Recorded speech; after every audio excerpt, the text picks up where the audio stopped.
Welcome back to our coverage of the ButtKicker Britcar 24 Hours of Silverstone. Thanks for clicking across to this Section 3 and joining us for the final half of the race. More than 12 hours done, 11 hours, 57 to go.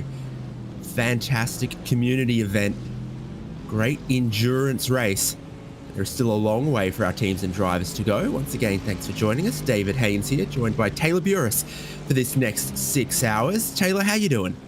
I just flew in from Austin, Texas, finishing out the IVRA's, of course, 1,000 miles of COTA, and now here in the UK to cover a little bit of action here at Silverstone. COTA, the Silverstone of Texas. It certainly is, and of course my new home track now since I moved out to the Texas area, so it was kind of fun to call a race out there. Well, this is an awesome community event, lots of teams, great diversity of driver lineups across all of them as well, and the speed difference between these GT3s and the Mazdas. Let's keep getting to know some of our teams, some of our competitors, because there are lots of them standing by and willing to have a chat with us, which is awesome. What's less than awesome is how difficult it sometimes is to identify them. So I am feeling very frisky, Taylor. Let's grab someone by the collar and work out who they are. Well, let's start with good old Benji. How about that? That would probably be a good way to kick off our first stint of broadcasting here today, David. Yep, and they join us. Hello, what's your car number?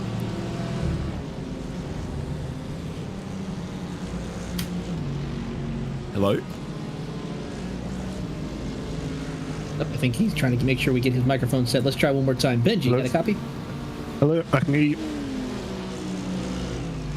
Dear caller, what is your car number?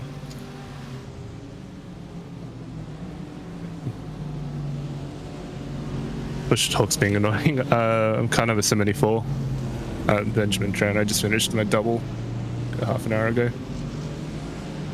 So that is Team Green Print Machine BMW, currently running 13th.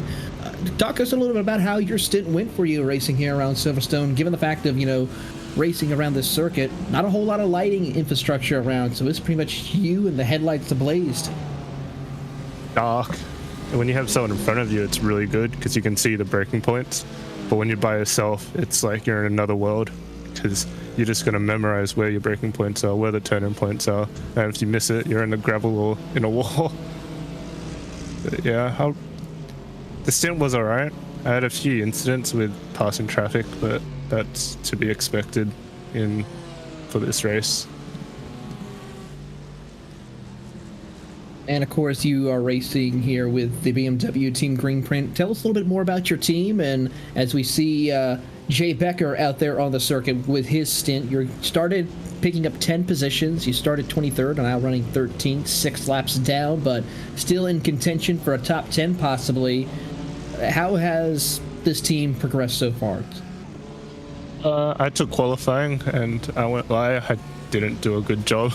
I was like 3 seconds off the pole position, but then it's just during the race, just get your head down and put in consistent laps and you just move up places. People crash, you take advantage of that. You just have to be in a position to be able to take advantage of people's issues, I guess. But yeah, we're hoping to get P11, P12 by the end of the race because we're still a couple laps behind them.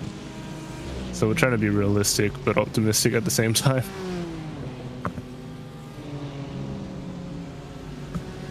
I reckon you could name a whole team realistic but optimistic racing team. That's a mantra to live by. Yeah, we're trying to just doing what we can. But yeah, it's been fun so far. It's very different considering the different speed differences between the classes. I've never had an MX-5 against a GT3 with 30 seconds of a lap time difference. It's a little crazy. You guys are a 4-driver lineup. You've done 86 laps yourself. Looks like Tommy Joe has done 122. The heaviest lifting so far, but all 4 of you have been behind the wheel. How's that for a division of duties?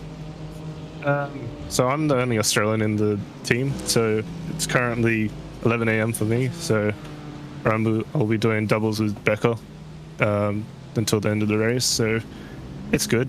None of us are really tired, and Tommy's got one more double to do, and then he's off for the rest of the race. So no one's overworked. We're all doing in our laps, making sure everyone's not losing focus, falling asleep at the wheel, all that good stuff. Awesome. Best of luck for you guys towards the end. Any particular little shout outs you might need to give? Just Deco. He's been in really good laps. Just consistent. It's what we need in order to move up places in this race. Rightio. Thank you. All right. Cheers. Taylor, what do we think? Always great to hear from our teams, from our drivers, and in a race like this with this many cars out there, there's going to be a bulk that are sort of at this point in the race, in the midpoint, kind of just plodding along, hoping to keep it clean and see where their cards fall later. Well, this is the halfway point of the race where drivers need to just try to focus on logging laps, getting themselves in a bit more of a rhythm, and making sure that they make it through the night, because even though the nighttime could be a great opportunity for some drivers to go out there, make up some time, gain some position, it's also a time, given the fact of how treacherous such as a circuit as Silverstone is, with no artificial lights around the circuit, it could be critical to have a major incident out on track and could cost you the chance of even finishing the race. We started off this race when we kicked off earlier this morning at 47 drivers. We're now down to 43, so it's been fairly clean racing so far, but there has been a couple of drivers who will not finish this race, unfortunately, and showcases that it's going to be a difficult race here to finish out. Looking at our touring car leader there, Syntec Motorsport, Trevin van der Sloot driving at the moment. There is also a plenty of variety to the iRacing clubs that our drivers are from. We just spoke to someone who's Club Australia NZ, and I've pinned him down to one of 3 states based on what time he said it was. And but Club Benelux here for this driver in what is otherwise predominantly Club UK and Ireland for the drivers in touring car out on the out on circuit at the moment. For those European-based drivers, though, it's starting to get late, and the next couple of hours become very challenging. It certainly is. This is the time where drivers really have to deal with issues of those early morning hours. Yes, we heard from, of course, good old Benji about how drivers are, he's not tired at the moment, but some other drivers may be dealing with a little bit of fatigue. This is that critical moment where you have to keep focus and not worry about trying to fall asleep or have an issue where you can make mistakes here, because this is a time where we could possibly see that here as we see some of the great camera angles from our TCR leader, where you see the brake lights or brake rotors really glowing through some of the sections of the circuit here as they make their way through. But absolutely stunning to see some of the amazing details that iRacing gives us with those brake rotors glowing. Laser scanned, baby. Yeah, sometimes it's a little confusing which rotors are glowing, but they do, and it's amazing. I was out at Queensland Raceway for a bit of night racing a couple of months ago, and even in things that aren't F1 cars, glowing rotors is it doesn't need to be that dark. Brakes get hot on any kind of race car on a racetrack. Well, they certainly do, especially depending on a track that has a lot of heavy braking zones as well, whether it be here as we see Jack Southfield, the Sim Racing Collective number 99, coming down pit road. He's currently sitting in the 12th position here at the moment. He has a couple of drivers in and around the same position as him, so he's trying to see what he can do. It looks like a driver change as well, as John Higgins Jr. will get behind the wheel of the BMW. Yeah, this is a team that's around about the same sort of positioning as Team Greenprint that we were just speaking to. So I think when we spoke to Team Greenprint and Benjamin Tran, they were in 13th-ish or so. They've now just gone past this car that's in the pit lane. So plenty to fight for here when you're leapfrogging back and forth depending on your pit stop timing with these other teams. Car goes up onto the jacks there as well because, of course, you want to change tyres when you change driver for multiple reasons. And John Higgins Jr. is going to get a brand new set of boots. He's almost done. Been about a minute to the stop so far. So shortly drop down, continue the pit lane speed limit. And it's a beautiful pit lane here, this most recent building. And then you get this sort of almost like a freeway on-ramp of a exit to the pit lane there. Uphill and immediately merging. Yeah, it certainly is incredible to see that happen here. And then, of course, Taylor, I bet you're not one to get caught dawdling 30 miles an hour at the top of the on-ramp. No, no. Especially when you're trying to get on certain interstates here in and around the Texas area, or even back in home in Florida on I-95, you had to quickly bump it up from 30 to, not 30 miles, but more like 70, 80 miles an hour to get onto the track here as he makes his run out of pit road and already straight off into Farm Corner and then heading over to Village and the Loop, as he will continue his way into the night here at Silverstone. Absolutely. Track temperature is, of course, relatively cold, given the time of year, given that it's the night, and your leader from GT3 enters the pit lane now as well, so it could get a little busy for GT3 cars on pit lane going forward, but it never seems to quite get as cold overnight as it maybe should on iRacing sometimes. So it is 20 Celsius, which is very, very mild for an evening this time of year in the UK, but it does mean the tyres will still switch on within a sane amount of time after these pit stops. You see a couple more GT3s diving for that pit entry.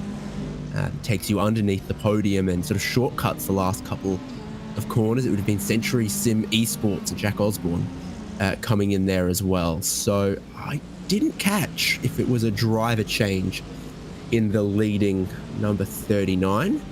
Nope, no driver change just yet, as Andrew Dawson is still going to be behind the wheel of that BRT BMW as he goes up onto the jacks here. And as we were talking about temperatures, it's actually colder here in the Texas area that I live in compared to what it is in the virtual world at Silverstone by about 10 degrees. It's quite a lot warmer in the Australia area that I live than it is here at Silverstone. So there's Andrew Dawson going back out on track. I don't know if I can rely on my pit stop timing, but it almost suggests that maybe they took 2 tyres or something. But a 4-driver lineup potentially in this car, potentially 3. Only 3 drivers have driven so far. Josh Benson, Oliver Fernal, and they've both driven a great amount of laps. This is actually the first time behind the wheel for Andrew Dawson. Did one fuel run, 30-ish laps or so, has just pitted, refueled, and carrying on. So 11 hours into the race before he got his first time behind the wheel of the BMW, and has inherited, I'd say, a pretty good car in a pretty good position as well, working to keep that going. Certainly is the case here. And of course, looking through all the drivers who have entered this team, BRT Racing, of course, here with the Britcar 24 Hours, the drivers have been given 4 fast repairs to utilize in case they need to. Out of all the drivers, okay, as he gets looped around again. That's the second time he's looped around. 401 there in the darkness. GT3 against GT3, I think. That's the 4X Racing green team with Nate Jordan behind the wheel of that machine. That's 18th position as we take a look at the replay. Ooh, try to extend it into the inside and did not look like he had enough room to really make the pass. Well, it's one of the most famous sections of road on this circuit, the Beckett's Chapel complex, and big speed difference through the middle of the corner here. Your leader thinks they spy a gap. There was a gap that just closed as they sent in their RSVP, and it's contacts between 2 of our GT3 cars That's... Is Chapel the last right-hander or the last left-hander? I believe it's the right-hander right there. I have to see that. Yeah, so I think that was Chapel. I think that was Chapel then, but it's of course... Well, it's hard to spot in the dark, and that's the problem that the drivers have got as well. Harder to spot your braking markers, harder to judge your closing speeds. All of those things become more challenging at night, and with relatively few laps under his belt in these conditions, it has caught out your leader. And this, of course, would bring in the second place driver, not by much, but still the Samsoid Canaan Esports with David Sampson behind the wheel of that Mercedes to about 28 seconds, and now starting to back up, or space back out a little bit now, but you can't be making too many mistakes like that, and they still haven't utilized any of their fast repairs, which is a big help for them in case later in the run, because they're one of the only drivers in the GT3 category to have utilized a fast repair at all during this race, compared to the entire GT3 field, who has at least used one or more. Interesting. Does that feel like something you want to keep in your back pocket for later on? You don't want to run out and be caught without late on.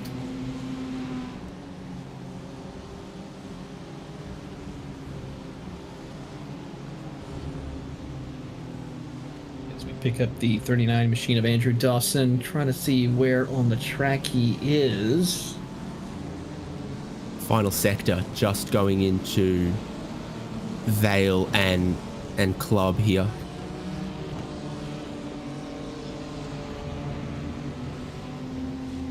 Yep, they're now coming down the Hamilton Straight to make again another lap here as they approach some more lap traffic up ahead. That's the 15th place car of the CaterhamRacer.com machine. Drama in front of them, a Mazda around, and another car got caught in that as well. So drama unfolding in front of our leaders there. Our leader not involved this time. They are remaining clean. Great closing speed. So there's one of the Mazdas. I think that was our leader, was it? No, that was not our leader, but that BMW really sent it in on that Mazda pretty hard, and hard contact with another one. Could not catch the number of the Mazda right there. I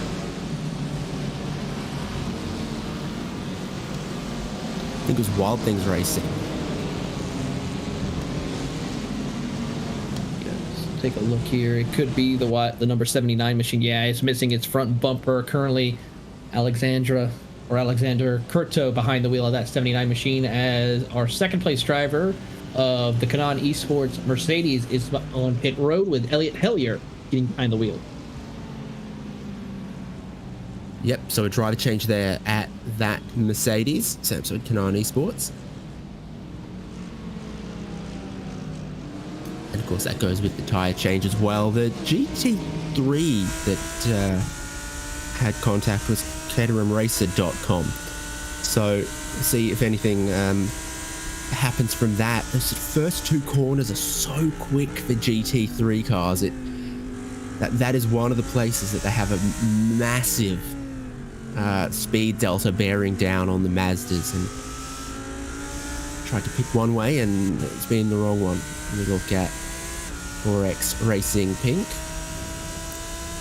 past the old pit buildings and the old pit straight.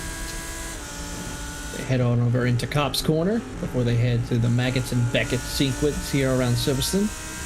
As it's been a great drive as they now quickly work around one of the Mazdas. This is for position 20th and 21st place in GT3 at the moment. Bunch of cars in front of them pitting as well. This is that change of direction into Chapel, and then you've got to just floor it all the way down the Hangar Straight here. The Lamborghini is well placed in the big slipstream of the BMW. Well powerful as well. Hoping to get down the inside of Stowe if possible. Nose is down there, can be a little off camber at the apex, but I think they've done it. And straight into pit lane. Straight into pit lane he will go. He will come down to get the much needed services for his motorsports.com Lamborghini. As there are several cars coming down pit road. One of the Mazdas makes his way down, along with a BMW, the 12th place driver. That's the Team Green Print. We talked to one of their team members of Benji a few moments ago. It's a big pit lane, but it's got a couple of cars in there taking service at the moment. Further up the road in GT3, TNT Esports, ScoreX Esports. The 45 car has been lapping quicker over the last couple of laps, has closed in on the 46 here, and just a bit of a squeeze with the Honda Civic Type R.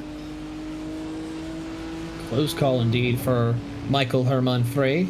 That's ScoreX BMW as they come through the section here, the Maggots and Beckett sequence. This is going to get very exciting to see how they're going to be able to negotiate around this circuit, but some close calls for some of our drivers as they negotiated through one of the Hondas. I believe that was one of your top running TCR machines, I believe, as well. Yeah, that was the number 13 of the NXT and Next Gen Orange of Jamie Dory, who they had a close call with. You could see it happening from this view, couldn't you? The GT3 in front got through. There was a little bit of space. That Honda wanted to get back to the racing line through the final corner, square off their exit for a good run down the pit straight. Car we ride on board with was that saying, I don't want to lose touch with the car that I'm battling. If that door's open, I will also come through if I may. It's been a good run through Cops there. Carries a lot of speed down towards this famous and quick section. Much tighter into Chapel. Does that hurt them a little on the exit? Still close enough to pick up a slipstream if possible, but it's BMW versus BMW, so I don't think we're going to see that same effect as the Lamborghini got, where it was very, very good in the straight line here with a good run off Chapel and down the Hangar Straight. It's a little more equalized. BMW to BMW. GT3 cars should make approximately equal race pace and lap times, but they're not always going to be with their speed in exactly the same places. But with a BMW versus a BMW, that really ought to be the case. Certainly is, as they head down the Hamilton Straight as they make their way through. And surprisingly still some great heads-up racing between these two drivers as they battle for the 7th position. They're still quite a ways back. They're 3 laps down from your race leader as he looks to the inside and finds the opening, jumps over the curb a little bit, and picks up the position. Very interesting move, and something that part of the track really lends itself to, with a tight right-hander into the tight left. Your racing line wants you to get back out to the right-hand side of the circuit, but instantly opens you up to that move, the cheeky little look, almost bordering on a dive bomb. Both drivers knew what was happening and had good visibility of it, and it is a move up into 7th with the speed difference. It felt inevitable, but it wasn't necessarily going to be immediate. Michael Herman Frey just waiting for the right moment to spring a little bit of a surprise. Bring a surprise he did after that stellar drive, as he now will try to pull away and check out on his competitor of Dana Moore in the 7th position. He's about a minute and a half behind, though, the next car who would be for position, which is the Century Sim esports team with Jack Osborne behind the wheel in his number 51 BMW.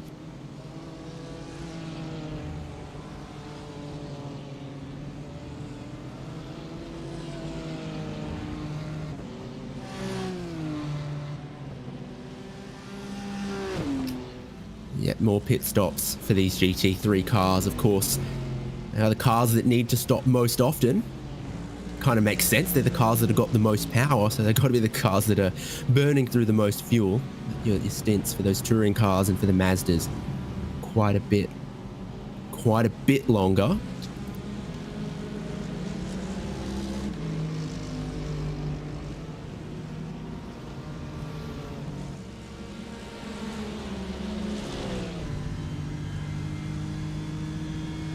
Right on board here with Bree Winter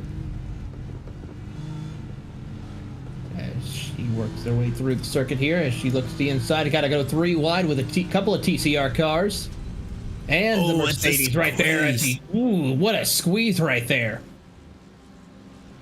The track gently makes its way around to the right there, and hoping to get the inside line on the touring cars.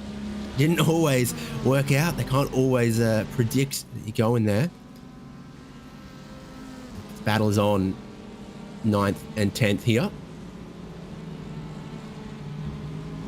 Bree Windsor and Patrick Faulkner, who are racing on the Prismatic Motorsports BMW versus the DCW Racing Chicken Mercedes, as they head down the straight and set themselves up. Big pass around the outside. There is one of the TCR cars up ahead of them. That is actually the 44. That's your race leader in TCR up ahead of them. Are they going to try to take them 3 wide? Nope. We're going to have one of them go down pit road. That is going to be Bree Winder. Another battle separated by the pit stops, because we did see the move earlier where Scorex Esports got past TNT Esports, and immediately Michael Herman Fry had to pit after that. Prismatic Motorsports BMW engaged in battle, but the fuel tank calls and they got to put more in. It's pit stop time for the 98. And it looks like a penalty might be given out from race control Matt Larbury for the number 17 Caterham Racing.com BMW.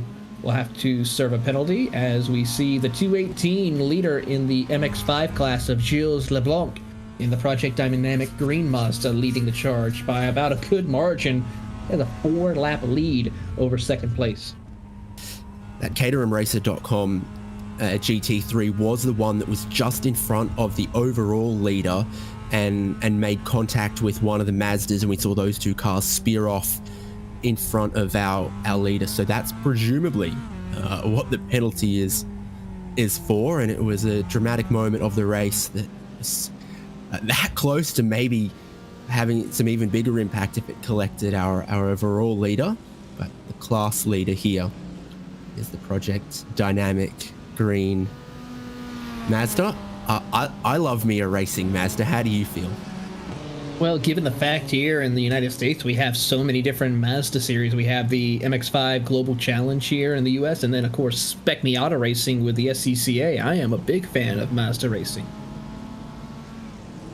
I mean, it's the perfect car to segue pretty much for those who want to get involved with any form of tin top racing. Of course, even though this does not have a roof on the car, but still provides a good segue for those who started in the karting world who want to go into sports car racing.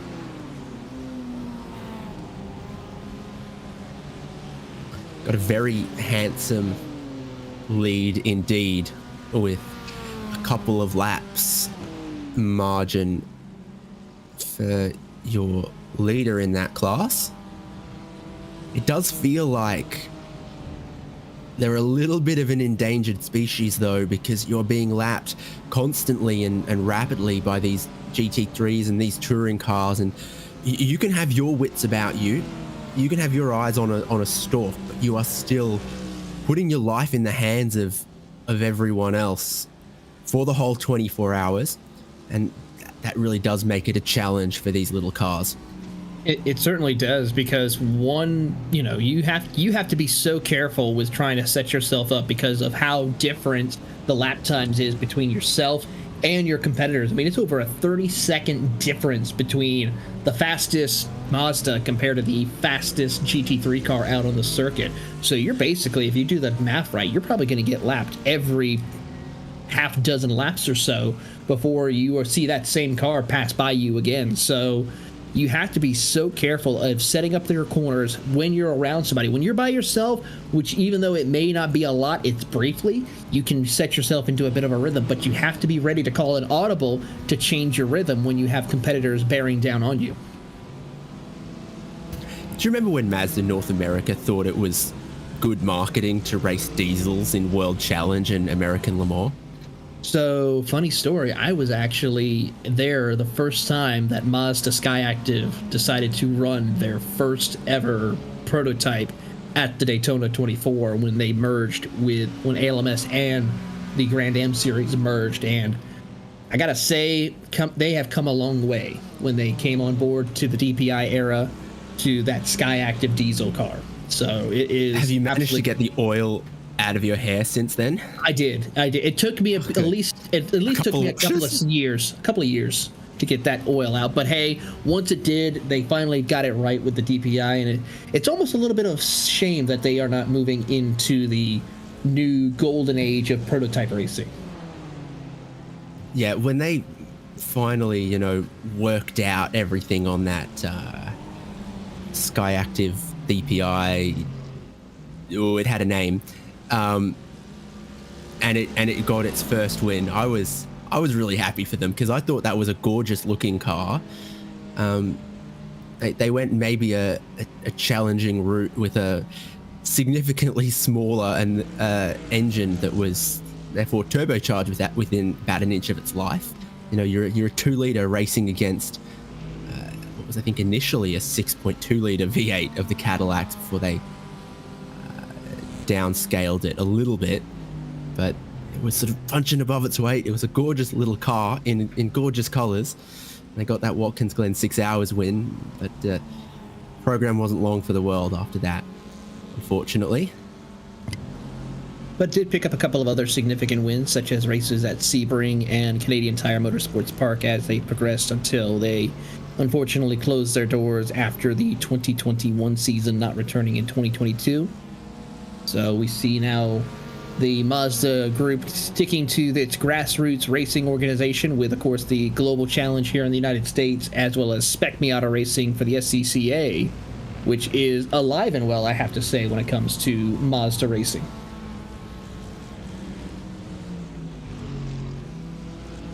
Well, they say that on any given weekend around the world, there's more Mazda MX-5s racing than any other make or model of car. And yeah, sometimes you end up somewhere where there's 30 of them or more racing, and you go, yeah, of course. And that's happening at a bunch of other local tracks around the country, another bunch of local tracks around the world. Very, very easily could add up to thousands of them racing any weekend. I saw some photos from Lakeside Raceway, tiny little place in Queensland, and there was 15 of them racing there this weekend. NAs and NBs in a sort of improved production formula, so they had big wings and turbos on them. Yeah, when we had the SCCA national runoffs at Virginia International Raceway this past year here, there was close to almost 70 to 80 Spec Miatas racing, and not counting other Mazdas running in several other classes. So you had well over close to 100 different Mazdas racing for the SCCA national runoffs at VIR, as we ride on board with Isaac Rainey in his second place, the Race Anywhere Sim Sports number 47 in his Hyundai TCR and his Veloster. Fastest car out on track at the moment in class is this car. Last lap at 2:15.6. Pulled about a second out of the leader. Now there's still a long way and a lap to go, but that kind of pace, if you can keep it up, you can absolutely get a lap back in the remaining 11 hours if you just pull a second out of your competitor every lap. Probably average pulling half a second out of them and close that gap with plenty of time left in this race. Certainly is, and this is another manufacturer, I have to say, that's making a big step in motorsports racing. Of course, very heavily involved with the Michelin Pilot Challenge and IMSA racing with multiple different Hyundais. Of course, the Veloster or the Elantra, But this car, I have to say, is an absolute stunner when it first debuted here in North America racing, and has been amazing to watch compete in all forms. And it's a car that can really get up and go when you really start to run right on the ragged edge with this car.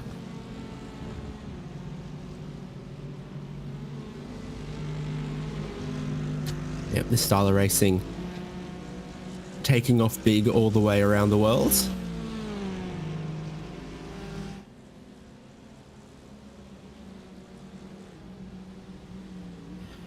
And it's dangerous to do mathematics out loud in front of a microphone, but with an estimated 342 laps still in this race, and a lap in these cars being about 135 seconds, you would only need to pull 0.3 of a second per lap on average to make up a whole lap on someone between now and the end of the race.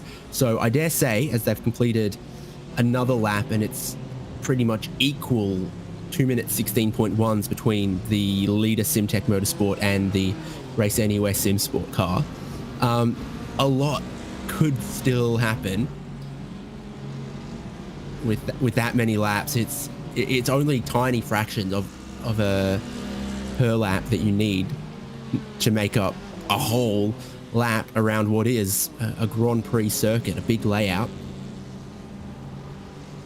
But, and this is where I always compare, at 5.89 kilometers, the Silverstone circuit is no Mount Panorama Bathurst, which is a whole 300 meters longer. It certainly is not, but it's still just as treacherous and difficult than probably even Mount Panorama, especially given the fact that both of them neither have lights as well on the circuit as well. So for these drivers, they are really racing in blind. And even though there's no elevation changes here at Silverstone compared to Mount Panorama Bathurst circuit, it's still difficult given the fact of the differentials of speed that are around the circuit for these GT3 cars who are having to negotiate TCRs, and the MX-5 class is just so critical and difficult. And I have to say, this is probably one that's a little bit treacherous for a lot of our GT3 competitors. Absolute last point of comparison is that Mount Panorama would make a horrible RAF base with all those hills. You couldn't land a plane if you tried. No, you couldn't. Maybe down the Conrad Strait, possibly briefly, but it would be a small window, I would have to say. As we see some more cars down on pit road, John Higgins Jr. down on pit road with the number 99 machine.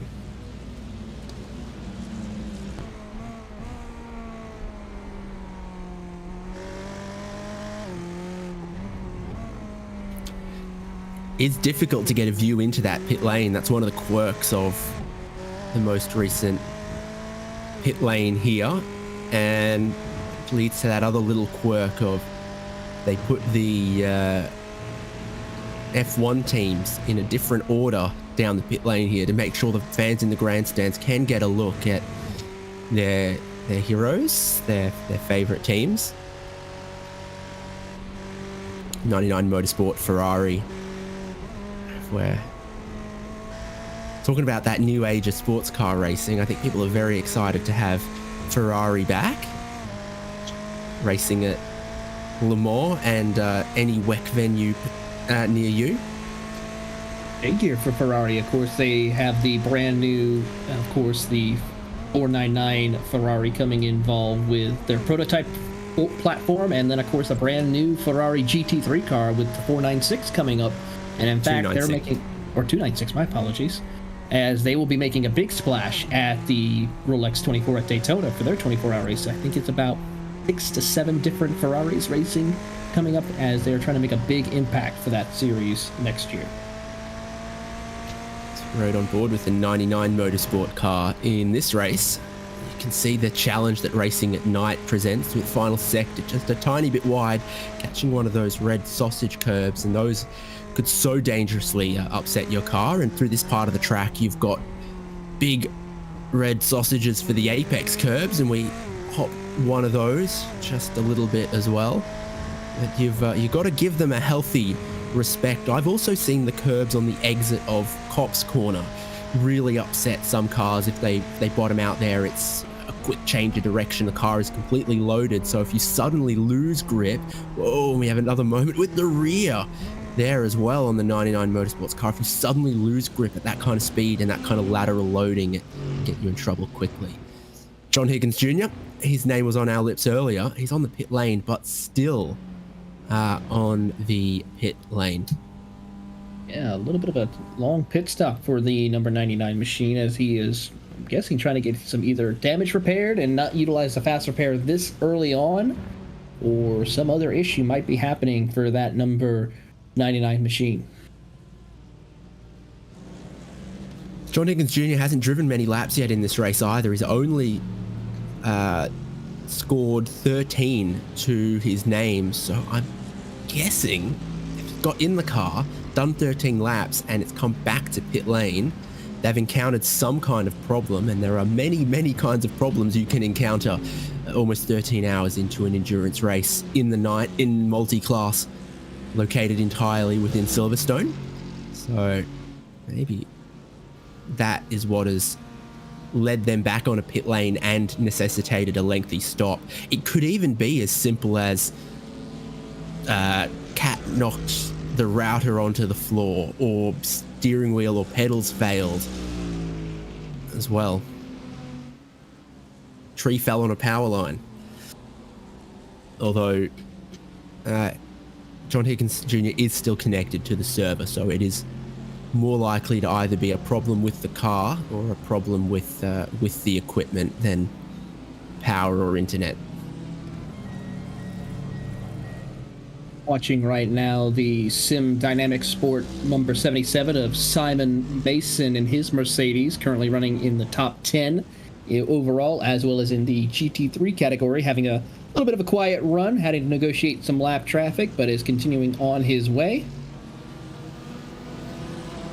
And just quietly making his way through the night here, as he is closing in to 11 hours left to go on the clock, as we are approaching our first hour of broadcasting here tonight.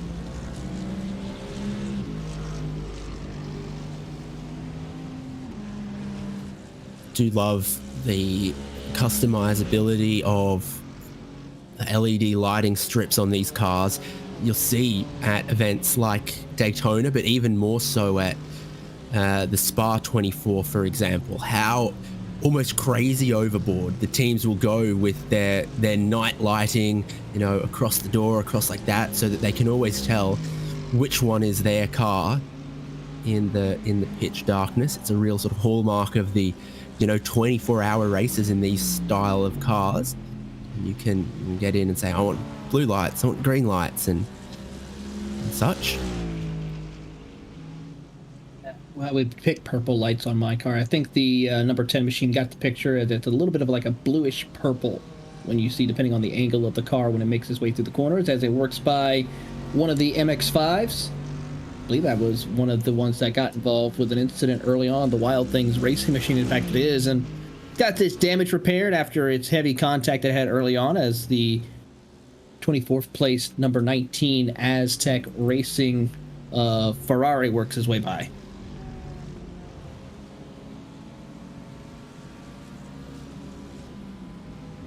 Great little mix of all the available GT3 manufacturers as well. And I remember a time where you had a choice of just 3 GT3s on iRacing, and one of them was kind of made up.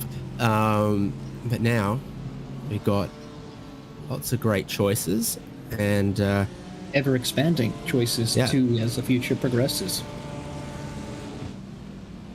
But yeah, I'm in the same boat with you there, David. I came on iRacing when there was not even any GT3 cars at one point, other than the Ford GT3 that was basically the smaller version of the GT2 car that we have on the service.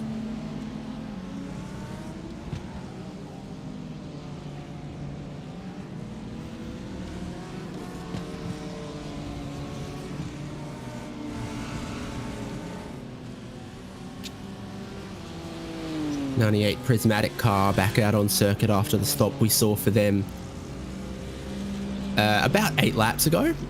I can be precise, exactly 8 laps ago. Running 11th. Not too far behind, and hoping to chase down Sim Dynamics Esport.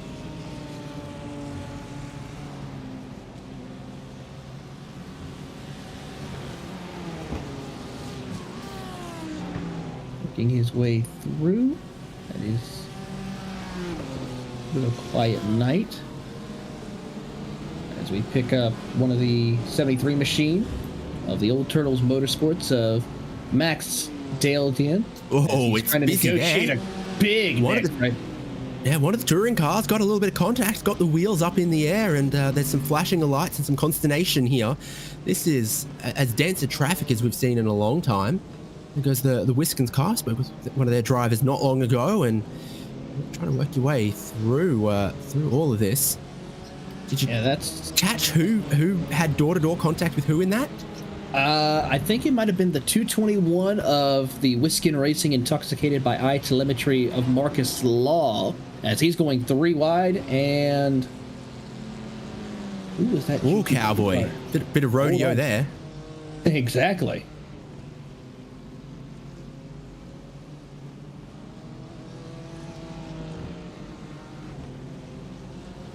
As we watch on these GT3 BMWs negotiate some more TCR traffic, they pass one of the Hondas.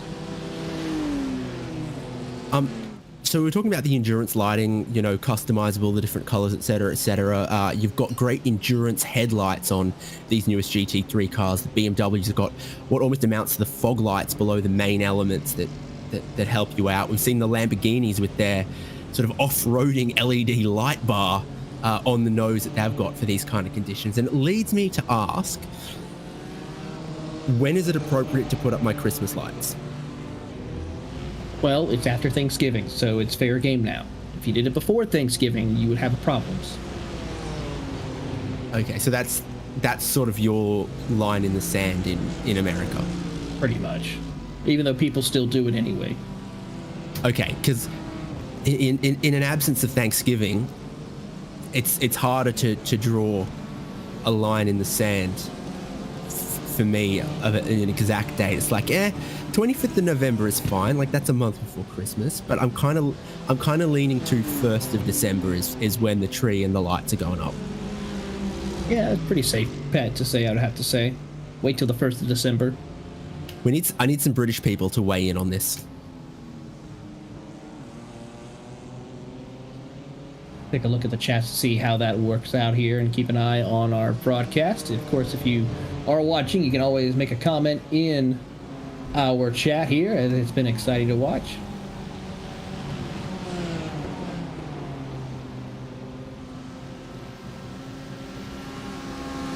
Which is your favorite of the 12 days of Christmas? I reckon it's 4 golden rings, because you can really belt that line out. Yeah, it would have to be that one, I would have to say. Our very own Ryan Walker says 1st of December.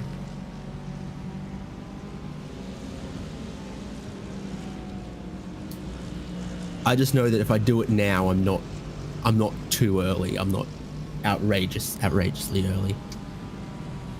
There's people who do it here in the United States 2 weeks before. Well, let's be honest. Christmas music starts playing the day after Halloween here in the United States.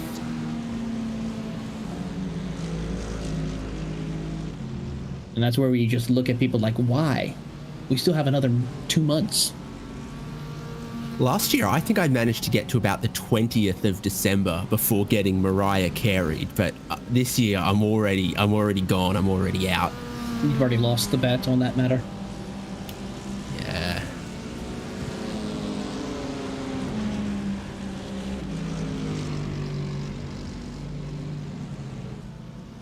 Watching one of corrected. It's 5 golden rings, so my Grinch is on show. Uh-oh. Let's see here. We got one of our race leader, the 218. Currently a new race driver behind the wheel of that Project Dynamic Green machine. Elliot Huffman behind the wheel.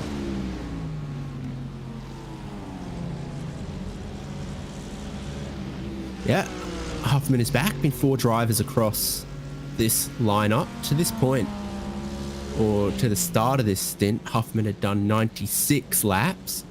Now called back into duty in the darkness of Silverstone. My goodness, how menacing are those GT3 cars just in size as they appear behind in a shot like that. It's not just the speed. That whale grill on the Mercedes GT3 about ready to swallow up one of these Mazdas if they don't get out of the way. Then, of course, you have like the deep, dark cave of eyes coming at you with the 2 BMWs coming their way. In fact, that's your race leader right there to the inside. That's Andrew Dawson making quick work. All these GT3 cars with their headlights ablaze look so angry, and then, of course, the Mazda just smiling, trying to just survive the night. You got your running lights illuminated as well. There's a couple cars that have them on iRacing. I think this is a car that doesn't get as much of a run anymore as it used to, but the Ford Mustang FR500S still has its road-going, what do you call them? Corner lights, running boards. I think it's running lights would be the best term to say, but a funny story for the Mazdas. In the SCCA, we have a driver who actually leaves one of his turn signals on the entire race because of the spec racing, of course, and given the fact that these are still somewhat street cars. It's kind of hilarious to watch, and you see this train of spec Miatas coming right at you, and you see one with a little blinker going off, turn signal, trying to throw off the other competitors. I raced a Acura Integra, Honda Integra, whatever you want to call it, where the owner had left the low beam bulbs in, but taken out the high beam bulbs, and the stalk was still connected, so you could race around with the headlights on, but you couldn't flash them. And I'm thinking he's done that the wrong way around, and I just need reassurance that it's better to be able to flash them in a racing situation than just sort of run around with DRLs. I think it would be better to have them where you could flash them. That was the least of our problems. The motor blew up and threw rods out the side of the engine block, but... Oh, lovely. Was that a Lemons race, I had to ask? Nope. Champ Car Endurance Series. Oh, even better. At Sebring. Oh, at Sebring, okay.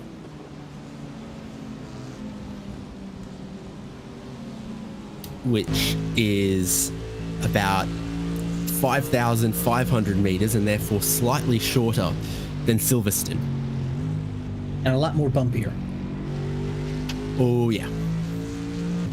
Both of them, of course, at Air Force bases, or, well, at least for Sebring, a former Air Force base as well. I don't think they're landing too many bombers here at Silverstone anymore. No, either. not anymore. Same thing with Sebring. They're not landing any bombers. They're still landing planes behind the track, I will say.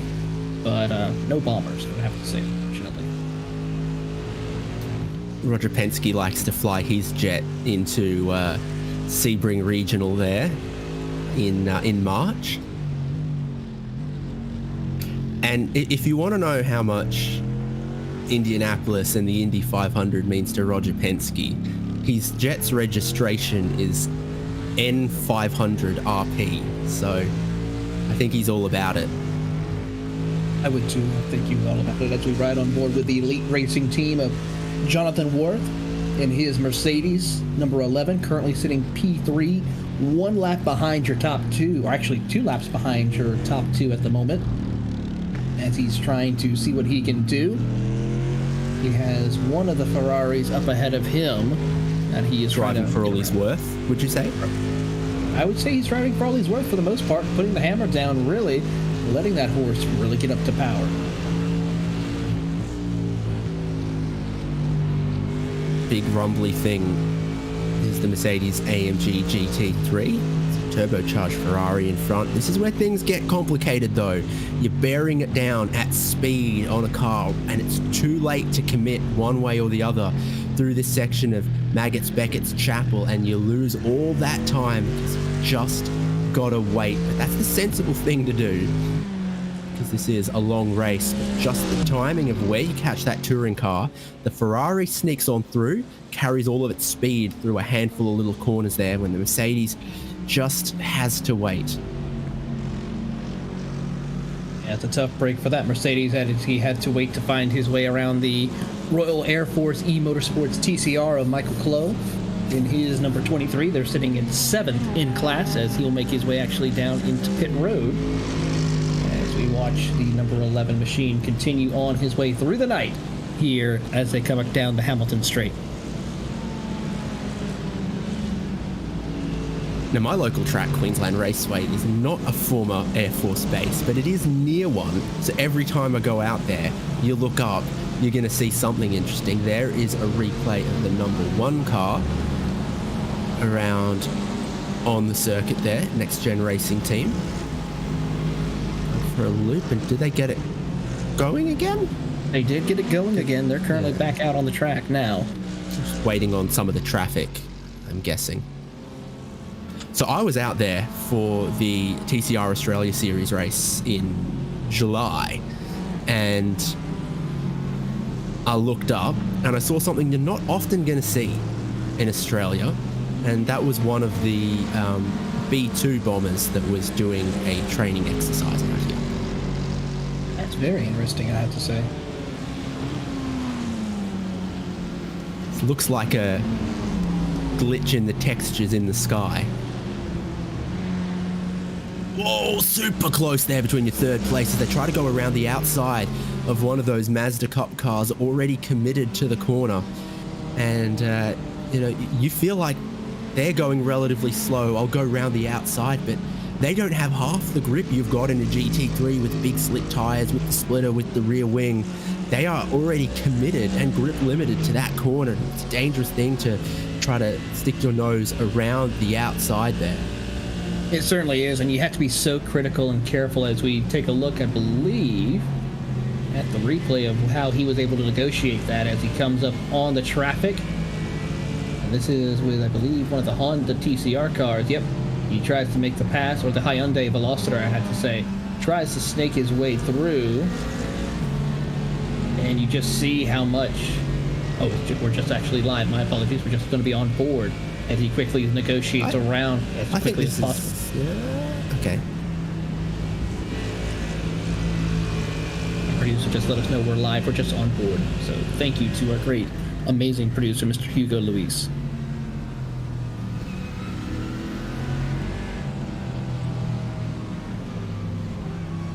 So you got 2 views of the Merc.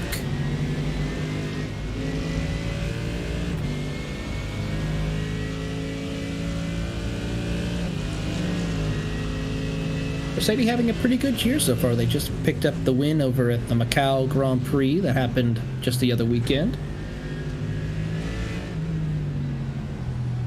And they're looking forward to see what they can do for 2023 with their GT3 programs. They're in the hunt for the championship in GT World Challenge Australia finale at Adelaide Street Circuit next weekend. All right, David, I have to ask you this. After a couple of years of not having any form of racing at Adelaide, what is the reaction and how the community is reacting to having racing back at Adelaide? Oh, everyone's nuts for it. Everyone wants to go. Everyone wants to race. So a lot of the support categories have got bumper grids as well. I think it's the most cars they've had for GT World Challenge Australia. In the GT cars, it's the most cars that S5000 has had since the Australian Grand Prix support races at the start of the year. So I think anyone who's hasn't reached their limit on their credit card yet is putting their money where their mouth is to race on that great and historic former Formula One track. because they haven't been able to for a while, and no one's sure it'll stick around forever. So, you know, if you want to say you raced there, where Senna raced, where Mansell raced, where Alain Prost raced, where Damon Hill and Michael Schumacher became great friends, then, you know, this is your chance, and everyone is out in force with their money where their mouth is for what should be a good event. Another good race that happened there, the race of 1,000 years, happened there as well. With the that is a unique part of the history of the circuit. I'm not sure it's what first comes to everyone's No, it isn't. mind. But we are doing sports car racing, and of course, yeah, we a bit of big shot right there. barge. That's the Wiskins car there, isn't it? That just a little bit of hip and shoulder and door with one of the Beamers. It is one of the Wiskin cars. I would like to see who was the one he had contact with, as it was the 45 machine of Michael Herman Frey and the ScoreX Esports BMW number 45.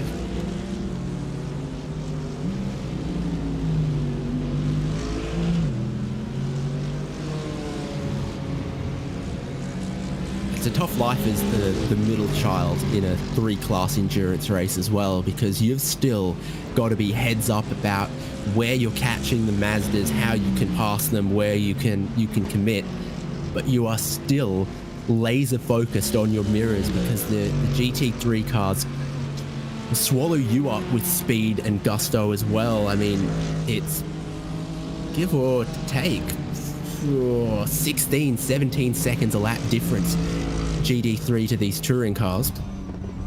Certainly is here, as we ride on board with Jack Osborne in the 51 Century Sim Esports machine, as he's trying to make his way around the circle. We did receive a penalty for a driver, James Magassi. Trying to pick up which car number that one is. Do you find it bizarre that the message comes up saying a driver name, not the team name, and the driver name that comes up is just the first one on the entry list, not even necessarily who's in the car at the time? Yeah, it is a little funny how that plays out, because I'm like looking through our timing and scoring, and I do not see James Magassi at all in the entry on the track right now at the moment. So I'm going to pronounce that name like it's a Ducati model, and that would make James Smagascale. Smagascale, yeah. Apologies on that. That's about all I've got for foreign pronunciation. Is using that kind of thing as a guide. Is Hugo trolling us? He might be. Because this is a name I did read off before and try to sound it out like a 7-year-old. And I arrived at Costa Constantino. That is pretty close, I would have to say. But for Costa, he is having a little bit of a quiet run inside the top 20. He has the sister car of the 4X Racing Pink Machine 4 laps behind him of Charles Anderson behind him. A much more easier name, I would have to say, than for Costa, as he works around the circuit with those two trying to see if they can make their way through here through the night, as we are now under 11 hours to go.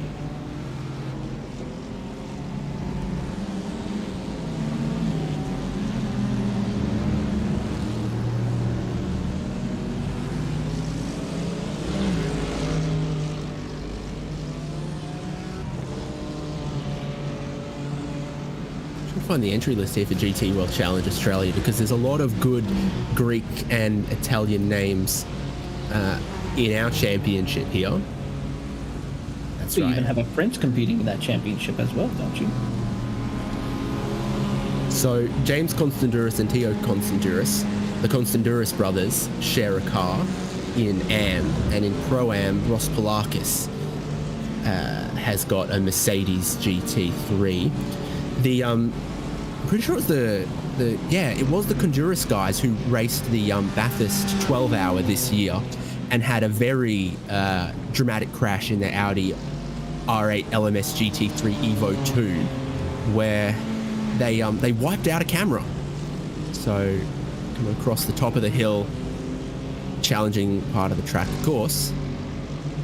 managed to hit the wall exactly where there was a camera affixed to the wall, and unfortunate crash for those guys, but very, very dramatic pictures as the camera got sent flying and recorded still while it was flying. And luckily for those guys, they were uninjured. It was practice, and Melbourne Performance Centre just seemed to have Audi chassis on top of Audi chassis piled up somewhere.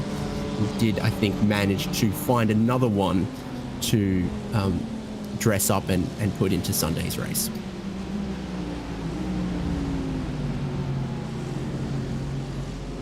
Oh, no, okay, here's my last great GT World Challenge Australia fact, is there are two guys teaming up for the finale.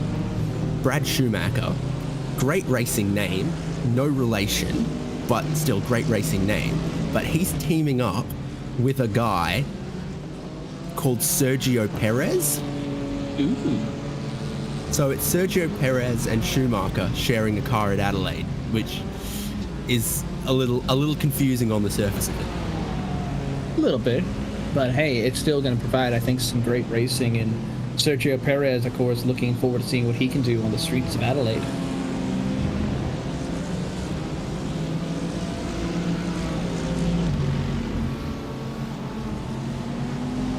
Yeah, he's a relatively stalwart sort of grassroots competitor in Australia with a couple starts in GT3 cars, but also a lot of racing in production cars and other stuff, doing the Bathurst 6 hour in, I think, a Subaru WRX STI, something like that.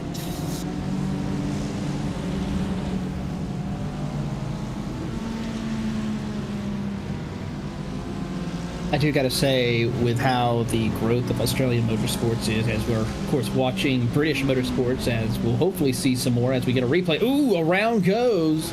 Is that our race leader once again? Yes, indeed. It's Andrew Dawson, and he is on pit road right now after that contact, but that's some heavy contact he had with another competitor out on the circuit.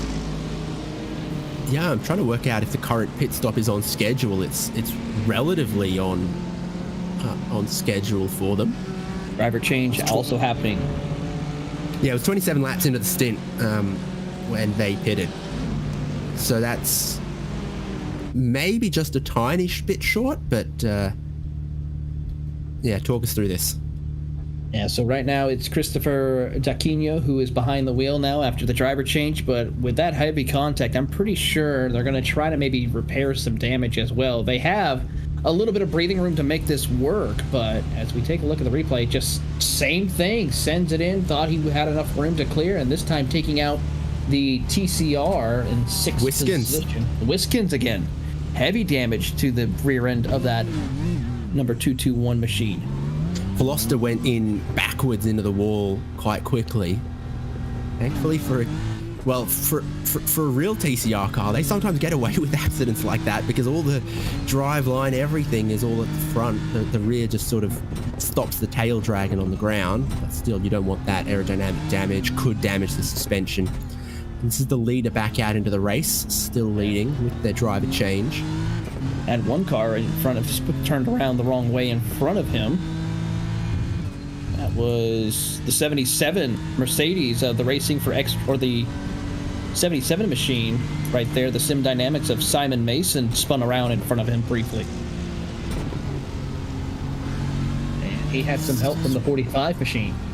3 into 1 doesn't go, and it might have been a bit ambitious to try to make that 3 wide at that part of the track. But with the slow speed, hopefully everyone brushes themselves off and doesn't have too much damage out of that. Game of dodgeball out there on the circuit now for our race leader, Christopher Daquino, who is trying to just bring the car home in one piece during his stint.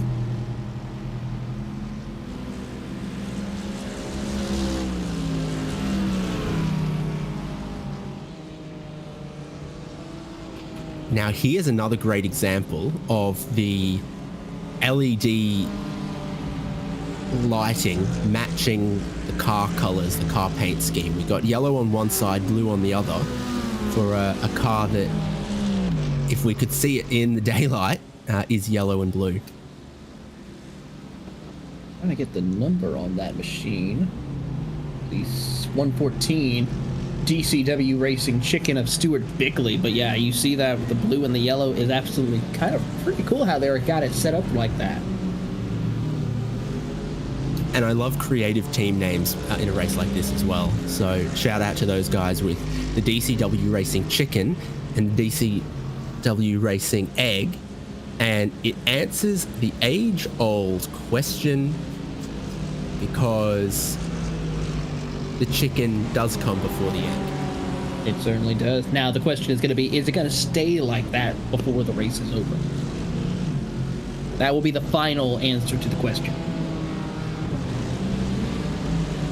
Are you expecting them to hatch a plan? Possibility. That could be a possibility. As our race leader, half looped around there with a little bit of lazy contact. Again, doesn't look like too much damage, and front wheel drive, you just floor it and they drive out of there. But is that Wiskins again? I think it's Wiskins again.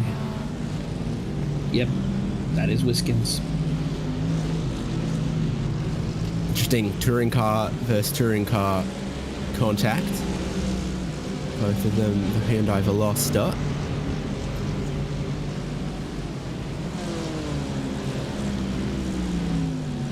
I love that for the front wheel drive cars. Just if in doubt, mash the throttle. Mash the throttle and tear it out. As we see Harry Fox give away once again to your race leader in Sherwin Vandersloot. As we go back up to the DCW Racing Chicken of Stuart Bickley, trying to work his way around some traffic.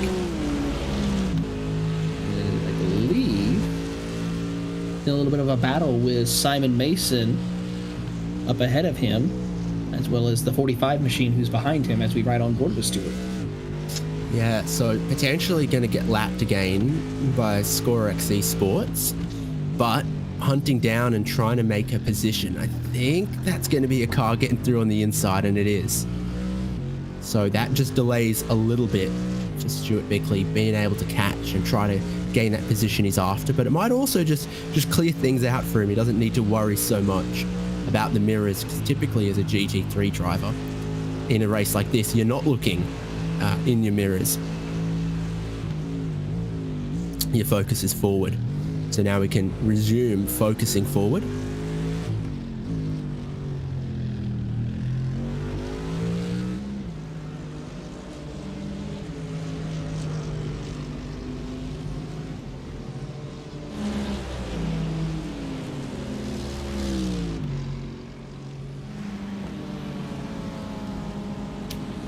Our overall leader in a little bit of traffic, but back out on track after what was a just slightly early stop to try to fix some of that damage they might have picked up. And they went ahead and utilized their first fast repair as we ride on board with Jack Osborne in the 51 BMW, sitting in P5 as he makes his way to his pit stall. The long ride down the working lane of the pit box, why not? It was a bit bumpy there.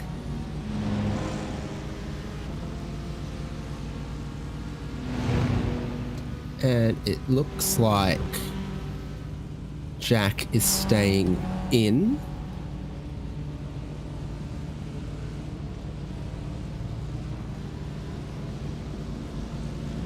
.30 laps on that stint for the BMW as well, so the 27 that we saw from the leaders was probably just 3 laps short of typical.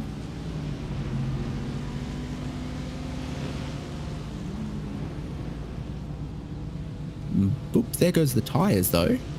It's Jack Osborne staying in, but the tyres not staying on.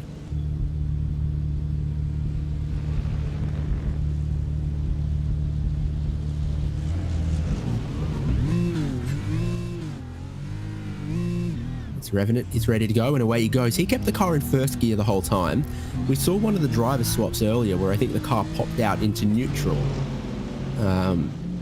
BMW is one of the cars we can look over the shoulder of the driver and see what gear they've got it in and what the shift lights are doing. Not possible for every car.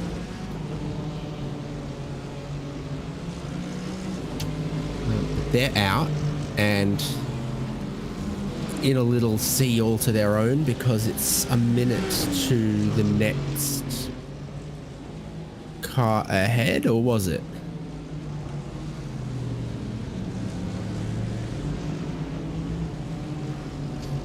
Got about 3 minutes behind and about half a minute ahead to 89 Motorsport.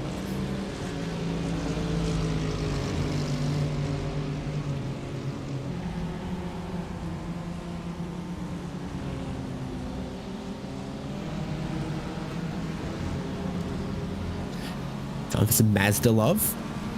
Here's our second place running car. Currently, Kevin Braun in the Racing for Extra Life machine, sitting second place, having a little bit of a fun ride. Is 4 laps behind your race leader of Elliott Huffman and about 2 laps ahead of the Booster iRacing #1 machine of Jason Swafford. Or Sofford, I should say. So just pretty much in no man's land, logging laps, and that 413 machine has been pretty quiet for the most part and hasn't had any issues for quite some time. Has utilized 2 of his 4 fast repairs. As there you go, so one of the Mercedes to quickly get by him.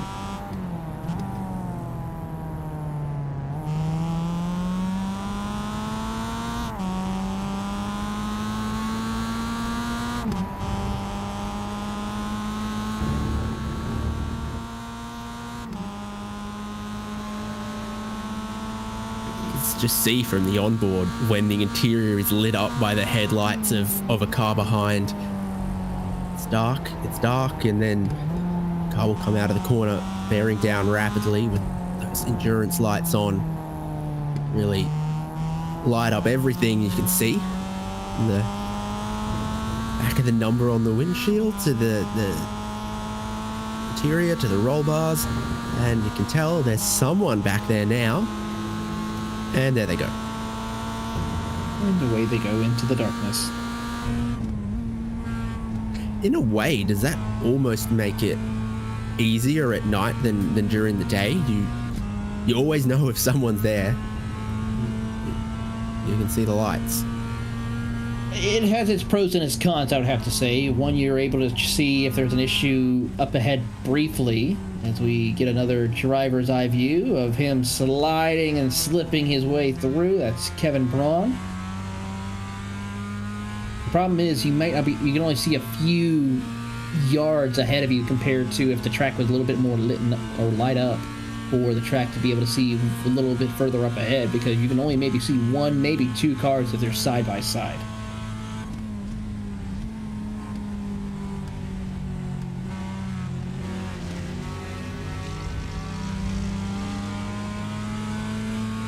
I love when you see one of these AIM MXL dashboards somewhere else and you're like, hey, that's the one from the Mazda on iRacing.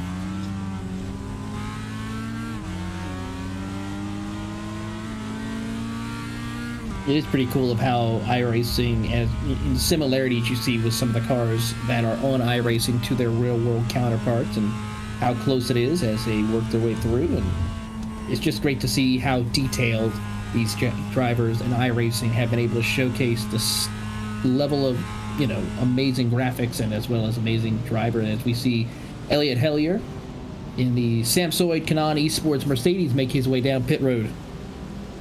Second place, they got to within 15 seconds of the leader, but then pit lane called for them, so they will end up again closer to a minute and a half adrift, depending on what pit stop service they're going for, how long this one takes.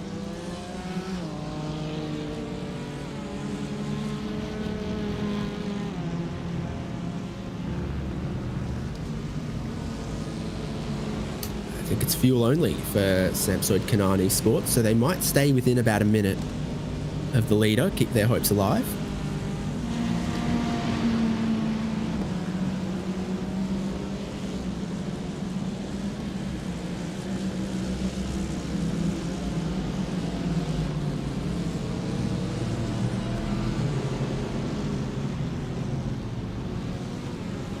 We see our race leader in TCR, Sherwin Vandersloot, all by his lonesome for the time being briefly in that number 44 Hyundai Veloster.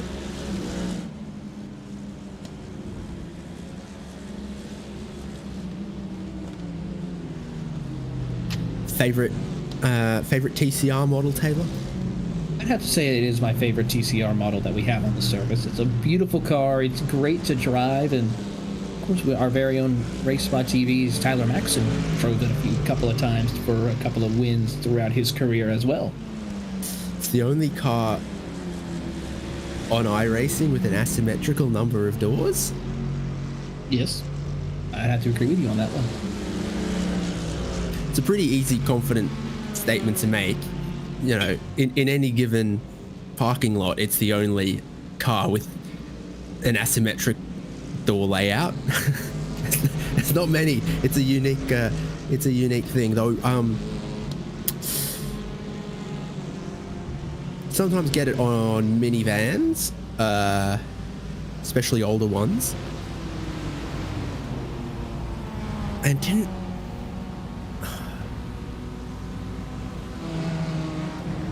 One Japanese manufacturer did it with their little K car.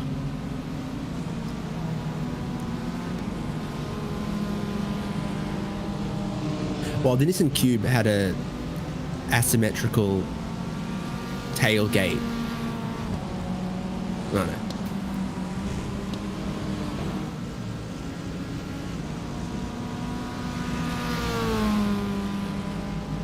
Let's have a chat with more of our drivers, check in with them, check in with our teams, see how they're going.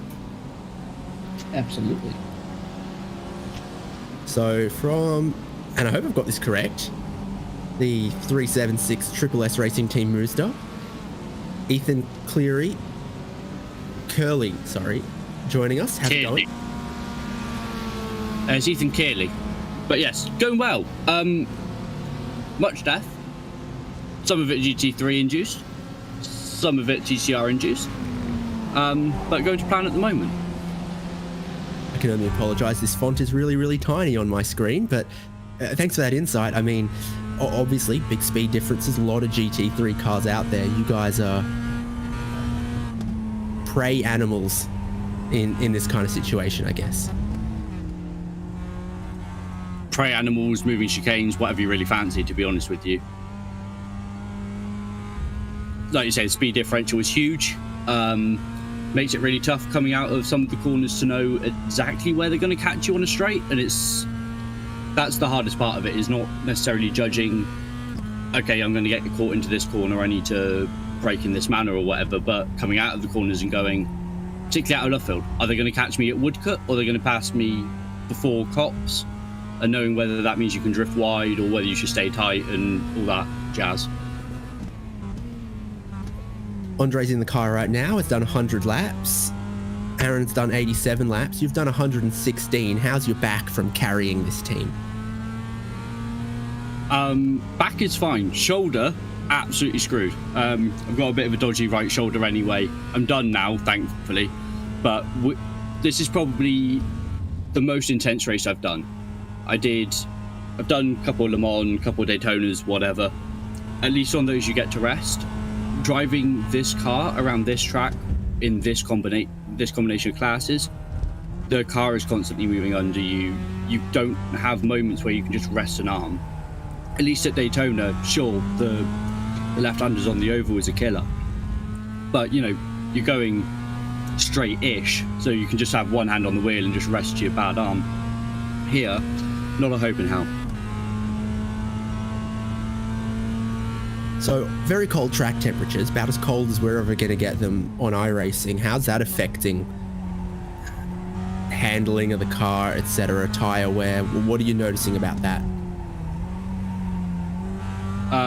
Tyre wear is about as the same as it's been, to be honest with you. We're getting slightly less tyre wear, but the main issue is that differential to the front left is still there. Always a thing around Silverstone, obviously, is that front left going off. We've got a couple of tricks up our sleeves to try and combat that. The biggest thing is getting the tyres up to temperature. Once they're there, it's all right. We can manage it.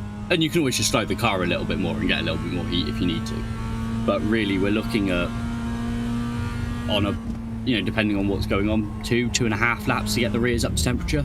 And, you know, okay, it's not got the most horsepower in the world, but at 800 kilos, this thing slides. Getting a little bit excited on the throttle on the first couple of laps could result in a couple of loops. How good do you think it feels to moo when you're a cow? It's got to feel so good, right? Probably feels really good to moo when you're a cow. Well, obviously that would depend what kind of mood you're in. But no, it's got to feel great, hasn't it? It's just, you know, that's what you're there to do. And doing anything else would just feel utterly ridiculous. Exactly. You've never seen a cow moo that didn't look like it was putting its whole heart and soul into it, right? It's like a wolf howling or something. It's instinctual. It's what they live for. Yeah, absolutely. And I mean, Daisy, as our cow is affectionately known, she moos. She also tells the GTs what she thinks of them. We don't broadcast that on air because that's not super human consumption, really.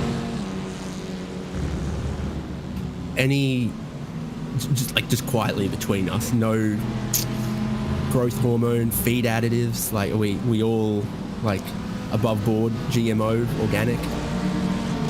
Oh, 100% organic. This was the finest cow that we could find, grown in Japan. She's 100% Wagyu steak. About to say they've, you know, got high quality and high standards there.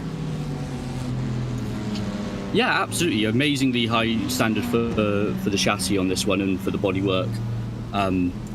The tires are amazing. It's the only thing that we skimped on was the drivers, unfortunately. Hey, when you run out of budget, you run out of budget. What about those sort of, you know, European mountain cows with a little bell around their neck? Well, we're Europeans, so that's kind of what we went for. We saw all the other cars have got this really nice windshield banner that they can paint, and obviously the iRacing Mazda doesn't have one of those. It's stamped by the SIN. So Britcar decided, we'll put it below the windshield. It worked, I guess. But that was the inspiration behind the little bit of red down the side, was actually, yeah, we can make that into a little cowbell. And we can just run that as it is. And nice little nod to, you know, the cows that we see around here, a little cowbell on, a little bit of a necklace type thing, and jobs are good. Why did the cow get an award? She was outstanding in her field. Correct. Thanks for joining us. Best of luck to you guys going forward. Any shout outs to give, I guess, while you're with us? Yeah, obviously big shout out to the couple of guys that have already started for us. Andre started the car. I believe he's got this stint to do, and then he is done. I'm done for the race. Aaron has got one more closing the race. Well, one more. He's got the stint and a half at the end. So he'll enjoy, 100 odd minutes of the Mazda later, tomorrow morning. Big shout out to the two guys that are getting in the car in the next hour or so. They've done nothing so far, but they're getting up at 2-3 a.m. UK time to drive this thing, with very little experience of, no experience of the car developing. We've left them a couple of fast repairs. How early do you think farmers wake up to milk a cow, though? I mean, we've been milking these cow jokes for the last 3 weeks that we've been practicing. So really, not early enough is the answer. Fair enough. Thank you. As I say again, best of luck, and try to stay off the pastures, I guess. Thank you very much, and thank you for an amazing broadcast. It's been great so far, and we'll enjoy the rest of it. Thank you. Ethan Keeley. Taylor, any notes?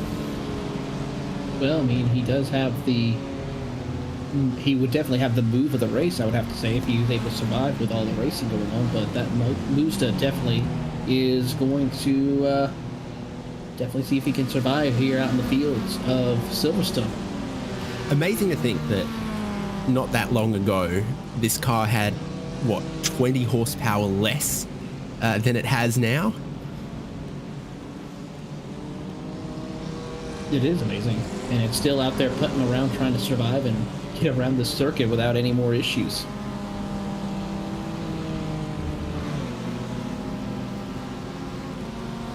In between all of the delirium, I think we did get a little bit of insight into the life of the Mazda drivers and what they're dealing with trying to get all the way to the end of this race. But that is a move for position a little higher up the order amongst our GT3s, 5th and 6th. Old Century gets past Old Turtles Motorsport. I think that was one that was sort of threatening to happen since the last pit stops there. So Jack Osborne, we saw, got new tyres but stayed in the Century Sim Esports 51. And just stuck a move on Old Turtles Motorsport.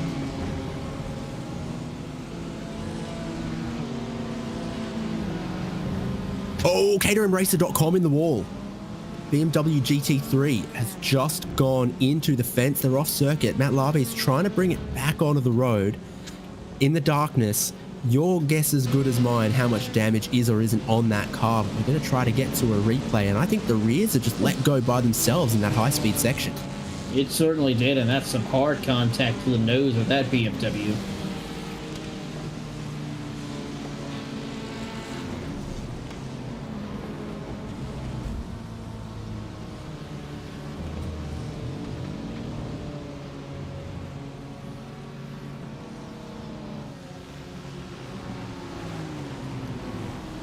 So that car, 15th in class at the minute.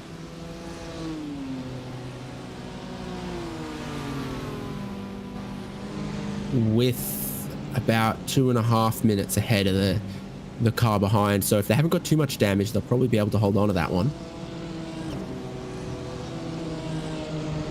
As I say that, the car in 16th place behind them is going to pull through pit lane.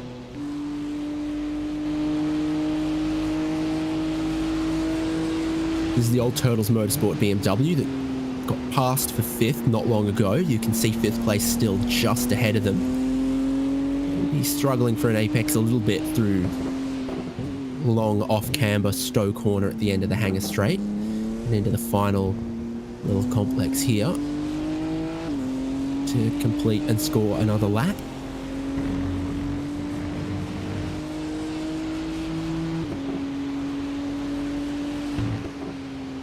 Sammy is currently running inside the top 5. He's about a second behind the Century Sim Esports of Jack Osborne, so this could turn into a very spirited battle as these two get closer and closer together.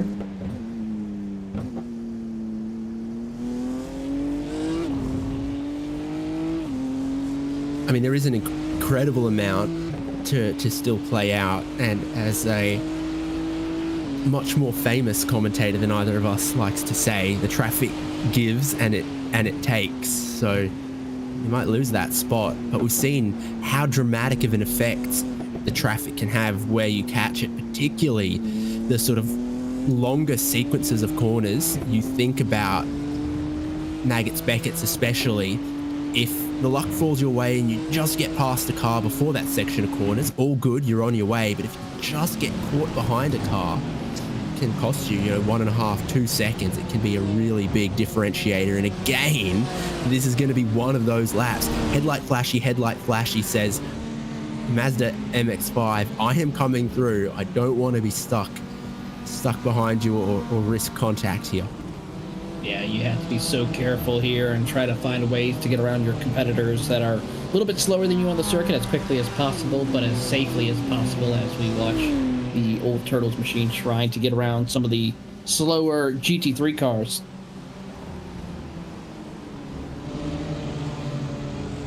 Turtles can be some of the longest living animals. They can be. I saw, it's called Harrietta, the tortoise, who was at one point the oldest recorded living almost anything. who was 160 years old or something at that point.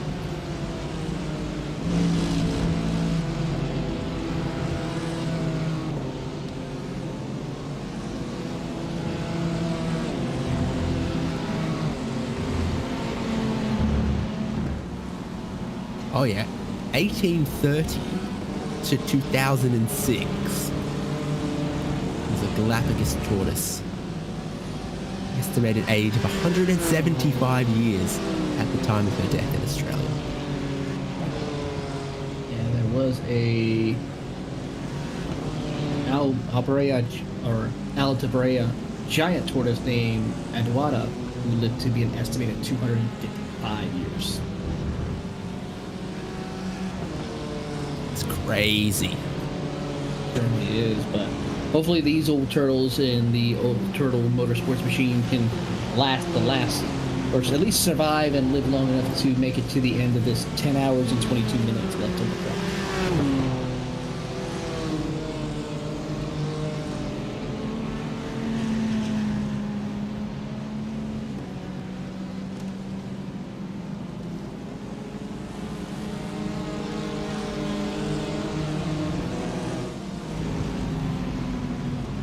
Always fell down a rabbit hole reading too much about tortoises there.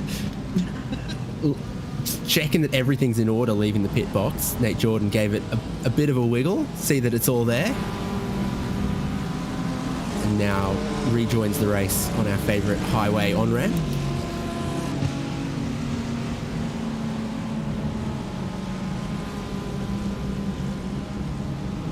I had a rental Ford Mustang in Florida this year. Let me tell you, you didn't catch me lacking getting onto I-95. Good old I-95.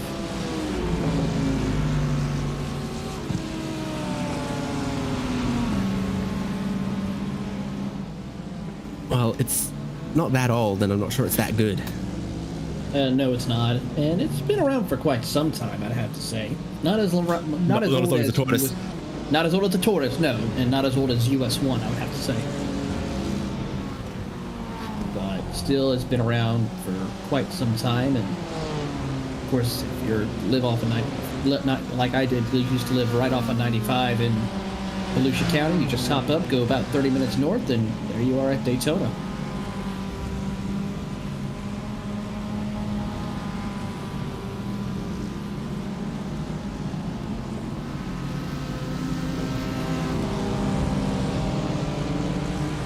The 401 machine currently of 4X Racing Green of Nate Jordan, trying to work his way around, negotiating, catching up to the 18th position. As these two are having a little spirited battle. That's the E-Team Brit machine of Yvonne Hoffler, who is currently battling with him for the 18th spot. We worked out which comes first, the chicken or the egg, amongst the DCW racing cars. For 4X Racing, it's currently green is faster than pink. At the moment, green car in 18th, the pink car in 21st. A little bit of pressure here, and there is one of those DCW cars as well, just trying to stay out of the way of GT3 traffic. 7th place comes through. TNT Esports was very forthright with their move, making sure that their intention was known to clear through this traffic as quick as possible.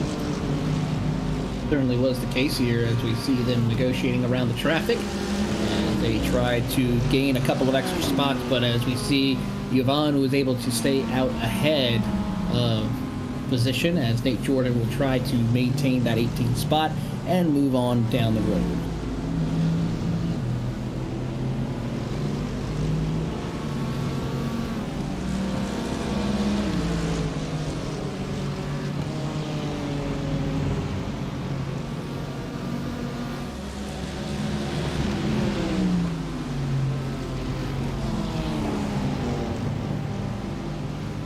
Approaching 10 hours to go in this one. Again, another one of those moves where the GT3 cars think they can get around the outside of the Mazdas, as if the Mazdas aren't already, going as quick as they can, committed to the corner. are lighter and smaller, but they just do not have the grip like a GT3 has got.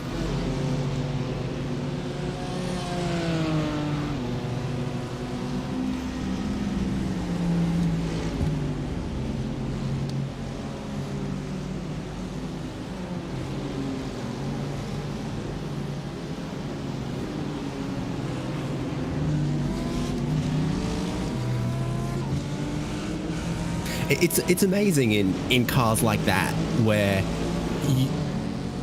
you are dragging it to an inch of its life, throwing it around and committing hard as you can to these corners, and you are practically, from your perspective, it feels fast because it's everything you've got. It's all the grip, and you're sliding the car.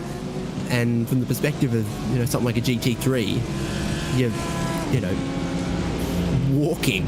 You certainly are. It's just amazing the differentials of speed and grip levels for each of these cars that is going around the circuit here in order to try to just continue to log laps here as we're closing in on just about a little over 400 laps completed so far, closing in on 10 hours left to go in the race as we are continuing to bring you coverage. And I actually pulled up the Britcar website. Their season kicks off here at Silverstone on March 26th of 2023 with two 50-minute sprint races before they head off to Brands Hatch for a 2-hour race. Alton Park in May.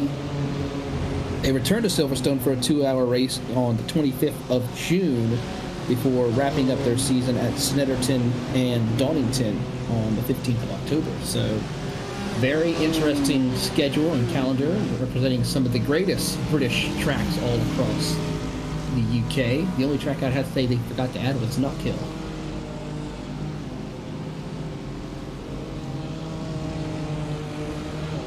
Yeah, I love Knockhill.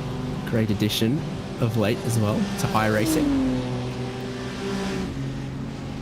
And hasn't our friend Peter Mackay just had a much bigger spring in his step ever since?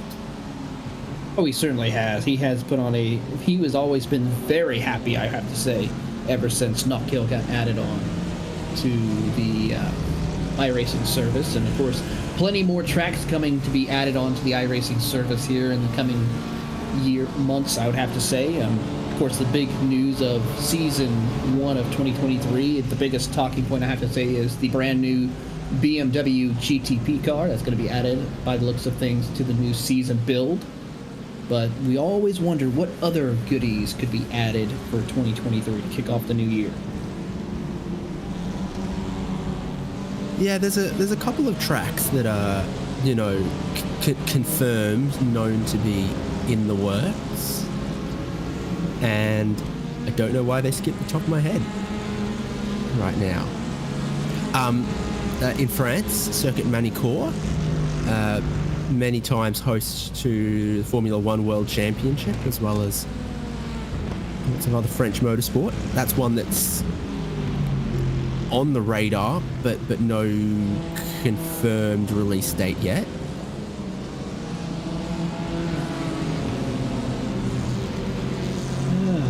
From what I've heard, there's a possibility of the dirt track over at Indianapolis Motor Speedway also in talks of being added on the iRacing service. Kern County Speedway, which is a short track located here in the United States, along with I believe another short track that one of the executives of iRacing, Dale Earnhardt Jr., mentioned as well. Of course, the big ones from Toyota with the GR86 Cup car added on to iRacing, as well as the possibility of the GT4 Supra. Is that a Supra?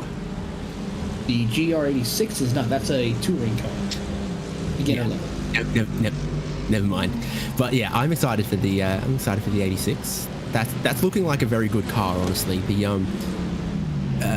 new championship they're forming for it looks very, very well backed as well, and so that'll make it a popular car out on the racetracks of the USA, and should make for good racing for us on iRacing as well. Well, then over in Australia, they have a Toyota series, basically. It's heavily involved out that way, I would have to say, for Sport Series. Yeah, for a while they were talking as if this Toyota Gazoo Racing North America GR86 Cup car might become the car of the Australian 86 series. But that has not transpired. They're going to have their own much more closely road-based car for our championship, which makes it quite a bit cheaper as well. Yes, I have to say, I'm talking to some people from that series.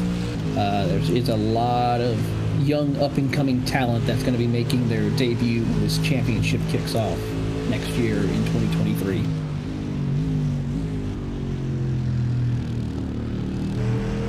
As we ride on board with the Sim Dynamic Esports of Simon Mason, still having a little bit of a quiet run inside the top 10, trying to catch up to the DCW Racing Chicken of Stuart Brickley. About 58 seconds separates the two of them. So quite a lot of bit of work to go for Simon as they work their way around the circuit still. Currently in sim time, it's about 3 a.m. So I have to say we have another 2.5 to 3 hours more of darkness before we start seeing the sun crest over the grandstands here at Silverstone.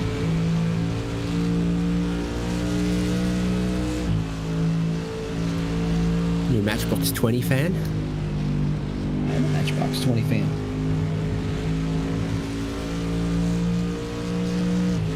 It's 3 a.m. You must be lonely. No, I'm not lonely anymore, I can tell you that much.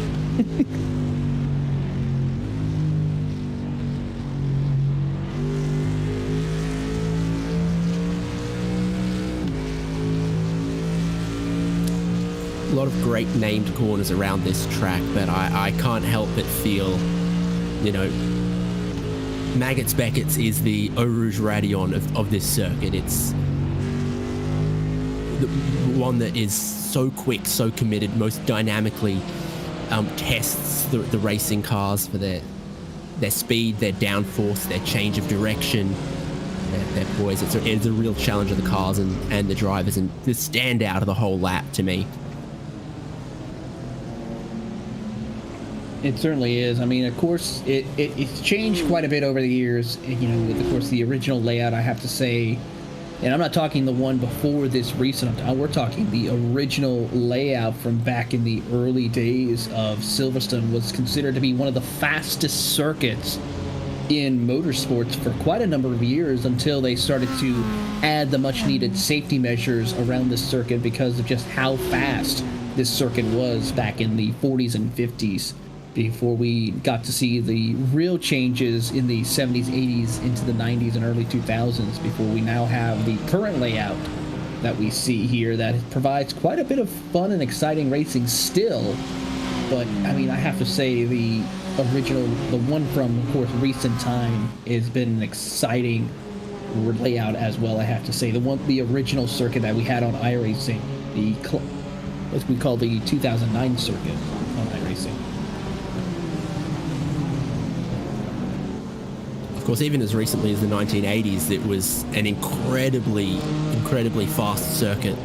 Maybe even more so than Monza is now. A lot like old Hockenheim, just some really quick, flat-out blasts. And I saw a clip from one of the World Championship motorcycle Grand Prix events here in the 80s or something. And I mean, to ride those bikes on a modern circuit would take a lot of guts, but the sort of speed that they had around here on those 500cc bikes back then on tires that don't look entirely trustworthy. Really brave stuff here. It certainly is. You really have. This track is a track that will reward you when you put it on the edge, but if you go a little bit too far over that edge, it will definitely bite you, chew you up, and spit you out.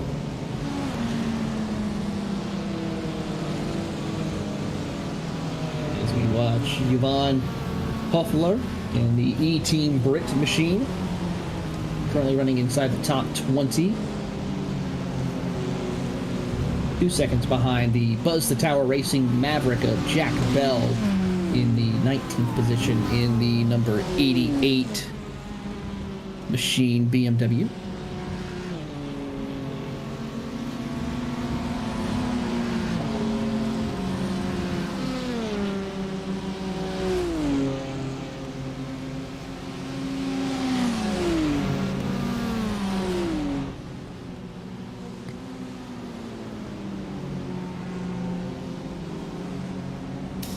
Into the hanger straight, and that Stowe corner just deceptively off camber. Ferrari struggled to get to the apex and is now going to get lapped here, potentially in the final sector. Not giving up anything for free. So we go through the final corner, using a little bit of the runoff and get by.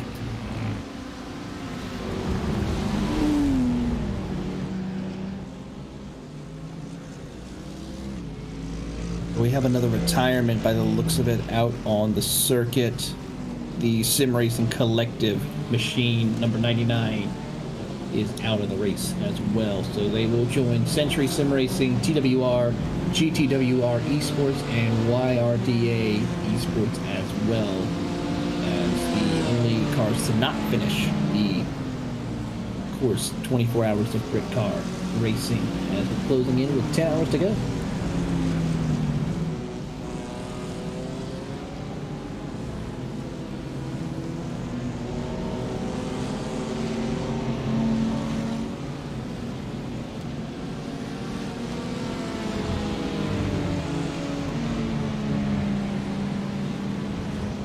Shameless ButtKicker sponsor service here. I did a very interesting VR activity thing, walking with dinosaurs, where what they'd done is they'd built a sort of second artificial floor out of sort of 4, shipping pallets, and attached a ButtKicker to that, such that when dinosaur goes stompy stompy, you feel the floor underneath you shake, and that in combination, with all the sensors you get with a VR headset on, it's very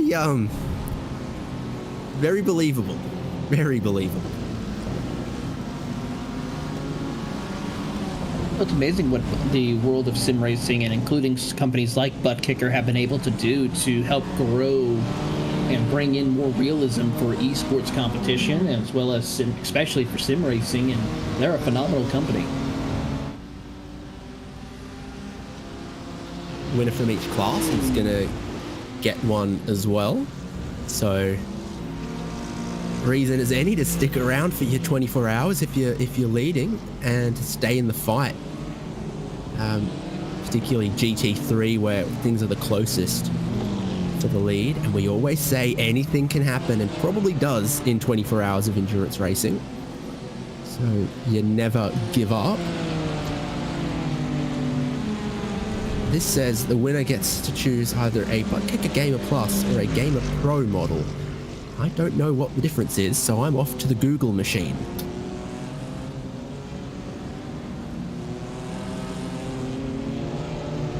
Watching now as the 88 machine is working his way around the circuit right now. That's Jack Bell. Currently still sitting in 19/10 seconds ahead of the E-Team Brit machine, but 3 laps behind the 4X Racing of Nate Jordan in 18th. So they got quite a bit of work to do during this stage of the race.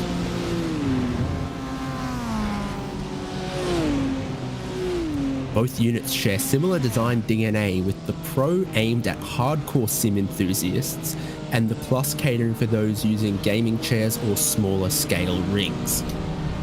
So I think it's sort of a matter of how they attach.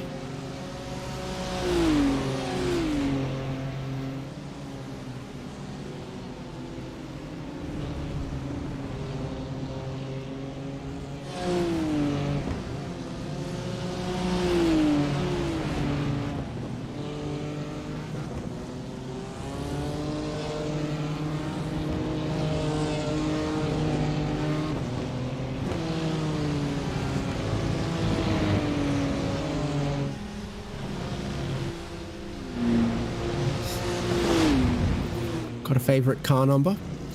We're looking at the 88. Triple Eight Racing occasionally like to enter Triple Eight and 88. For me, it'd have to be the number 45, which there is a 45 out there at the Score X esports machine.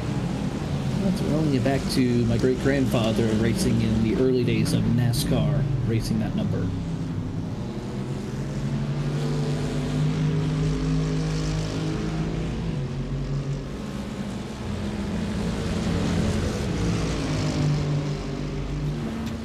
Your wish is Hugo's command. There it is. And there got plenty of work to do. It's 24 hours of racing, but we heard from our friends at Mazda, it's always happening. There is no break, no respite. Even if you're not trying to make a path to position, there is work to do. The corners keep coming, the traffic keeps coming, and they are trying to put a lap on 10th place Sim Dynamics Esport. And we've seen a couple times here, drivers come and go, tyre performance comes and goes.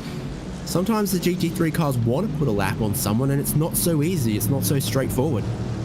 It certainly is not, and it's so critical. And we've heard the term of 24-hour races now turning into 24-hour sprint races, because sometimes that's the point of the race, where you just have to keep on the go and keep on logging laps, keep on putting it to the absolute limit in order to try and chase down your competitors or stay ahead of your competitors.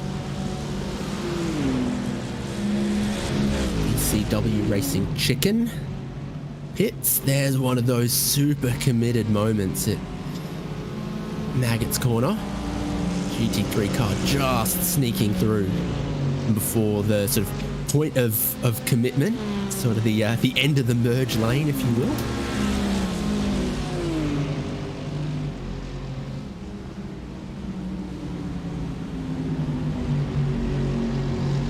Certainly is the case here as we watch them work their way negotiating, finding over to pit entrance. We're entering over on the Hamilton Straight.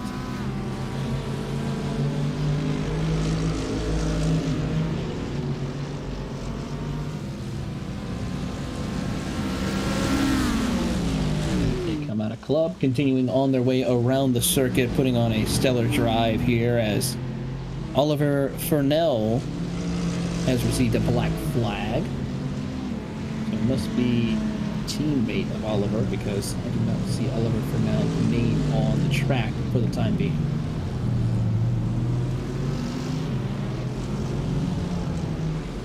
I did read out that name earlier when I was looking at drive times.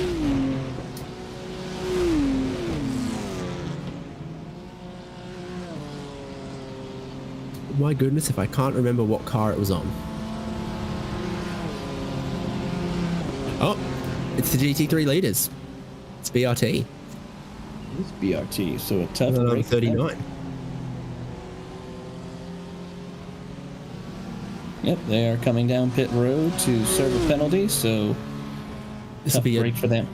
Drive-through, probably, if that's how they opt to serve it, how they should serve it. So I did see someone else serve a drive-through not that long ago, and it looked like about 23 seconds of transit time. I think it's an 80 kilometer an hour pit lane speed limit here, so they move down the lane pretty quick, and of course famously cut out the last couple of corners with pit entry as well. So there it is. That's a drive-through. Thank you for coming on our tour of pit lane. Gift shop at the exit. And with that, they will rejoin the circuit. They did lose a little bit of time, now down to 17 seconds ahead of Elliot Hellier in the Samsoid Kanan esports machine.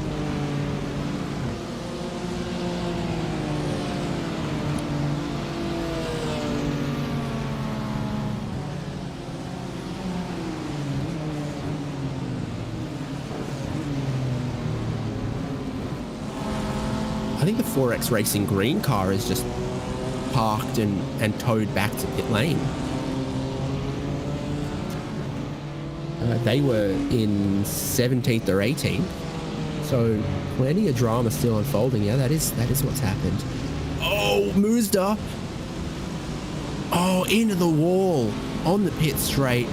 GT3 gives them a little kiss, and there's everywhere you look, there is lots happening right now. It is. It's that time of the night here. And it is absolutely bringing in chaos throughout the racing circuit for some of our competitors as they try to survive the early morning stages. Now just under 10 hours to go. As the Mazda definitely is going to be needing some repairs done.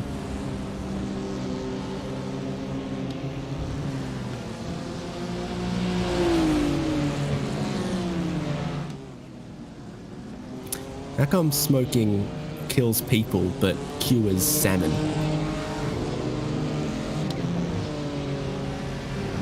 You starting dad jokes this early in the morning? Thinking that Mazda is hopefully still a while away from the slaughterhouse. Oh no, that was some pretty gnarly hit, I'd have to say, as they are now on pit road right Battle for now. position is a pretty gnarly hit. Bit of a hip check there between UK Sim Racers and CaterhamRacer.com. It's in the battle over 15th and 16th. Yeah, it looks like they've swapped twice now in this battle, going back and forth over position. I think Caterham Racer was ahead initially, and UK Sim Racing, well, now lead, but not by a whole lot. And I wonder if revenge or retribution is on the order. Traffic to negotiate. It's a tense moment when you're involved in your own battle like this and you've got to lap a car. And of course, GT3s, you're trying to lap them, but they're in the same car that you are.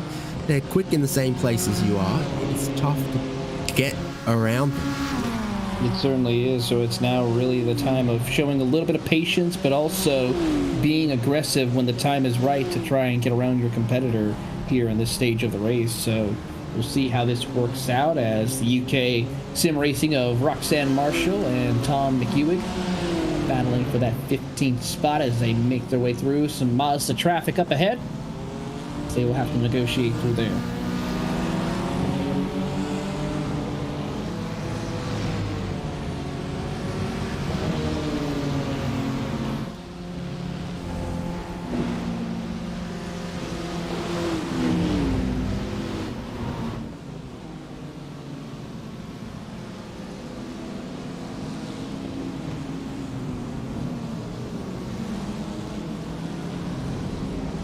Looks like we have someone who might be waiting to be interviewed with us. Looks like Jason Soffin.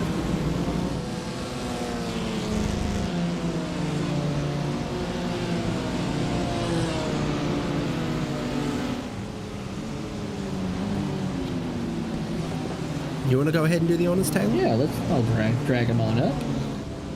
Jason, you have a copy.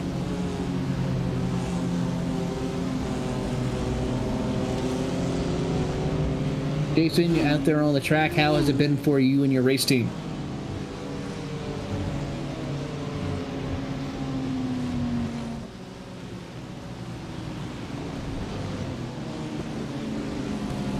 Give him a quick minute or two to see if he's good to go. There we go. I've just found a push talk button. There we go, Jason. Of course, first and foremost, tell us a little bit about the car you're out there racing with you and your team. Well, we're in the 286 BUSR Racing. We're just a university sim racing organisation who have decided, you know what, let's get together and do a fun race. How is the drivers, as far as with the university that you're working with, heavily getting involved with esports? Well, we're multiple different universities, so we're just basically the whole thing of British universities, and we've got quite a few decent drivers, and we've just pretty much taken 4 of our pretty good drivers on iRacing and decided, let's drive a Mazda for a bit, why not? So far, you're running pretty well, running inside the top 3 You're a little bit ways back from the drivers for your overall race lead in your class, but still in contention. What is it like having to deal with the Mazda, dealing with the higher pace cars of the GT3 and TCR? It's really interesting when it comes to people trying to pass you in, let's say, unorthodox places. I mean, we've pretty much had it everywhere, as I think every Mazda team has, and credit to the guys that are leading the class. Honestly, they've been doing a fantastic job on most things. And you certainly have. Of course, we are just under 10 hours left to go.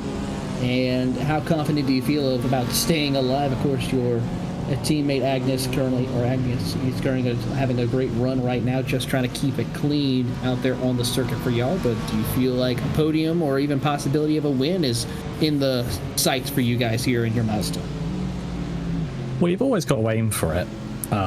So that's just sort of in the back of our minds, but the main focus is staying alive, and then at the end of the day, whatever happens, happens. I mean, we've still got some fast repairs in the bag, which is good, and we seem to be quicker than the guys behind us, so we're not really looking behind all that often, so it's looking up. Well, that's good enough to hear. And before we let you go and continue on with your venture, is there anyone you would like to say thank you to or shout out to?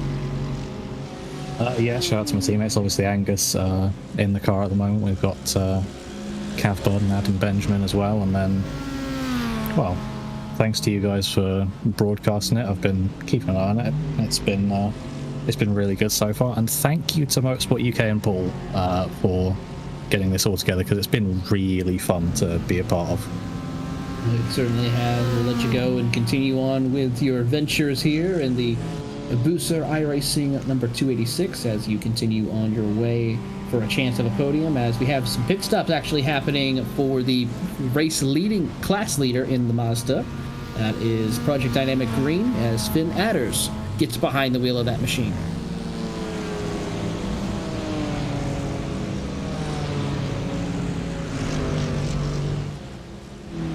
David, we are seeing a new driver join the ranks in behind the wheel of the 218 machine as he continues on his way. And we'll rejoin the track as he does it interstate style from 30 miles an hour all the way back up to a little over 80 miles an hour before joining on the track as a GT3 car makes his way through.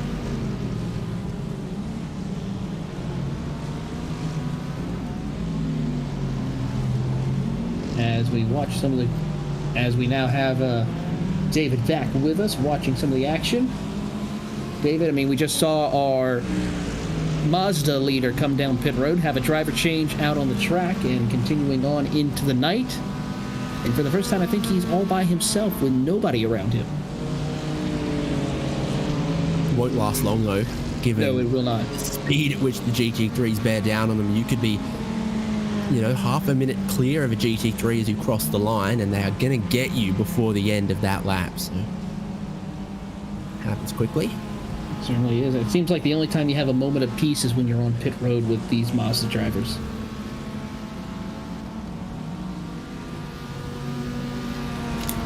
Yeah, apparently no good for your right shoulder either, all that stress, so we heard.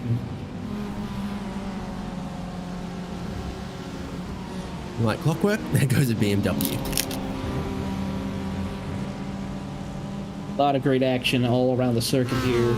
9 hours, 49 minutes to go. They've completed 419 laps so far around Silverstone as they work their way through. We still have quite a few drivers, a total of 42 drivers out on the racing circuit. This is our leader on pit lane, but they're not a leader anymore. They served that drive-through, trimmed their lead down about 15 seconds or so. They stop now. Christopher Zacchino will probably stay in, and in 5 laps time it'll be Samsoid Kanani Esports time to pit, and you expect this BRT car to roll back through into the lead of the race, but it shows how that lead's been trimmed back, that they now so easily leapfrog back and forth.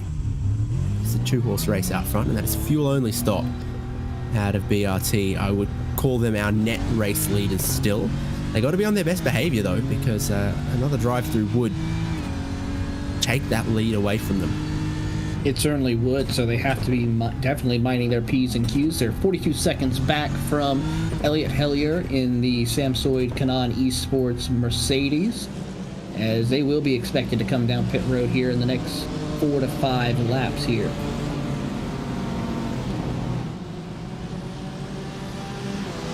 Yeah, I reckon about 4. It seems everyone is doing 30 laps, except Elite Racing Team did 31 laps to their stint recently. So that's interesting to see, but almost all the BMWs in the range of 30 laps, give or take. And another penalty has been given out to the team driven by Tom Mayle, who is currently, that team is 4.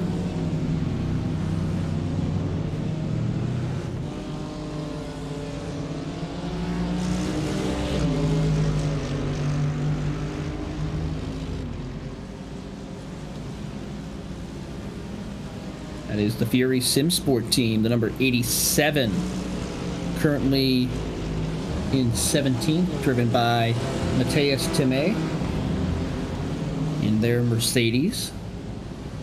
So they're serving their penalty at the moment.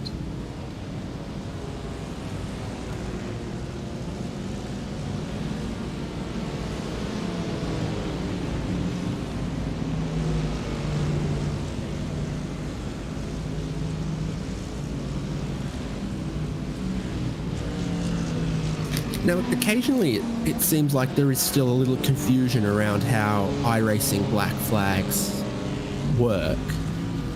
If you have a drive-through penalty and you just drive through the lane, it costs you about 20 seconds or so. But if you have a black flag, go in a pit lane and stop in your pit box and take service, I think it adds 40 seconds that it holds you after the pit service. So the net quickest way is to take your drive-through and then come back in the next time and take your service. But I don't always see people do that. Yeah, I see the same thing too. Some drivers just go ahead and take it all in one sitting just to get it out of the way, but it wastes a lot of time and where you could lose valuable seconds out of the track. But it depends on also where you are on fuel. I mean, if you don't have enough fuel to make it to the end, you gotta do the full stop, I would have to say. Yeah, because, you know, given the drive-through is 20 seconds or the stop and hold is 40, it's kind of the equivalent of serving 2 drive-through penalties. Not the most efficient way to do it all. It's the car that's hoping they're going to go back through into the lead after the next pit stop. The number 39 BRT Racing Machine, 46 seconds behind race leader Elliott Hellier. As they are continuing to log laps, they have about a 2-lap advantage over the Jonathan Worth machine of Elite Racing Team, as the 8th place car is looking to get around. That's the TNT Esports of Ronnie Smith.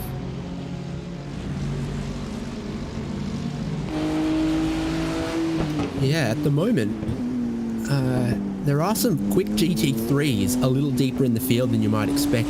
I mean, we saw UK Sim Racing Roxanne Marshall down in 15th getting around for position, and their last lap, a 158.9, compares very favourably with the cars at the pointy end of the field. Century Sim Esports 51 in 4th place, last lap of 58.5. Makes them equal with one of the quickest cars out there at the moment. There are a lot of GT3s lapping almost, you know, bang on sort of 2-minute lap times. So these cars that are still in the 158s, 159s are making a bit of ground, showing some good speed at this point. They certainly are, and they will continue to do so. But as the laps continue to wind down, we see some drivers who are maybe more experienced in the nighttime, but just due to the fact of some of the issues that they had to face early on in the race, it's caused a little bit of issues to where they're in the position they are now and have to keep on pressing forward to hope for the best for them in this later stages of the race.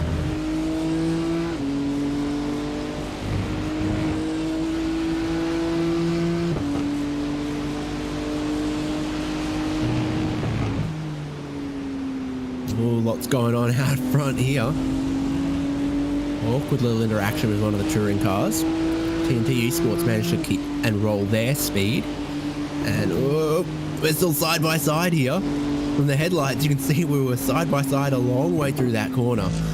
Really difficult stuff. And this could cost them the race lead. For BRT, they're in the outfield there. They've been off circuit. They only had the lead by about 11 seconds before their most recent pit stop. It's cost them much more than that. It could cost them the lead. Here's them. Right. Yeah, so it didn't work out for them, trying to stick it around the outside there. Maybe they should have just given up the position. No contact with the wall. So the car we were on board with, it went well for them, but for what could be your race leaders, trying to stay in that fight might have cost them. It certainly did. Might have cost them indeed, as another penalty has been given out to the number 19 machine, Brandon Gielt, as he will have to come down pit road to serve his penalty.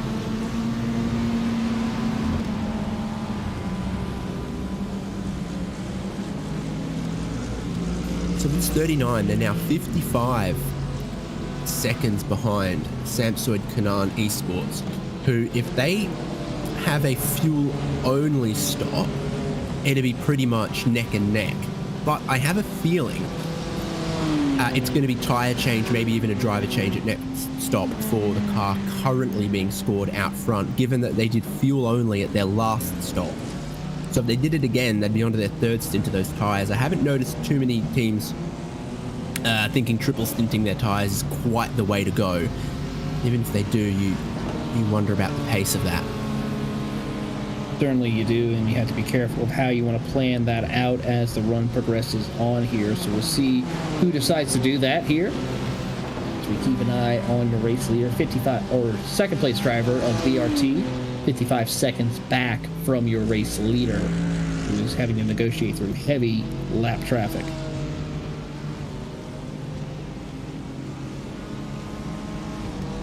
Started the race with 49 cars, and there's still 43 of them out there. So as far into the race, we have not cleared up or gotten too light on the circuit. This will probably be the inlet for your leader. So I'll be pitting at the end of this one. What they opt to do will decide who scored as leader of this race, I do feel.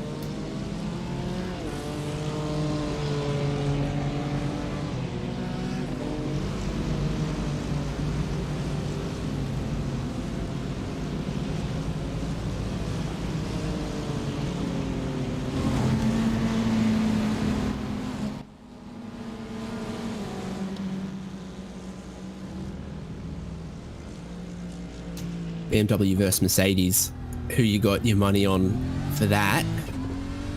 Oh, that's a tough one because both of them are very well-rounded vehicles to race on. Of course, the Mercedes, well known for its high horsepower and, front-end straightaway speed. BMW a little bit more better to handle through the corners, of course. But so far, BMW's been the top class or top car of this race as far as out of all the GT3 cars. There's only one Lamborghini, I believe, in the field, and then a couple of Mercedes. And then as we speak of that, the Samsung Canaan Esports Mercedes makes his way down pit road. And, of course, I believe one or two Ferraris are out there on the circuit as well. So just provides the interesting racing action and combinations that we've seen here around the circuit. And we'll see Christopher DeCoin come around and take over the race lead as Elliot Hellier will work his way into his pit box. And is there going to be a driver change here is really what I wanted to see. At the moment, it still looks like Elliot Hellier staying in. And that opens up the possibility to triple stinting these tyres with the driver staying.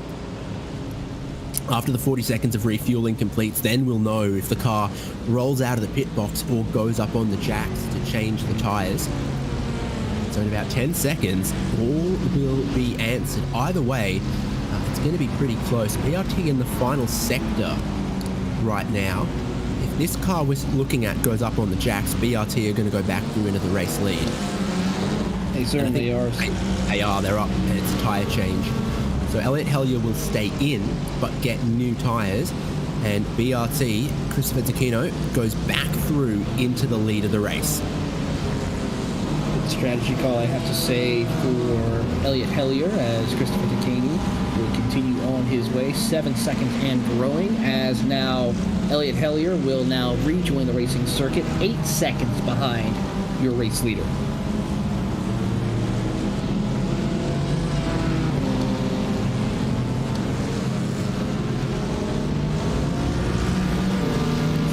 Well and truly on here then. Another one of these cars where the roof lights match the paint scheme, blue and purple and orange. And this is the kind of bit you relish as a driver, you know. You have your pit stop, you come out of pit lane, you look, okay, where is the leader? Where is my target? Where's that hare that I'm chasing as a greyhound? And the answer is just 9 seconds up the road. You'll get onto some of the straights, you can see them, you know every time you make a good move on a bit of traffic, you get a bit closer, you'll be able to see them on your relative box as well. You'll be able to see them with your eyes out the windscreen. So it's very, very motivating, or at least the way that I operate. It certainly is very motivating, and you have to really put the hammer down and make your way through as we watch them continue on with Elliot Hellier trying to hunt down your race leader.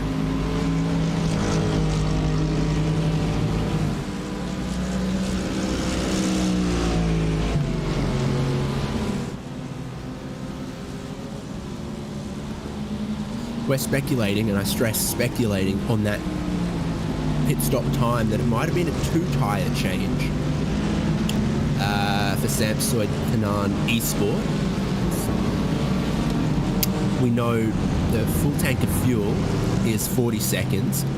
Most of the pit stops when they've changed 4 tyres have been about a minute. So about 20 seconds to change, or a minute 5, so about 25 seconds to change all of the tyres. That total stop time, 55-ish for this car, does look a lot like it might have been only 2 tyres. And we know, we've heard from some of the drivers and teams that we've spoken to, it is the left side tyres that take the biggest hit around here. All of the quick, loaded corners are right-handed, so you've got a big handful of them. You've got Stowe, really long corner, off camber, fast, leans on the front left tyre. Cops, again, super quick, 4th gear, 5th gear, all the way leaning on that front left tyre. You've even got Luffield, I think it is there, in this section of the circuit. Just keeps on going and going and going, leaning on the left-hand side tyres. So if I was going to change 2, I think I'd go left sides. Seems to be a good strategy call, I have to say, as we watch and keep an eye on the strategies. And of course, with the tire change, the tires are good for a little bit for BRT as they will continue on racing. But my question is going to be, what is going to be the lap times once we see Elliot Hellier start to get into some clean traffic and setting some good pace right now? Because Hellier has, or that team, Samsoid Kanan Esports, has set the fastest lap out of the GT3 class. Jonathan Worth last time by setting the fastest lap last time for your top 3 competitors. But the problem is, of course, he is a lap behind your top 2, as Elliot Hellier is picked up 2 seconds on your race leader. It's now down to 6.7 seconds. BRT have caught a little bit of traffic. It's been a really solid outlap and first flying lap from Samsoid Kanan Esports, and they have trimmed that gap at the lead from 9 seconds down to about 7, down to about 6.5. Hellier is flying. BRT is struggling with a little bit of this traffic, as you can see behind this Ferrari, that they're not able to immediately get past. I think they might get the wave by now on the Wellington straight. Seems to be the case here, as they will finally clear that Ferrari. It's now back up to 6.2 seconds between BRT and the Samsoid Kanan Esports racing machine, as they will now try to continue on into the night, closing in on 4 a.m. in-sim time. 9.5 hours left to go for our competitors. I'm worried to ask when is sunrise, because I don't want to hear that it's still a long time away. I would say in sim time we're looking at another 2.5 hours, I would say. So plenty happening in the GT3 right now. It is closing in between our first and second. Closing in between fifth and sixth. Yeah, where 89 Motorsports got through for that position, I think, on this lap. Certainly is, and the Samsung Canon Esports is really dropping the hammer. We'll see how it's going to change here. It's now down to 5.5 seconds as they hunt down the BMW. It was a really good day for Mercedes so far on RaceSpotTV broadcast. They swept the GT classes in the GSI Endurance Series with Team Urano and Maniti Racing taking home the checkered flag and Coda. As the Mercedes here of the Samsung Canon Esports, along with the Elite Racing Team, are trying to hunt down the BMW of BRT here as we ride on board with Elliot Hellier, trying to negotiate through. As he has a little bit of traffic up ahead, he catches up to the Ferrari, has to get really hard on the brakes to not run into the back of that Ferrari. He tries to find an opening to get around. That's the number 19, I believe, was 19 or 17. This is that traffic giveth, traffic taketh away, because quite a bit of the margin that Elliot Hellier pulled out of the leader was when the leader couldn't immediately get around that Ferrari. You say, oh good, I'm back down now, underneath 5 seconds, but then the what goes up must come down, swings and roundabouts, every other cliche I can throw at it. Suddenly he's in the position going, whoa, I've got to maybe take some evasive action here, or this is going to compromise my line through a corner or two. On trend, you still feel like the lead is closing up, but there are little pitfalls along the way. And as he comes out of Kopp's corner right here, heading through the Maggots and Beckett sequence, still was able to get by that Ferrari a lot quicker though than Christopher last time around, as he now heads over to Beckett. And now through the Chapel curve, he has one Mazda up ahead of him as they make the run down the Hanger Straight. And now really kicks it into overdrive, and now under 5 seconds, 4.8 seconds, and closing. So I've got a speed trap differential GT3 to MX-5 of about 60 kilometers an hour.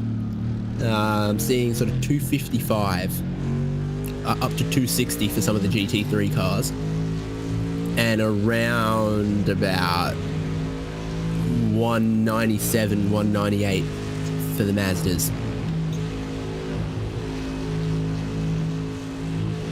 Quite a big gap in difference, I'd have to say.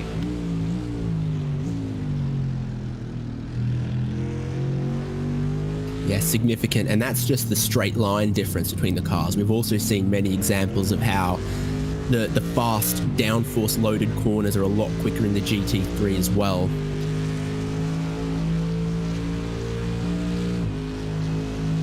Looking at the times last time by for your top two, it was a 1:59.4 for BRT, a 1:58.7 for Samsung Canon Esports, and the gap is now down to 3.8 seconds here for your race lead. So this is going to get really exciting to see for your drivers as they work their way around across the old front straightaway before they head over into Kopp's corner. Bit between the teeth for the driver we ride on board with at the moment. These are some of the best laps we've seen of late. 158s trying to consistently claw away at that lead, and it's working. Lap time of a 1:58.6, only matched by third place Elite Racing Team, who are a whole lap and a little bit behind this battle.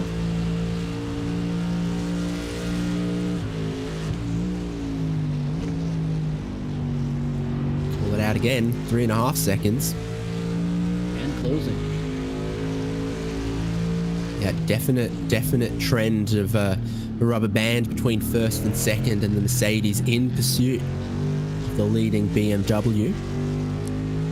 it's on pace right now, but you think the 20 seconds lost to that drive-through earlier for BRT certainly took away a lot of their comfort factor in this battle.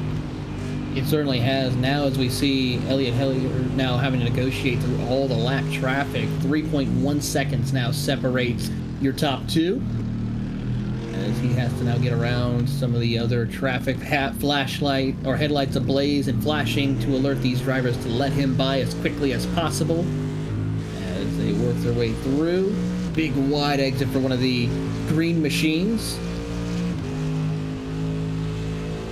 as they enter into the braking zone to approach over through Woodcote. Really late apex there. The track just kind of keeps tightening towards the end, which means you gotta pick a late apex, otherwise you'll run wide. You have to, indeed. And that gives a little bit of breathing room for Christopher and the BRT after that, as they now come across the old front stretch, heading back into Cop's corner. That Mazda might slow him up just a little bit. Nope, Mazda gives way as quickly as possible. Still a compromised line through Cops, which we know is really, really quick, and it costs about half a second to this car. Oh, about here. Oh, looking around the outside. Yeah, you feel like you want to get alongside and get past as soon as possible, but I'm not sure that line is the quickest way out of that corner and the quickest way down the straight either. So gap's out to 4.5. Now, it just be like that sometimes with the traffic.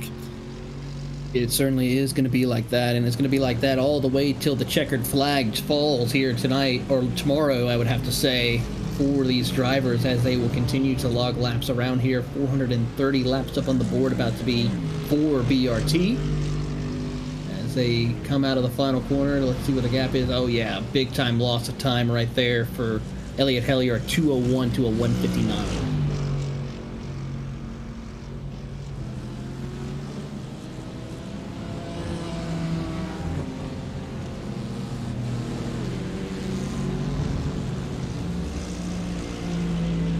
Yeah, fully 4 seconds away from their best lap of the race. And the fastest lap of the race, like you pointed out, belongs to this car.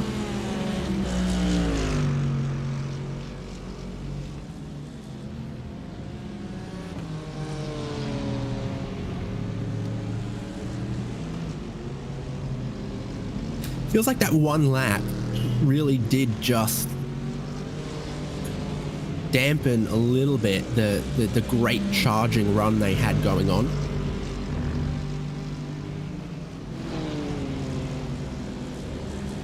A lot of time left in this stint for these drivers, a lot of time left in this race for these teams, but there was sort of really exciting 2 or 3 laps there where we could see the gap disappearing before our eyes, and it's now just stabilized a little bit.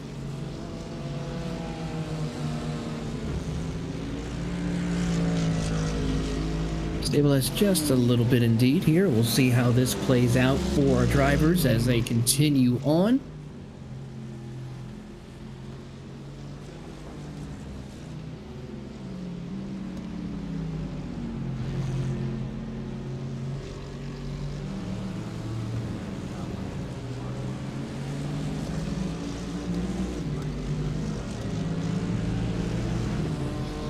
You like cheese? I do love cheese. Colby Jack is one of my favorites. I have just finished the most delicious piece of Danish blue cheese.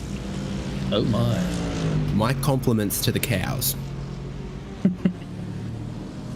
I think I did know and have forgotten how to say thank you in Danish. And even if I could remember, I would probably butcher the pronunciation. But You don't I think their cows speak English over there anyway. Okay, good. Then we should be good to go. Yeah.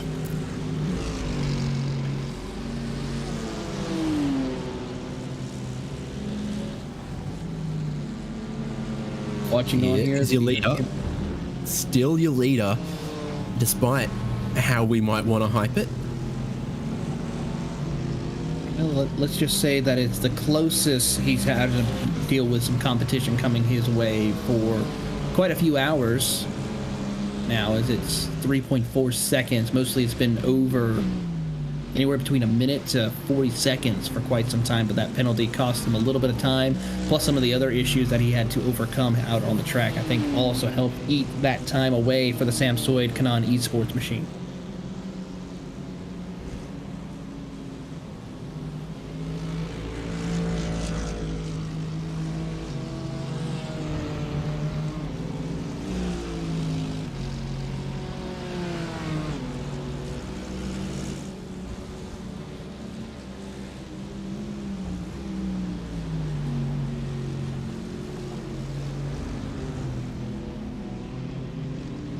You think the initial grip boost to those new tires has maybe reached a little bit of a plateau, potentially? I mean, we know that nothing beats a brand new, fresh set of tires, but GT3 tires do tend to be relatively, durable. So you can feel like you get a magic 5 laps, and then for the next 60, they're just, good. Yeah.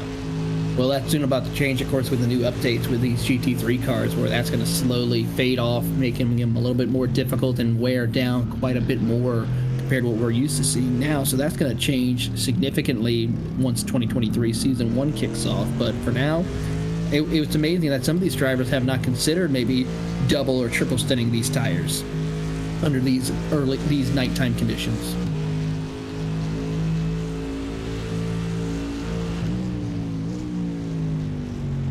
What is it? 3 seconds now.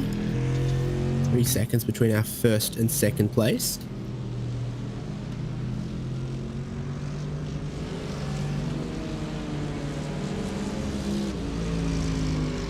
This car reminds me a little bit of the Kenny Habul Sun Energy 1 Mercedes GT3.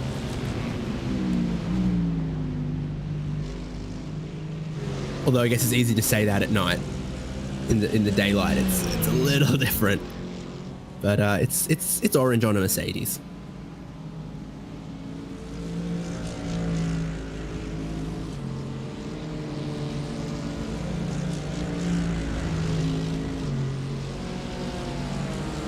Two seconds, tough run through Beckett's Chapel for the leader. Might be something to do with that Honda Civic Type R. No such dramas for Samsoid Kanan Esports and Elliot Hellier.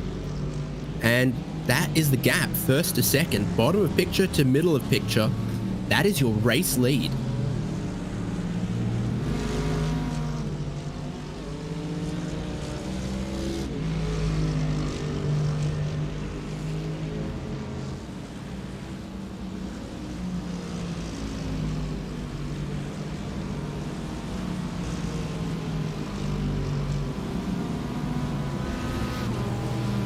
Close call with the Mazda. I don't want to be a Mazda sandwiched in the middle of this fierce battle. Has the ability to maybe kick off a little bit shortly. Almost underneath the second now. Yeah, if Elliot Hellier can break that 1 second gap and get it under a second to about 9 to 8 tenths of a second, he can start picking up the slipstream from that BMW here, and that's going to bring in a lot of possible close racing action here in this stage of the race.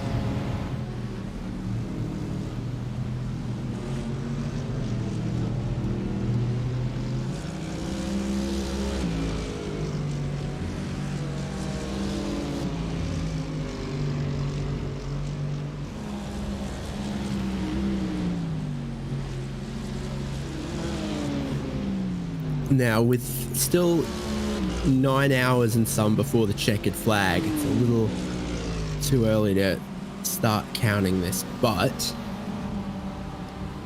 Samsoid Kanan Esports have also got a little more fuel on board, about 5 laps more fuel. So if they had identical pace and identical pit stops, it'd be a shorter final stop for Samsoid Kanan Esports. A little bit of a balk off the Mazda sees the lead evaporate to nothing. BRT are going to try to defend the inside line into Stowe. Elliot Hellier looking to take the full racing line out wide, carry the speed.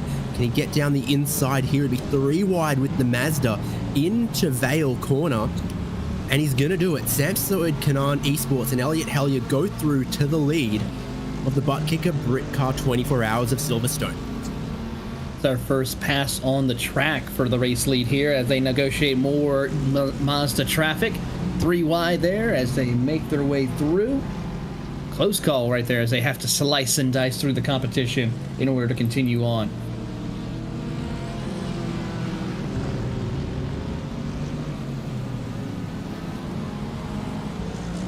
Mercedes to the front in the wee hours of the morning here. Like you said, when the shoe was on the other foot, your opposition's still within 1 second behind you. They're going to get that slipstream. So down the Wellington straight, it just helps BRT stay in the picture.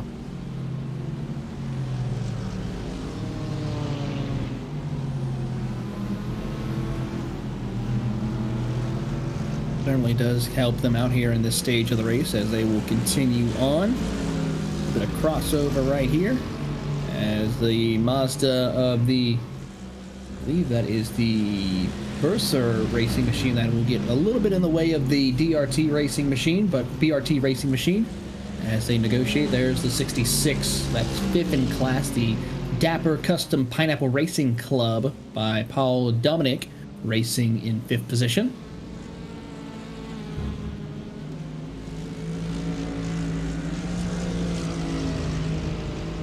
Pineapple is great. It's the food that when you eat it, it eats you back. As long as you don't put it on a pizza. Wrong. I've already had this conversation with people. You do not put pineapples on a pizza. I am sorry. Get on a plane, come down here and stop me. I hope it eats you up at night, knowing that people like me are still doing it and you can't stop us. Unfortunately, we cannot stop you. We actually just removed a friend of ours from a group chat because he decided to dip his pizza in ketchup. Okay, no, that's fair enough. Hence why we removed it. That is where you draw the line.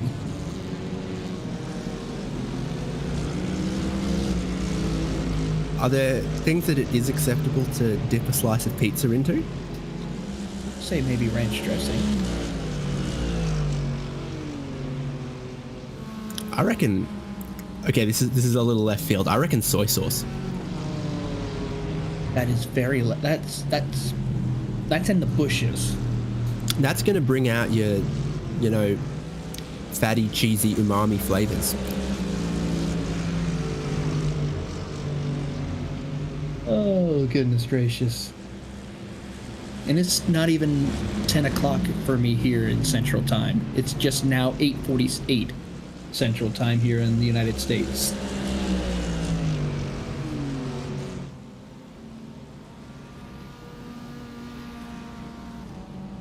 As we watch the Samsoid Kanan Esports trying to keep up and work his way around some of the other GT3 traffic, keep the BRT BMW behind him.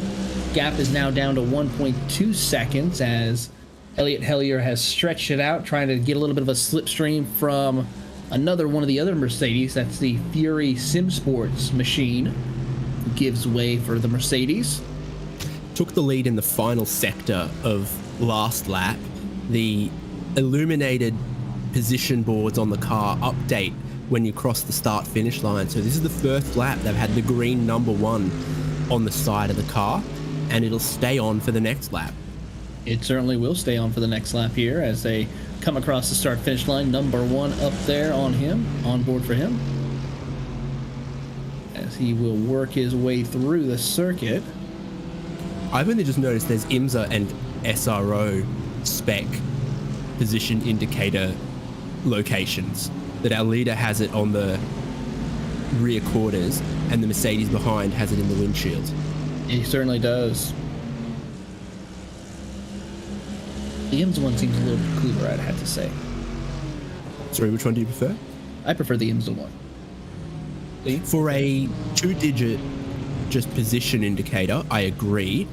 I do like when they have the 3-digit ones in the windshield that on the outlap display the driver name and thereafter display the car position.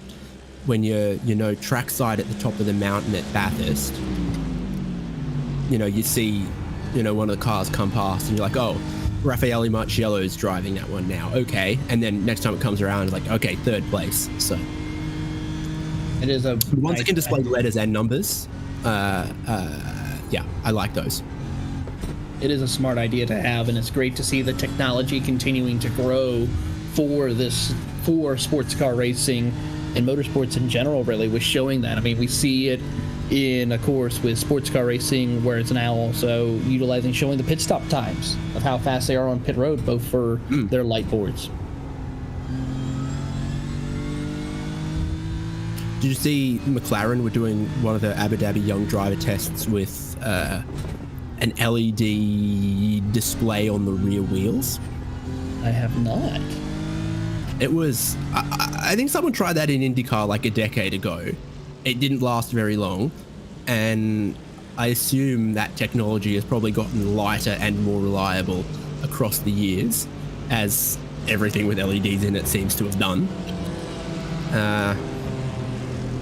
So yeah, that's an odd one. I can only really see working at night races, and even then, needing a lot of work for it to, for example, show up on TV cameras without getting distorted. Yeah, that's the key right there, is making sure you do it where it's not going to get distorted for the cameras. You can't pulse width modulate. No. As the Quantum Racing team is number 37. We ride on board with them. They are sitting 4th in the MX-5 class, trying to work their way through. They're about a lap behind the Booster iRacing machine in 3rd position, so they got a little bit of work to do.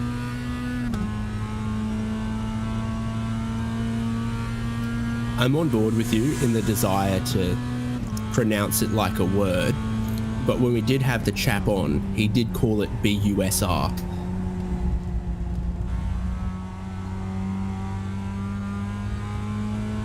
He did, if I remember correctly, yes, he did. BUSR. Goodbye Mazda to the pit lane, I think that was. No, sorry, Triple S Race. Triple S Racing Team Mazda. Andre Kalinescu was driving when we spoke to their teammate earlier on, so I wonder if that's a driver change for that Mazda team. Sequential Sim Sport from that category also in, so two Mazdas, fully 20% of our field on the pit lane at the moment. It will be a driver change in the Mazda. Ben Reynolds is going to get in.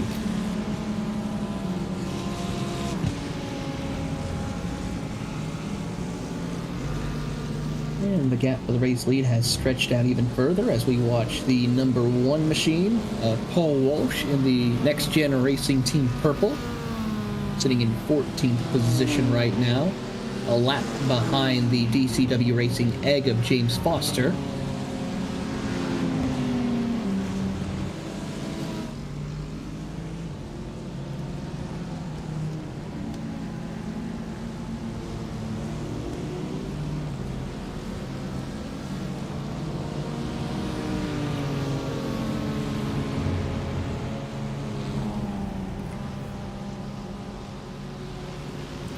The number 1 as a racing number is a number that you can't choose in most series. It has to be sort of given to you or won.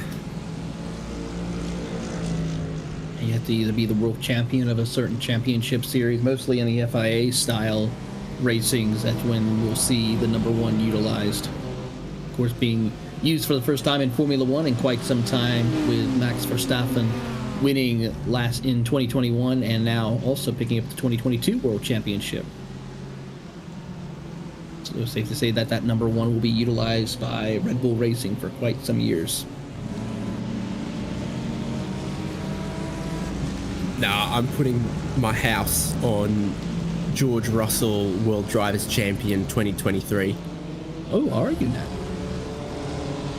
Yeah. If you just extrapolate his Interlagos form across a whole championship, he'll be unstoppable. Not a bad deal, I would have to say. That is a good pick. For me, I don't know who could win the Drivers' World Championship. I agree, George Russell and Verstappen would be the two drivers who would be battling for the championship next year, I have to say. But It won't be Daniel Ricciardo. I know. Well, it's for an Australian driver to. I think that's going to be the first time in a long time that we've not had an Australian driver on the grid. Wow, you've forgotten about Oscar Piastri that quickly. Come on, it was the only thing anyone talked about for like 2 weeks. Yeah, it is. The fiasco. The fiasco indeed, but it's not the same. I mean, Piastri is going to be good, but you can't go wrong with Danny Rick.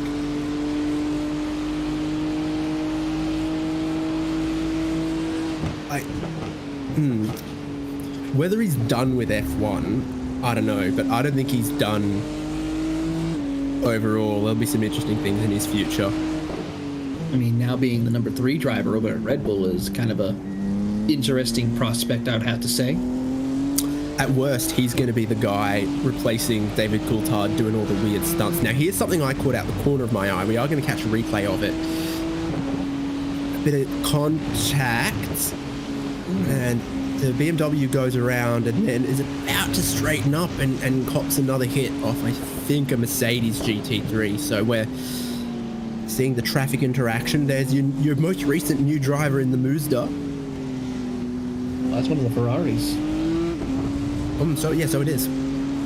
Was expecting the GT3 to be a lot further to the left-hand side of the circuit, and yet the racing line is across the curb at the left-hand side, so there was still a lot of space around the Mazda.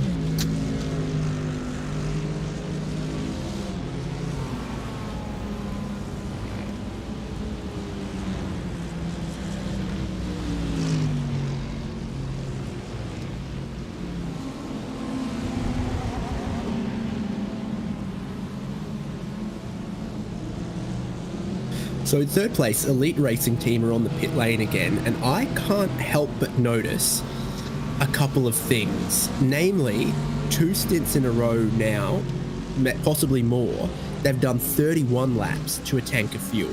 So longer than what our 2 cars out front in first and second are doing.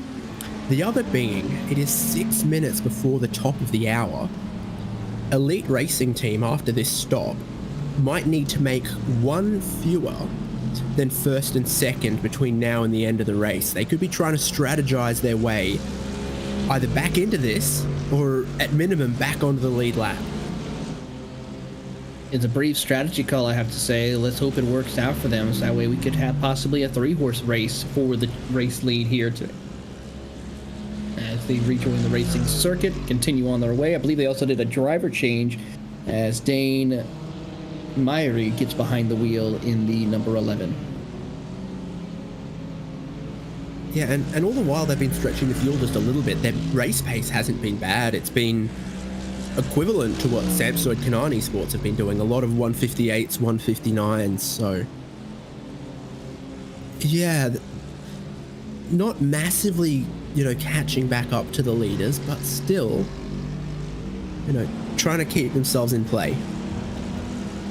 They've certainly been doing a great job of that here for quite some time as they work their way around. And there's the number 7 of Elliott Hellier trying to work his way through in the night, the early morning stages of the race here, as he believe is coming down the Hamilton Straight. Yes, he is.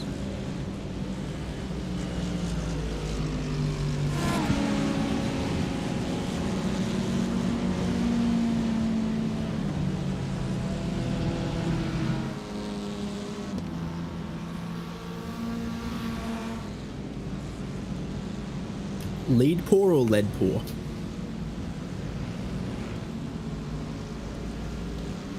Lead paw racing, I would say.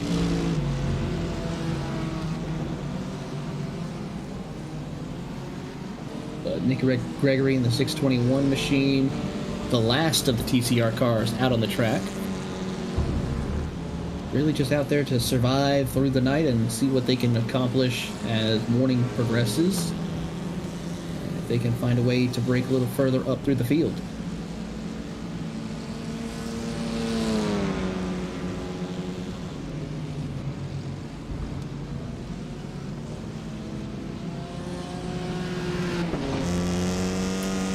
You ready for a fun fact? Ready for fun facts as always, David. The largest numbered car in this race, 621.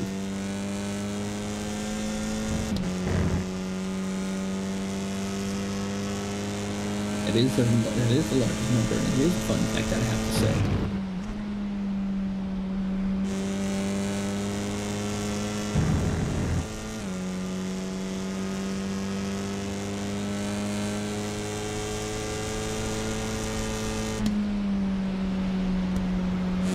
One of the Honda Civics. We saw that our leader, Veloster, is others in the category. I think there's only two manufacturers of TCR cars on this circuit: the Honda Civic and the Hyundai Veloster.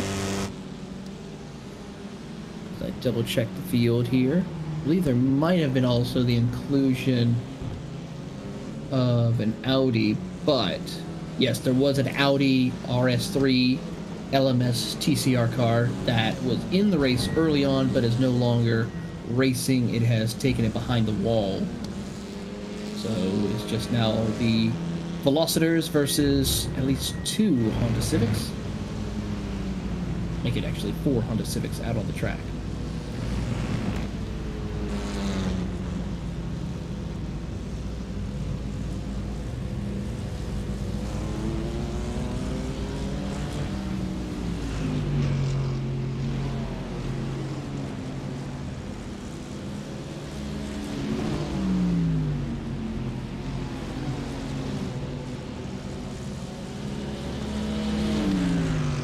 Up our race leader, Elliot Hellier, in the Samsung Canon esports machine, trying to Risky there. have a close call right there with one of our competitors. That's the 20th place driver of Jeff Sanders in the 101 driving Miss Daisy machine. That was definitely a little too close for comfort, I have to say.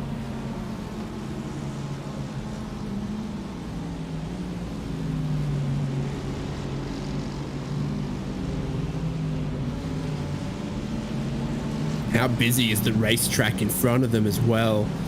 A lot going on. A lot going on indeed here. We'll see how this progresses through this stage of the race for your race leader. Get by one Mazda. Looking, get by another and another and a BMW. 4 cars, 2 corners. And there's been drama behind. Those cars are collided. The Mazdas and that BMW on their way in towards turn number 1. Down the Hamilton Straight.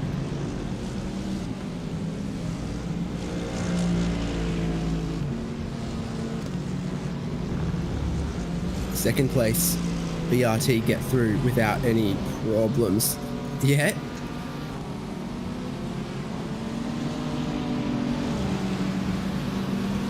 Okay, so this is after your leader comes through. Oh. 4 cars colliding at a minimum there.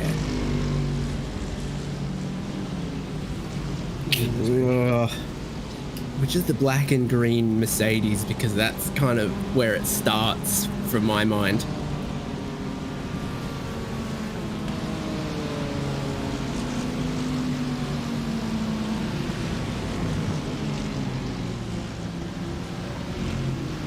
Ooh.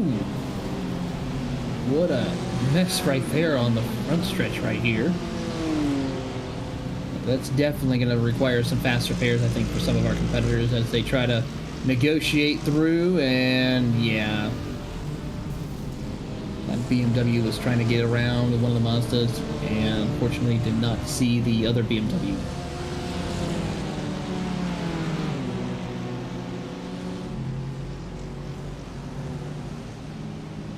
And it all did play out right near our, overall leaders, who were entirely unscathed in all of that as well.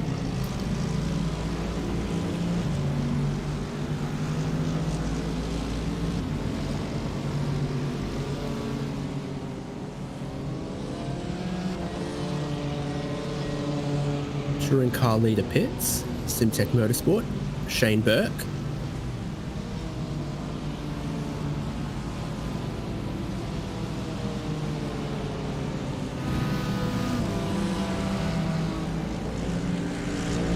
I can see at least one Mazda on a tow truck and maybe another GT3 on a tow truck after what we just saw in those replays. And this is 89 Motorsports, the Ferrari, Century Sim Esports, the BMW, been one of the quicker cars of late. The 51 has been flying, not necessarily on the last lap though. I think 89 Motorsport might have gotten through. Yeah, they have. You can see 05 on that number board, and they're in 4th place right now. So they started this lap in 5th, hence the evidence of the LEDs, and the LEDs don't lie, just like Shakira's hips. So the Ferrari has made a spot on this lap. Certainly has, as we ride on board with Adam Hedgecock in the Century Sim Esports Machine BMW, trying to hunt down the prancing horse. If the speed track figures are to be believed, the Ferrari has got some legs on it, some really solid straight line speed, which of course is great in this style of racing, because when you battle another GT3, you can pass, you can defend, but also you more easily get around, for example, the touring cars. You struggle to pass them through the corners as a GT3. So then when you do get on the straight, you want to really, extend those legs and maximize the ability to lap traffic in the parts of the lap where you can use your speed advantage to get around them, which is when you've got the throttle mashed. You certainly do have to indeed, as we watch them try to negotiate and play a little bit of keep away in order to stay in the top 4. They're a lap behind Dan Myrie in the 3rd position. So they have to have a little bit of help in order to go have a shot of taking home a podium position here in the Britcar 24.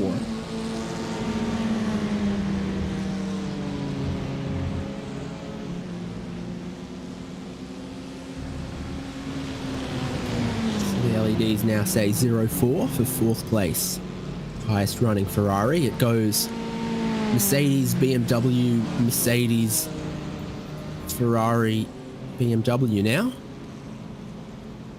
Have to check in with our friendly Lamborghini a bit later.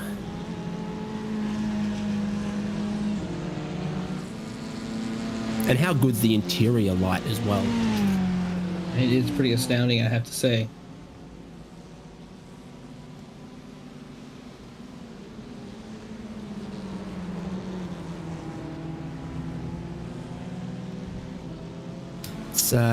It's really clever stuff, because it's a color that allows you to see all the switches and dials and everything in the cockpit, but doesn't affect your night vision. So when you put your eyes back up to the road, you've got no problems. And very commonly, all the switches are got stickers on them that will glow under that light, or reflect at least.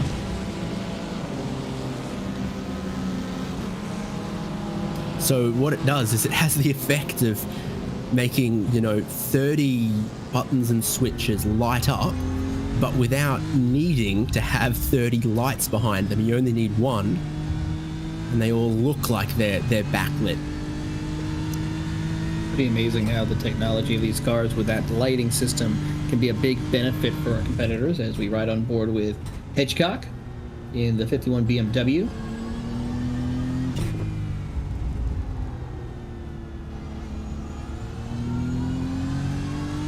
Fanatec owners will be able to correct me, but that looks like it's more backlit on those on the wheel for the BMW as compared to the Ferrari, or what I know a lot of Audi teams do in an R8. That seems to be the case. I have to agree with you on that. In behind the Civic, looking to get around before the complex of corners is done. Compromise you a little bit onto the hangar straight, where straight line speed is already at a bit of a disadvantage for the BMW relative to the Ferrari. Let's see what I see for the Ferrari. I think I saw 250 for the Ferrari and 246 for the BMW, but I might have caught it a little late on the live speed trace down the straight there.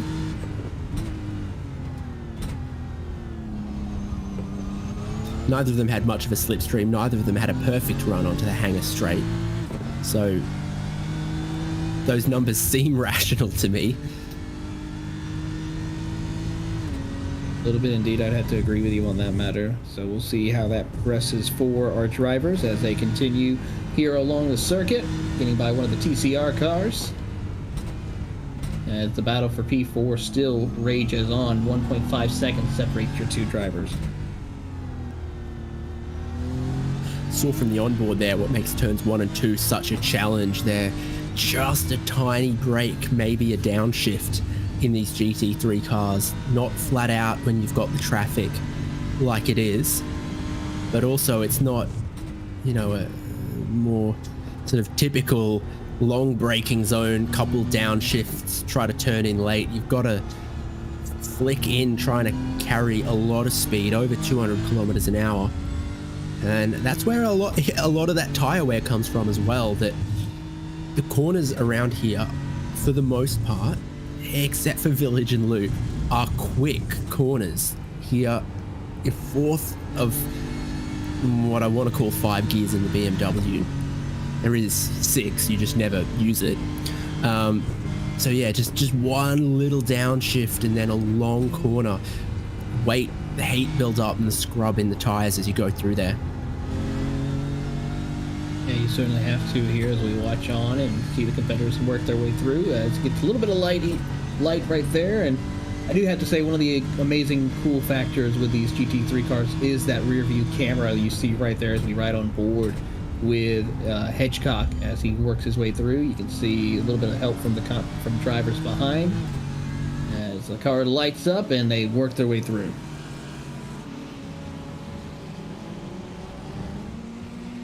Bit of Mazda battle back there. The Mazda's going to get dive bombed. I think RAF Motorsports was the car that is 5 laps ahead of them and trying to make it one more.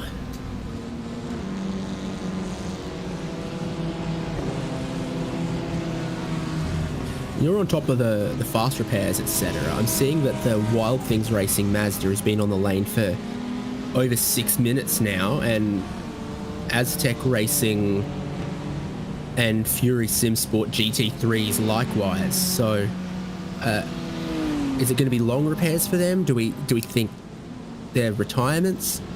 For the Wild Things Racing, yes, it's going to be a long repair. They've already used all 4 of their fast repairs. For the Aztec Racing machine,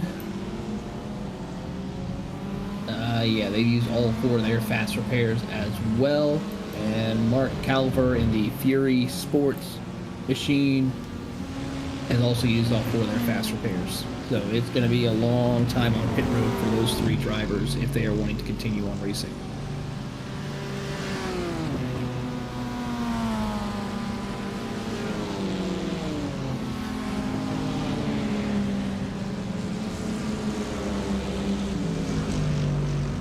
Weather on circuit pretty much unchanged all through the night here. Still cool to mild. 19 Celsius air, 20 Celsius track temperature. Not like Brisbane, Australia, where it's currently 31 Celsius air temperature and yeah, humid as a kettle. Yeah, that's not the temperature we're dealing here in Texas. About 51 degrees Fahrenheit dropping. We're going to get into the 40s here as we are in our, excuse me, our winter time period.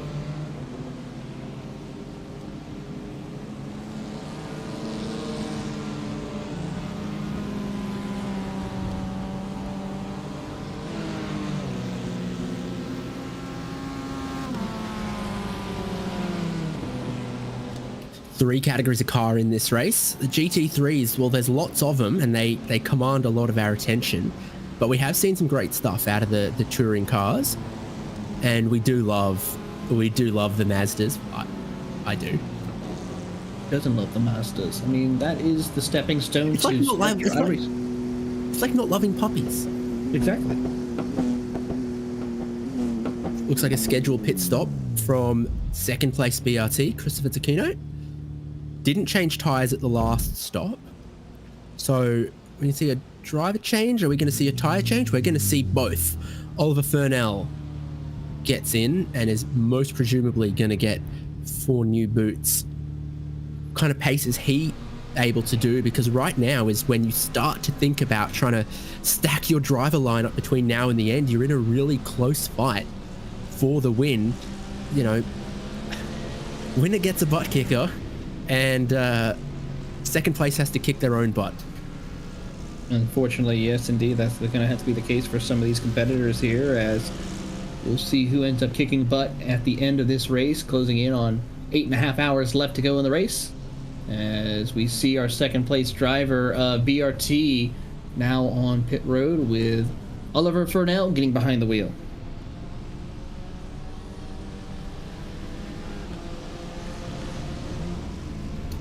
That's it. That's done. He's in the race, and it's his job now to keep them with the lead, keep them in the fight.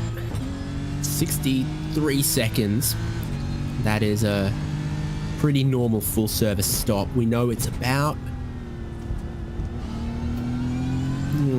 40 seconds to fuel for 23 to change the tires. So with that in mind, changing 2 tires ought to cost you about 12 seconds. You know, Samsung Kanan's esports last stop was 54, 55 seconds. So I think that about checks out for 2 tires, honestly. If you got 42 seconds of fuel and then another 12 seconds of tires, that'd take you to about 55 seconds, wouldn't it? It would take you to about 55 seconds, indeed. Just don't ask me to add up 3-digit numbers live on air. Yeah, that's pushing it a little bit.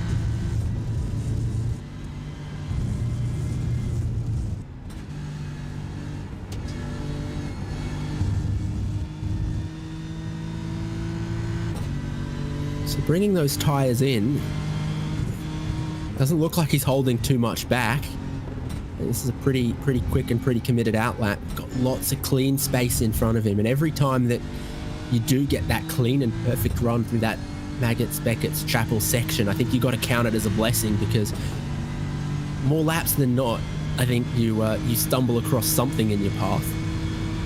And it's part of the track where you've got the most sort of consecutive corners in a row, you know what I mean? Like you come down the Hanger Straight and you go through Stowe, and then you've got another straight, and then you go through Vale and Club here, and then you got another straight. But it's just the most, consecutive apexes in a row, the most complex on the lap. It certainly is, and this just provides a lot of different opportunities of how to get around the circuit as quickly as possible, but also provides different ways to where you can make a small mistake that could cost you valuable time, or of course put you up into one of the barriers.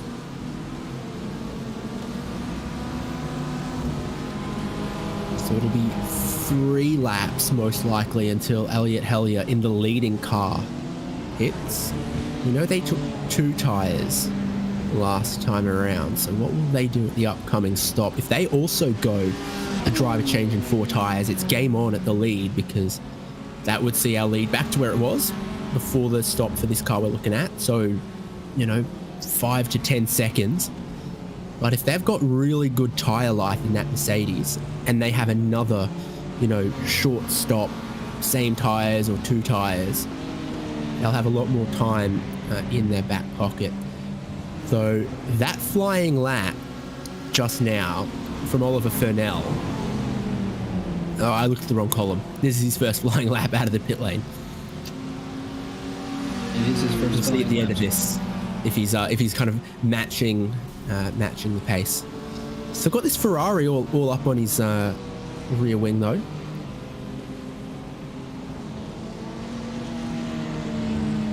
Hey, it's a stellar drive by that Ferrari so far during this stage. And immediately left-hand side of the road, as if he's going to suggest that the Ferrari might, go past and get on with it, but it's not happening. Not this time around. It is the 89 Motorsport Ferrari, so the 4th place car that is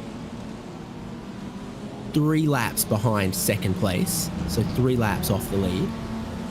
but very, very pacey. We saw making some moves for position earlier, getting from 5th up into 4th. And then we, waffled about LED number panels for a bit. So they've obviously got, competitive speed and lap times with the leaders right now. But 3 laps is tough to make up. Yeah, it certainly is a lot of work to make up here, especially during this late in the race. Now, it doesn't mean that it can happen, but it's going to take a lot of work here in the stage of the race as we watch them negotiate. As BRT is trying to hunt him down, currently at 1 minute and a half separates your top 2.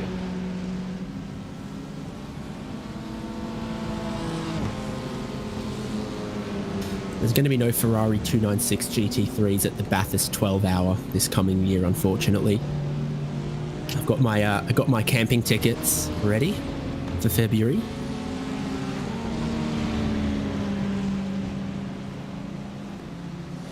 So if I'm lucky, there might be a 488 still. I have to say that is a bucket list race for me to go to. Man, I booked 2 campsites next to each other, so get your plane tickets together. We'll have to definitely get my plane tickets together.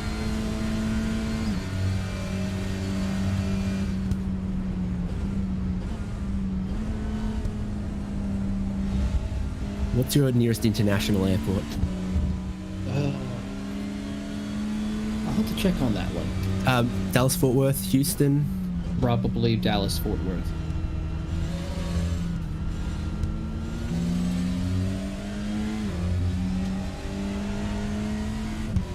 I'm putting in the dates on the website, and before this spits out a number for me, I'm gonna guess $2,000 return. So over under on that. Let's play a game. I have to agree with you probably on that one.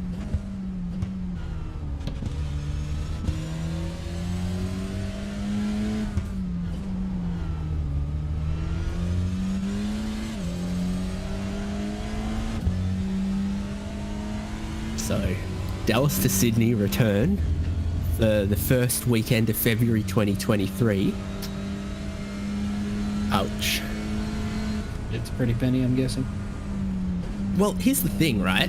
The most sensible flight I can find is United, Dallas Fort Worth to San Francisco. 1 hour, 8 minute layover in San Francisco to Sydney. So I'm not sure if you've got to change terminal in San Francisco coming off a domestic flight onto an international flight. I'm not sure an hour is enough. But that is that's closer to $2,500. You can do 1,500, but it takes 12 hours longer because it's Delta to LA, 14 hours in LAX waiting, and then a Delta Airbus A350 from Los Angeles to Sydney, which only takes 15 hours, 5 minutes. I'm willing to save $1,000. You're willing to save $1,000 to give 12 hours of your life to the international terminal at LAX? I mean, I'm going to be losing a couple of hours when I go back or go forward in time, and then have to go back in time already. So, might as well.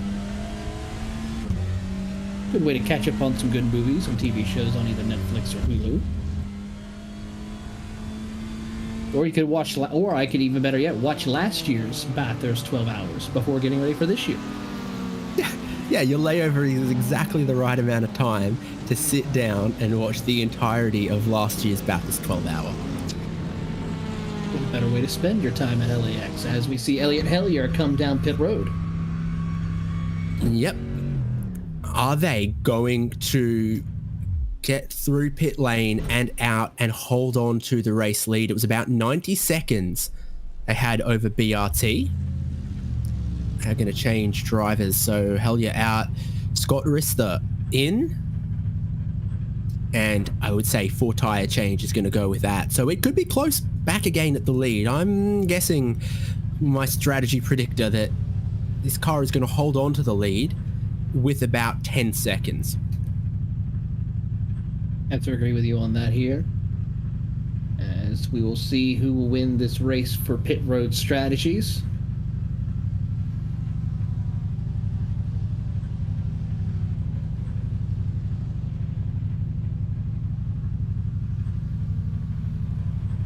Seconds in closing right now.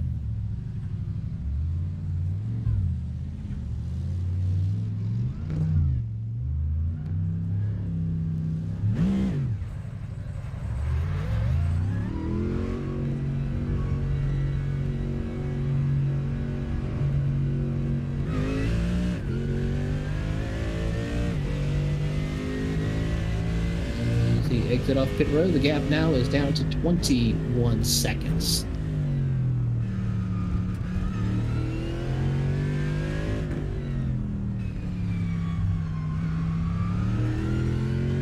Yeah, a little more than I was expecting. Is that gonna just shrink a little bit? Guess the overcuts worked quite well for Samsung Kanani Sports on that one. Certainly did work out very well, I have to say.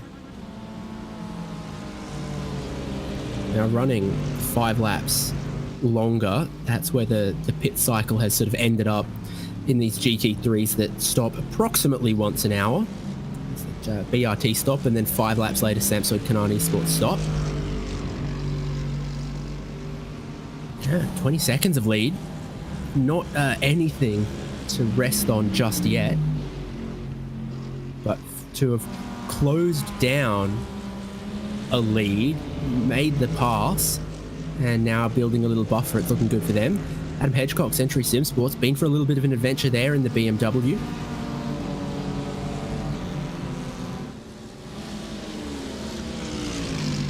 Gonna look at the replay. Good old Maggots Beckett's, and once again, whoa, okay, car around the outside holds their space. And the car on the right ends up losing out. Very clear that Mercedes is looking to make a move. Oh, I don't think there even was any contact there, actually. From the first angle, it looked like there was contact. Certainly did look like there was contact, but it looks like indeed that there was no contact. We are continuing to go racing with these two competitors as they try to work their way through and adjust themselves to continue on racing, as the 51 machine works his way up 25 seconds back from the 45 machine as he tries to bring it in with a strong finish during his stint.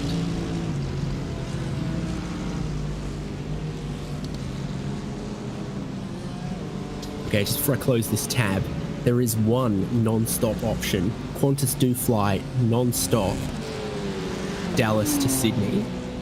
But the reason it doesn't show at the top of the results is it's more than twice as expensive as the alternatives, because it is $2,900 US return in economy on that flight. Goodness gracious.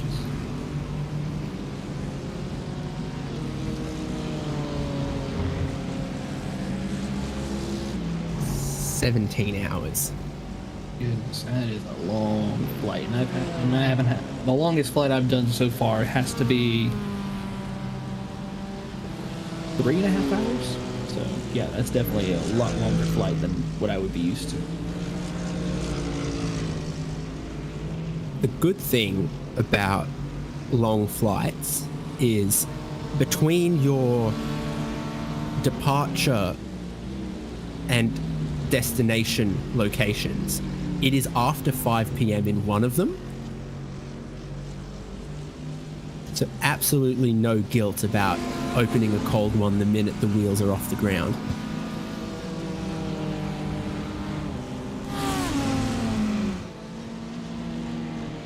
Nothing wrong with that, I have to say. As we see the 90 machine of Andrew Cole and the sequential Sim Sport machine, they are running in the 5th spot. They're a lap behind 4th place with the Quantum Racing team, so they got a little bit of work to do, but still running into contention for a top 5 finish.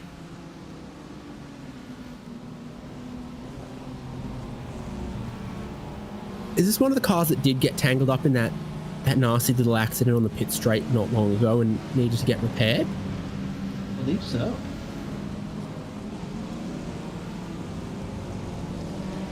I lost track of exactly which cars that was.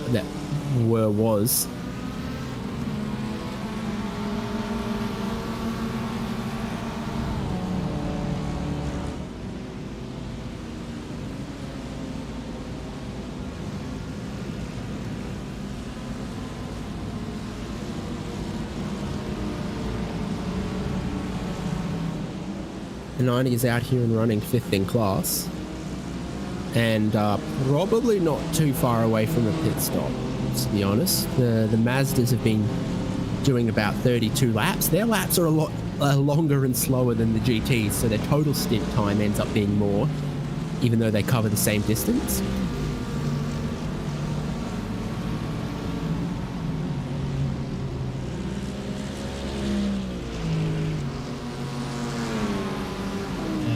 See a little bit of passing for position. The 13 machine, the Adam Delmont of the Next Gen Orange TCR will get around Andrew Cole. So yeah, the leader from this class just leaving pit lane as well. Looked an entirely standard stop. Daniel Ariel Munoz, I think, has taken over the car. All of our GT3 teams seem to pit with boxes down the sort of far end of the lane, and the Mazdas are very early in the pit lane. That's how I'm pretty sure it's done by qualifying, so you would expect them to be... The pit box assignment looks very much like the grid. GT3's up the front, TCR's in the middle, and the Mazdas towards the tail. Certainly seems to be the case here as we watch on the 2218 machine, your race leader in Mazda. He is trying to just stay out of harm's way of Daniel Ariel Munoz. I mean, they've been having a strong run and staying out of harm's way and doing a great job so far as they are approaching 8.5 hours left to go in this race.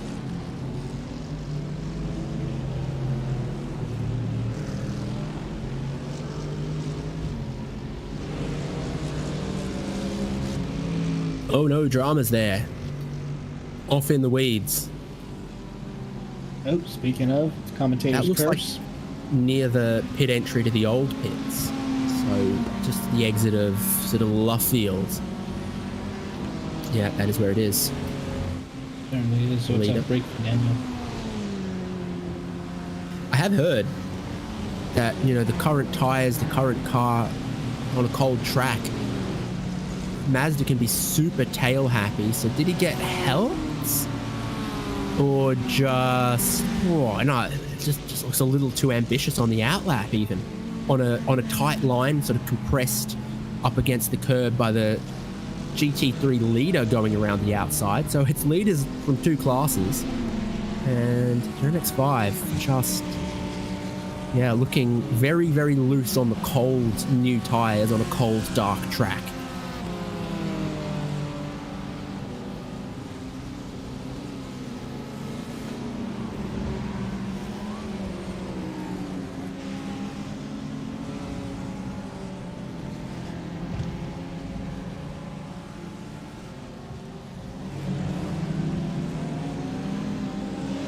I believe you can get one of these Mazda Cup cars going on somewhere between 55 to 70 grand.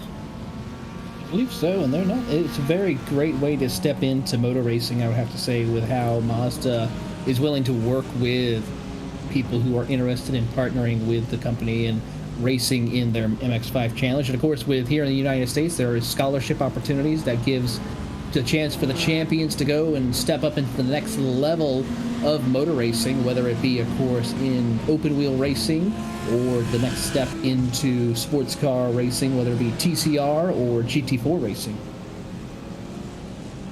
Yeah, and I feel like it's sort of halfway between these Mazdas and a GT4 car, where Toyota Gazoo Racing North America are trying to place that new GR86 car and championship, because sort of speed-wise, it's going to be quicker. You know, it's got wing and splitter and a lot of sort of engine, ECU, exhaust work to get it a lot closer to sort of 250, 300 horsepower. And also they are a little pricier, sort of closer to, I think, 150,000, which again puts it sort of price-wise almost halfway in between one of these and a GT4 car, which tends to go for 300,000-ish. Or take at least. In that ballpark, plus or minus 50%.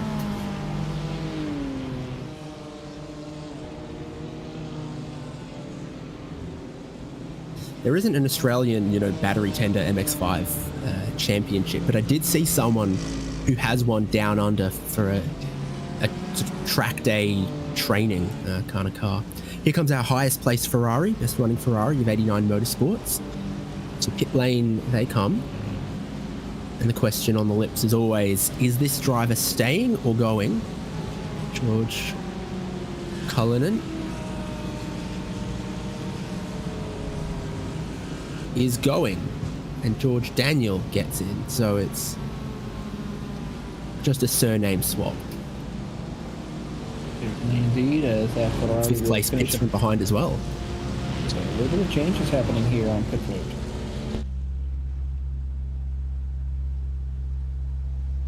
We are seeing a bit of a changing of the guard in the driver lineups. I think of the European drivers who stayed up really, really late, handing the cars over to some drivers who've woken up really, really early. Sort of the changing of the guard in the middle of any 24-hour race, sort of like that. There's the people who stay up till 4 a.m. and there's the people who set their alarm for 4 a.m. What I'm going to have to do here pretty soon is set my alarm to come out and bring the conclusion of today's racing action. So this is a replay of some GT3 drama at Cops Corner.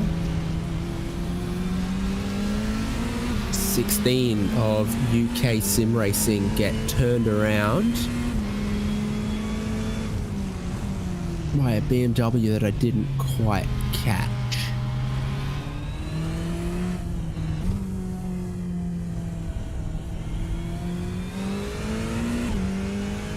It's one of those times again where the car behind just isn't quite sure what the driver in front is doing. The driver in front sort of thinks about leaving the apex open if the car behind is going to dive in. Car behind doesn't immediately dive into it because they're not that foolish.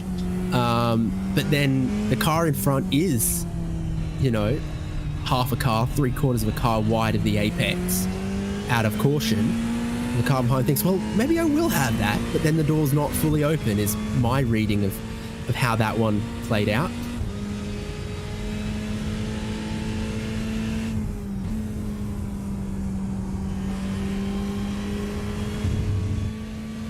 Opinions may vary, and there's every chance that we see a black flag handed out by race control later on if they have a particular interpretation of it, or look at it again and see something different than what we saw just that one time.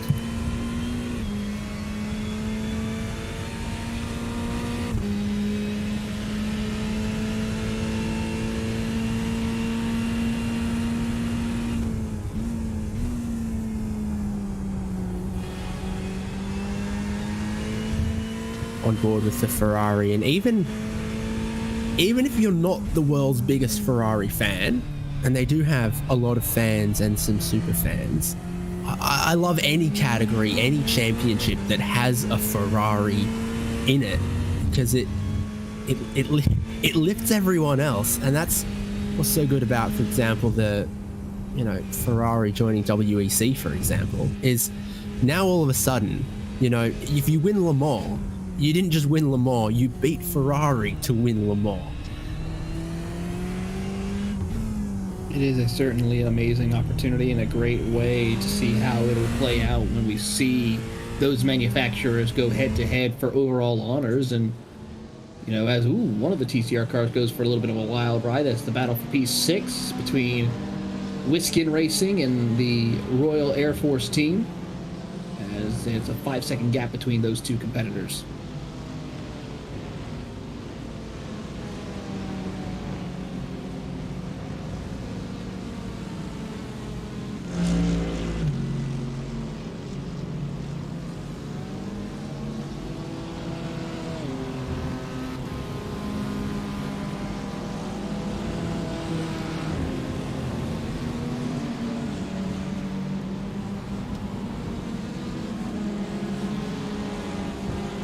Sure is. Thought I was going crazy for a second there. I couldn't see Wiskins on my timing screen.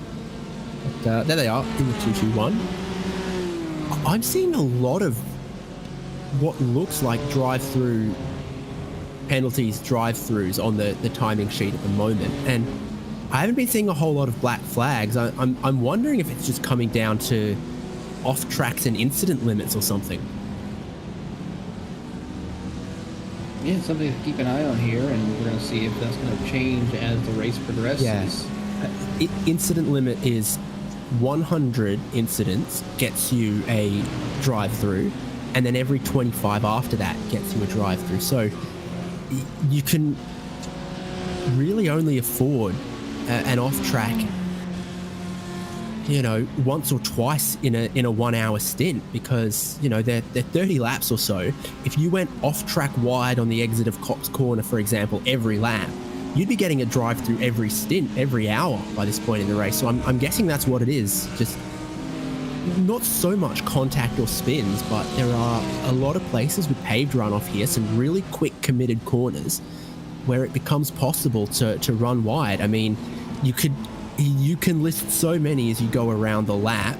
It's out of the final corner. It's the exit of, you know, Lupin Village. It's Cops Corner. It's Maggots Beckett's. It's Stowe. Very, very easy, especially in the dark when you're pushing, to just get, you know, an off track, exceed track limits, you know, every 3 or 4 laps. And very quickly, that'll add up to 25, and you'll have to serve a drive-through. Luckily, it's a very quick pit lane here with an 80 kilometer an hour pit lane speed limit and a very generous entry that lets you skip Vale and Club. So I think the net loss for a drive-through is only about 15 seconds here, whereas for comparison, on the Spa Endurance pit lane, a drive-through penalty costs you 60 seconds. Yeah, so it's definitely a little bit of a cat and mouse game when it comes to your pit roads penalties, when you have to make your way through and how to time it out just right in order to be able to try and stop the bleeding, in a sense, when it comes to your pit road entries.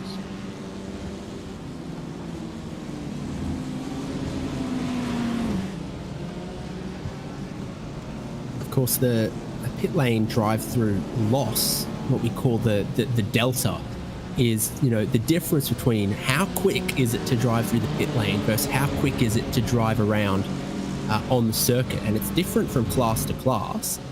And I love reading the YouTube comment for nuggets like this. Jason Sawford tells us that because the pit lane speed limit is so quick and the Mazdas out on the racetrack are so slow, while the pit lane drive-through loss for GT3 is, you know, maybe something like 15 seconds. For the Mazdas, it's only 6. Apparently a pit lane drive-through only costs you 6 seconds in a Mazda MX-5. They do 80 k's an hour on the pit lane, but they're only doing 150 on the pit straight, and it's a longer path.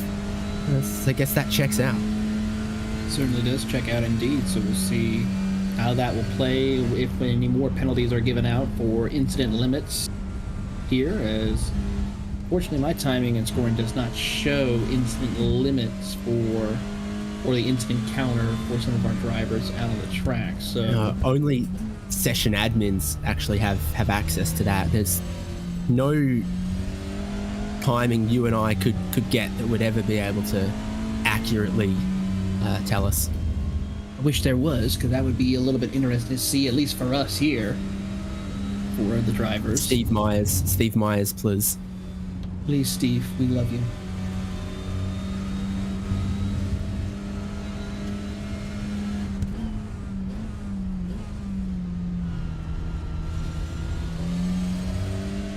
On board that RAF Motorsport TCR, number 23.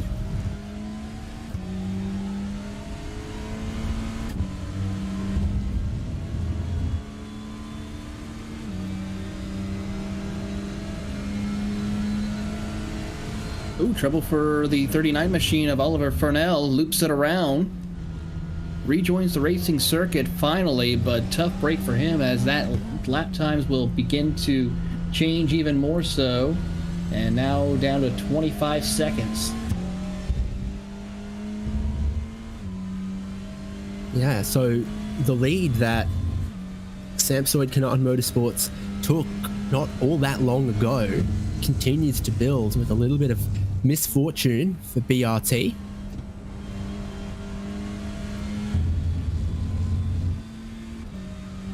The pace isn't bad for BRT on their clean laps right now as well, though, by the way. Still doing sort of 159s. Anything under 2 minutes tends to be a pretty good lap for GT3 cars. So the speed is there enough in their BMW, but they're not getting through the traffic so cleanly or having some little problems like that.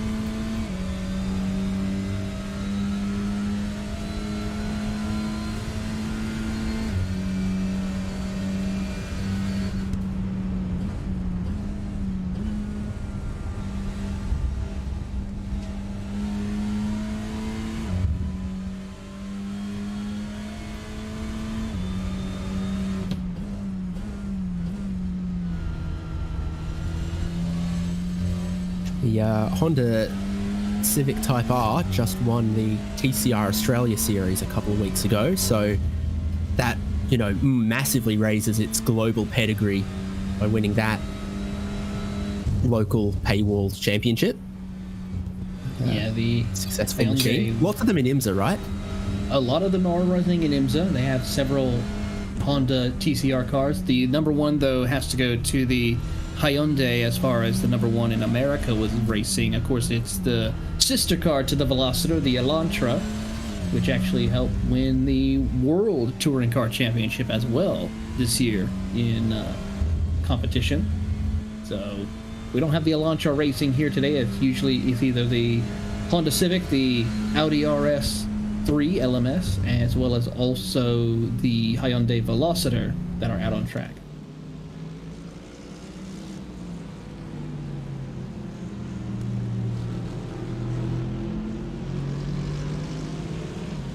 Shout out to Atlanta Speedworks, who run some Hondas.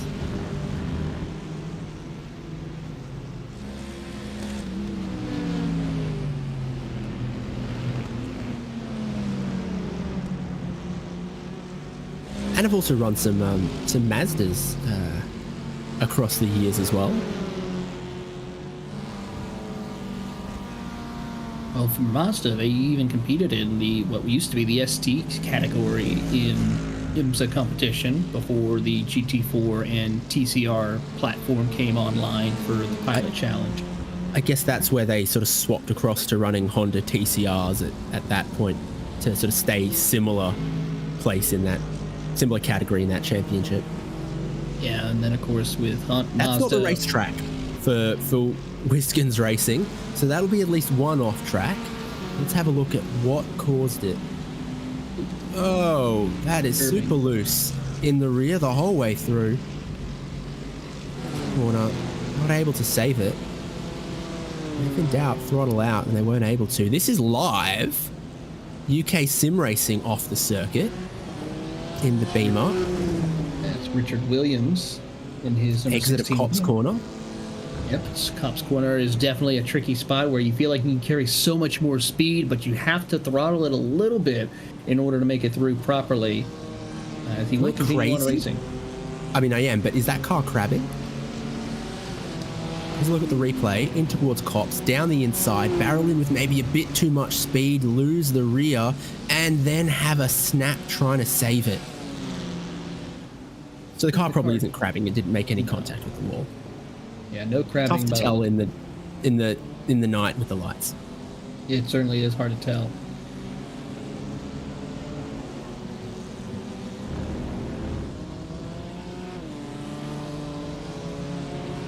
Also, they have what you call apex lights on these cars that don't face straight ahead. They sort of face out to the side to help you see apex curbs and other stuff like that in situations like this. So you've got main lights that sort of face forward, and then you've got little ones that face out sideways. And maybe I was seeing one of the sideways ones and getting confused with that. Imagine that might be what confused me. A lot of the other cars in their endurance headlight layouts do similar. So the Ferrari, for example, has the regular headlights, some sort of endurance spotlights, and then in the bottom corner is the lights that face out at an angle to, you know, from down low, try to shine on the curbs and the bit that you look out the side at.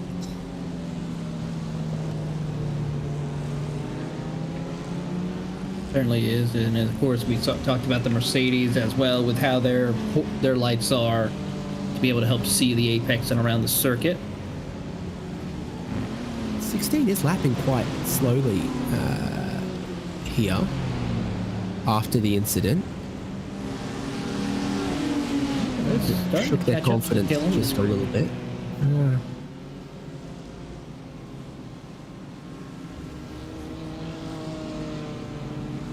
And it's not crab walking on any part of the circuit, but looking over everything.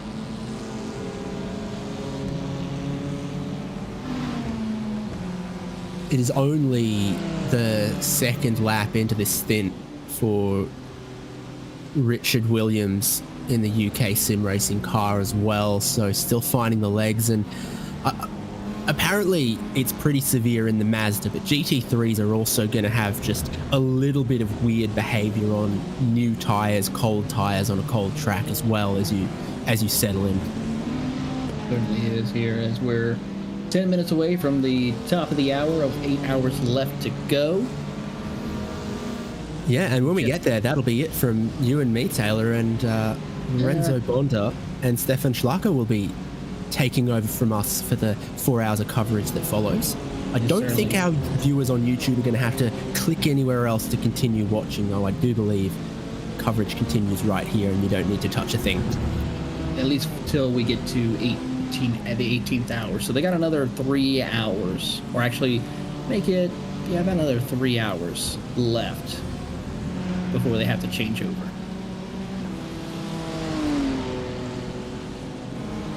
But it's now 5 a.m. in sim time.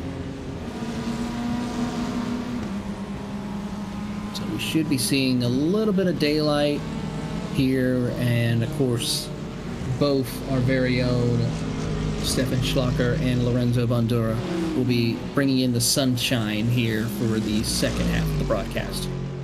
They both light up my day as well. So They do. Before we hand this race across to them, though, let's have a rundown of all the classes, how they run in GT3. In these last couple of hours, we've seen the number 7, Samsung Kanan Esports, overtake, get to the lead of the race, and continue to just stretch this lead out a little bit. It currently sits at 24 seconds over BRT, which Oliver Fernell is driving that BMW in second place, a team that's led lots of laps so far today. Second, hoping to keep this fight on, and GT3 is where we have the best lead battle at the moment, trying to get their hands on one of those butt kickers that we go into each of our class winners. And then Elite Racing Team in third, they're still stretching out that fuel, so don't count them out to maybe skip a pit stop later on in the race. 89 Motorsports, the Ferrari, best placed Ferrari, runs in fourth. Then Old Turtles Motorsports, Century Sim Esports, TNT Esports in seventh. They're just on the lane right now. Scorex Esports, DCW Racing Chicken, and Sim Dynamics Esports is the top 10. You got Prismatic running in 11th, and there was a driver swap since we last checked in on that car. So Bree Whitney, I think it was, has given way for Georgie Mackay. Benjamin Tran, who we spoke with many hours ago, has taken over the Team Green Print car in 12th, and chicken is ahead of the egg because DCW Racing Egg is in 13th. That could also be the name for a prismatic car, potentially. Next Gen Racing Team 14th, and KeterimRacer.com 15th. We've got a couple more running GT3s as well, with the UK Sim Racing car with Richard Williams. Got 4X Racing Green, Buzz the Tower Racing, Driving Miss Daisy, E-Team Brit, Fury Sim Sport, 4X Racing Pink, Aztec Racing, and I think Kinetic Racing in 24th are out there circulating. 25th place in class has been on the pit lane for 2.5 hours. Don't think we're going to see them again. So of the 29 starting cars, 24 of them are running in GT3. Taylor, do you want to have a look at our other 2 classes? Yeah, so currently running lead in the TCR category is Sherwin Vandersloot with the SimTech Motorsports machine in his Hyundai. Then, of course, we have the Race Anywhere Sim Sports running in 2nd place in TCR category. That is another Hyundai. Next Gen Orange is next in 3rd, followed by, of course, that is the first Honda out on the track. Then RD Sim Sports is in the 4th position. The Dapper Custom Pineapples Racing Club is in the 5th spot, rounding out your top 5, with Adam Barron behind the wheel of the Royal Air Force E Motorsports Honda TCR. Then Whiskey Racing is currently sitting in 7th position in class. Marcus Law holding strong in that 7th spot. Then it's the Quartermasters Motorsports of Michael Tyler in 8th. And then Leadpaw Racing is Nick Gregory in 9th. One other car did not continue on. That's the TWR machine. It will finish in 10th position. Meanwhile, in the Mazda category, it is Project Dynamic Green with Daniel Ariel Munoz, who leads the way in his class, followed by the Racing for Extra Life in 2nd place. They are quite a ways back, about 5 laps behind. Then it's the BUSR iRacing team in 3rd position, with Quantum Racing team in 4th. 5th place is Sequential Sim Sports with the RAF eMotorsports MX-5 team in 6th position, with the Ben Reynolds driving the Triple S Racing Team Mazda 376 in 7th position. 8th is Team Heat Together in 8th position, while Wild Things Racing is the last of the Mazdas in 9th, still out there on the track, trying to work his way up to the field. That's how we stand at the moment, with just a fraction over 8 hours left in the ButtKicker Britcar 24 Hours of Silverstone. It's been pretty exciting so far. We've had that change for lead in GT3, and that still hangs in the balance. We know a lot of teams are very close to drive-through penalties for incident limits, and that could all erupt and kick off in the final hours as well, particularly because we haven't seen many out of our leading GT3s, and I wonder how closely they are towing that tightrope with their maybe first 100 incident points could go a long way. But then once you get that first drive through, it's every 25 that they come back, so you really do have to be careful and give some respect to the track limits. Awesome to be a part of this event and a broadcast all 24 hours, lights to flag. Motorsport UK supporting this sim race, and of course ButtKicker with their prize going to each class winner. 3 sets of the let me make sure I read this correctly. ButtKicker Gamer Plus or Gamer Pro. So 1 of each team, and IMB Racewear providing 12 pairs of personalised gloves. So I'm pretty sure that's sort of split 4 pairs each across our winning teams, and with support from Goodyear. Of course, if you think about it, this is Motorsports UK's first community-focused esports event as well, to help build a little bit of a larger number of competitors to take part and be exposed to the Motorsports UK in the esports world. And you know, this was a goal to not bring in professional teams. This was to bring in amateur drivers who were a part of the Motorsports Club of Britcar, as well as the Motorsports UK community. and it's really been a great group of people here, as we've seen how much it's been able to grow as a community here in the virtual world. As we have, even though drivers from all over the world competing, I mean, we even have a couple of drivers from even South Africa competing in this race, mostly drivers though from the UK and Eastern Europe. There's one Australian out on track at the moment, and one in Team Green Print. So we have one Texan out on the track actually. So we have an American, that's Scott Rister, who's leading the charge right now. And talking about that sort of, you know, community focus event, I mean, have you ever been to a sporting match where there was maybe less than 200 people in the stands? Well, we've got 169 drivers on the track, so it is big involvement. Even with our broadcast reaching lots of people all around the world, they're reaching lots of people who are just in the damn event as well. 169 drivers across all of the teams and the cars, and we've seen there are a lot of sort of 4-driver, 5-driver lineups as well. Everyone getting involved, getting engaged.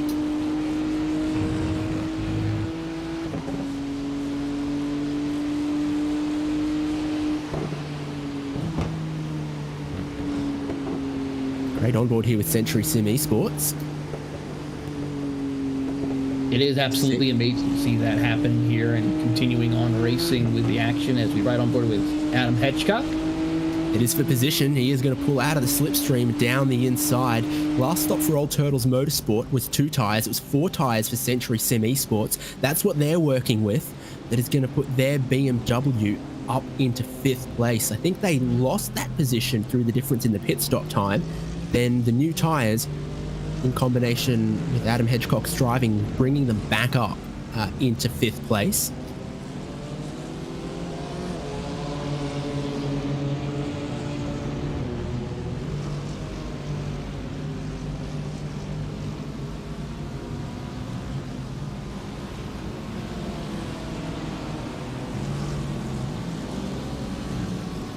Good move, but again, we know it's BMW versus BMW. So now you're in front, you're the one giving the slipstream to the driver behind. If they can stay close, if they can just be tidy off the exit of every corner, you're giving them a little early Christmas present. And they are.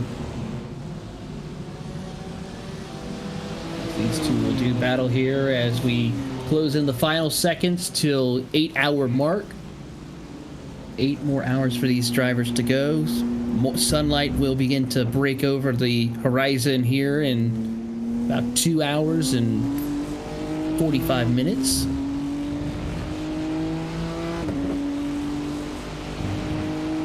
Well, thank you so much for joining myself, David Haynes, and Taylor Burris. We've had a lot of fun. We've seen some great racing. Been lots to sort of recap and replays to look at, and still lots of strategy playing out as the drivers make their way through the long and difficult night of the ButtKicker Britcar 24 Hours of Silverstone. The sunrise still a couple hours away, and then the checkered flag after that. We hand you over now to Stefan Schlacker and Lorenzo Bonda. Thanks from us to you. Take it away, guys. Yes, thank you guys for a great show in the last 4 hours. David Haynes and Taylor Burris there for you. And yeah, as they said correctly, my name's Stefan Schlacher. We're gonna be joined by Lorenzo Bonda for the breakfast hours. Lorenzo, I was able to lead this race into the night. I will be able to lead it out of the night, but one thing most definitely changed, and that is that the 39 BRT is no longer leading by nearly a lap. Yeah, absolutely. I think I was talking to my co-commentator about this, and I was like, motorsport is a very funny thing. So when me and you, so if you always got a fighting shot to try to make it to the end and getting the positions up and still having fun, go for it. And motorsport is a very interesting thing, right? We leave in the night, we get some rest, me and you. Oh, no. Go ahead. Break it down. Good start already. 2 hour stint here. Nearly a 3 lap. Oh, man. Yeah, let's have a look at the replay here, Lorenzo. What happened?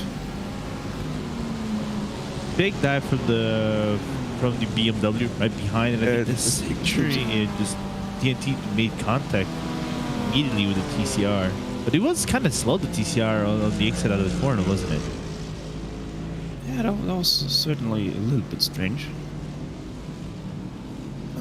All right, so anyway, yeah, breakfast hours it is. Hope you have all your English breakfast ready, your sausages, bacon, fried egg, whatever, and are ready to bring on the sun soon. It's still a little bit out. It's nearly 2 hours 45 away, as 7:44 a.m. is when official sunrise is.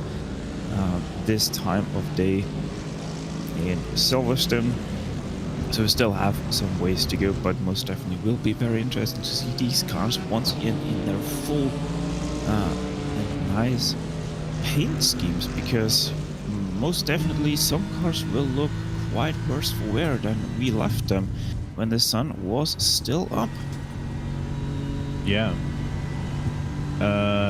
Which is insane to think about, that despite everything that transpired in this race, Stefan, we have a very solid racing lineup still. We still have only 6 retirees in this race. Out of the 47 that went, 41 are still in this race. I said also to you, they're kind of embodying the spirit of endurance, because as long as you got a fighting chance, you can still make it. I was going to say that Simpson now leading, BRT far being a little bit behind. Yeah, so it kind of makes a little bit more of a dynamic race now moving forward into the morning hours. So it's going to be very cool to try to break this down and bring us to the top of the morning, or like top of the morning in the UK and all in Europe specifically, but then all around the road is other time zones. But what I still like is everybody racing, just trying to have as much fun as they can try to possibly have in the next few hours. Most definitely, yeah. And like I said, we only have 6 retirees. I don't think anyone did retire in the night, except for actually the Sim Racing Collective. They did stop racing during the night, but they are the only car that has stopped so far since I left, which was 8 hours ago. So very, very nice to see that we still have so many cars racing. I mean, especially for the slower classes, it's very good, because we only had 10 cars each in the MX-5 and the TCR. Obviously we had I think it was 28 cars start this race in the GT3 class. They have taken pretty much all but 2 retirees in the race, so obviously a little bit better for our slower classes, the TCRs and the MX-5 Cup car, because that means that they have 6 cars less to worry about when they hit their traffic.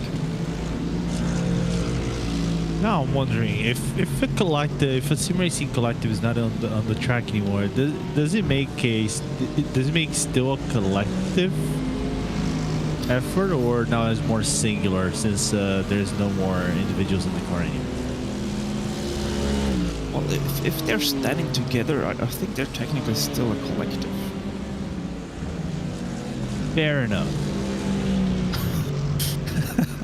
Bad. We already got to start our morning with very bad discussions. Yes, yes. I mean, it was to be expected. Let's be honest about that. But let's see. Do we actually have any fights on track right now that are sort of close in any of these lower classes? We do have sort of a battle actually. It's between Next Gen Orange. They are now down to 3rd place. And the Audi Sport 258 of James Holman. They are 27th and 28th overall. And racing right now within 4 seconds. With the number 2 of James Holman closing it at a rapid rate of about 1.5 seconds per lap. So we soon will have a battle on our hands once again on the TCR class, as I see the next gen racing team Bravo of your Sega, the number 1, appeared to be in pit lane for a 1 second stop. 1 second stop.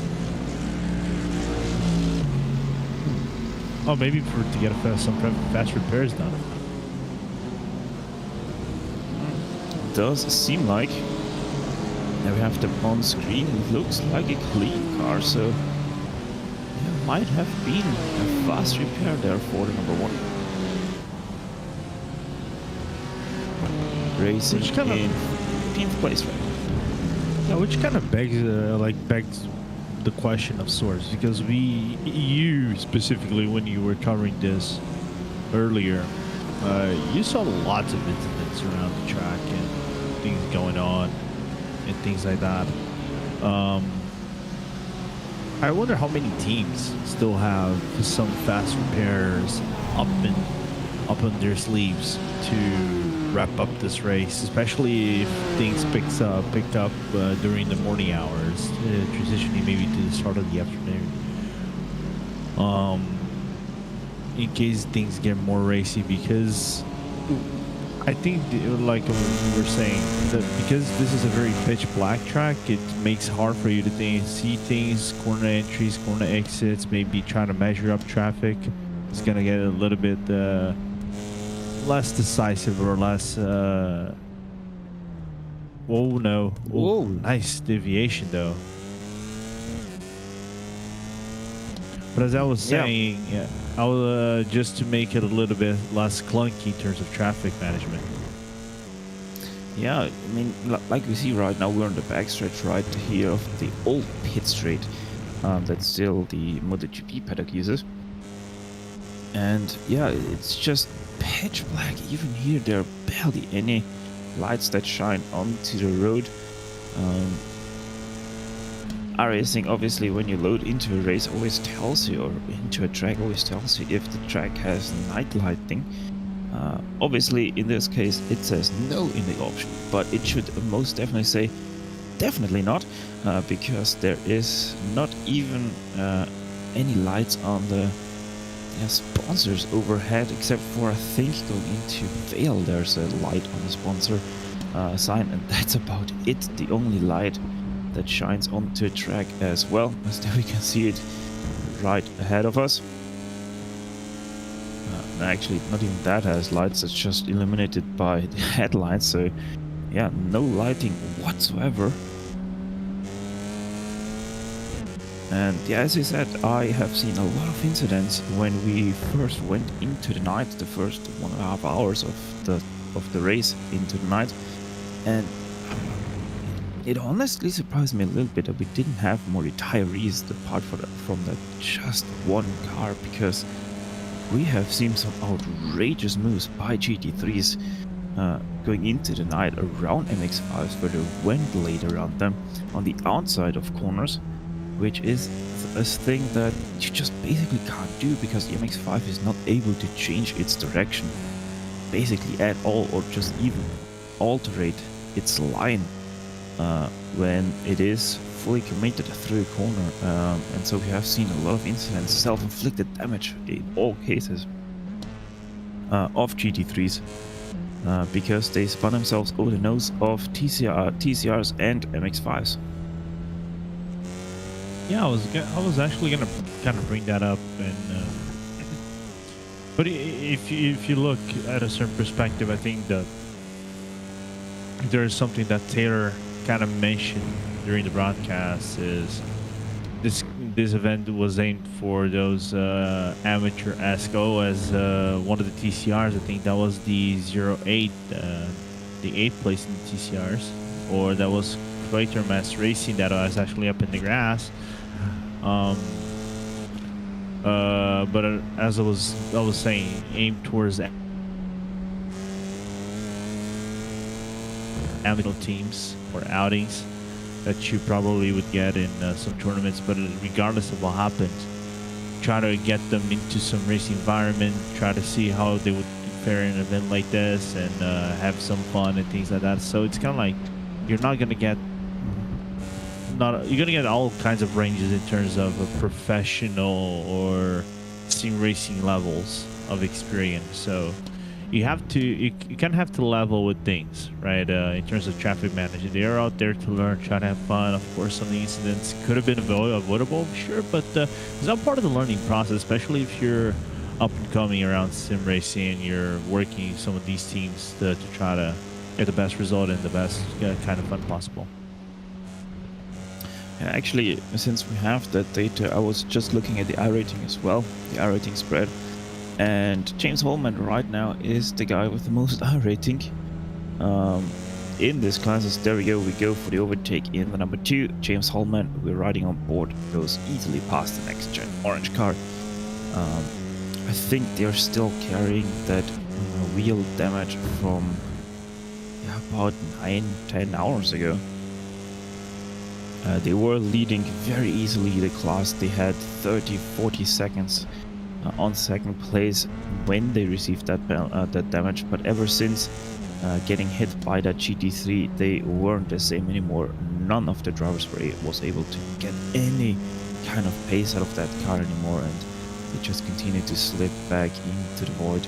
Now, having lost even third place, now back to 4th place, the number 13 really is looking worse for wear. But what I was saying is, James Holman being the highest iRating guy, 6.158 is his no, actually Frederick Schwartz of Race Anywhere SimSport 047, who just took over from his teammate, 6,000 and basically 200 iRating.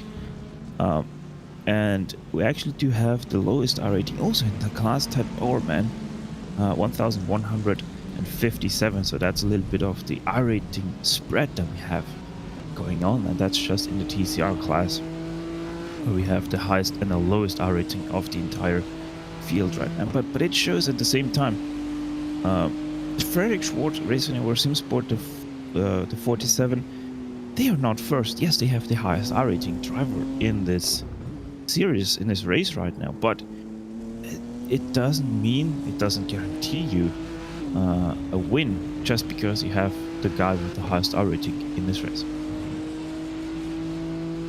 No, not at all.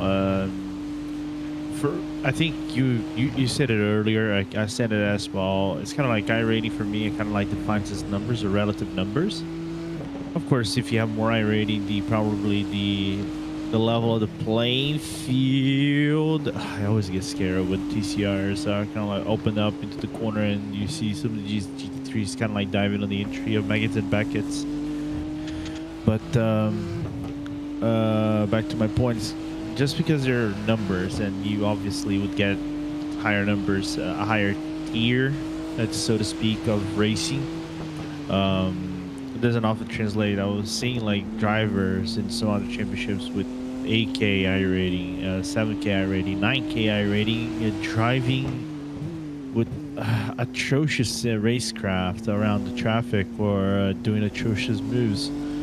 Specifically also in Silverstone, and it's mind-boggling to think about it, that drivers that are more like gentlemen that might not have that iRating, 2,000 iRating, 3,000, even 1,000, have some racecraft around traffic that kind of like put those higher guys to shame. Yeah, exactly, and especially in the slower classes, it's super easy for drivers to make a difference, or to be able to drive at faster pace than what their iRating would tell you. Yes, it is sort of a measurement of how fast someone is, but it doesn't always give it a full picture.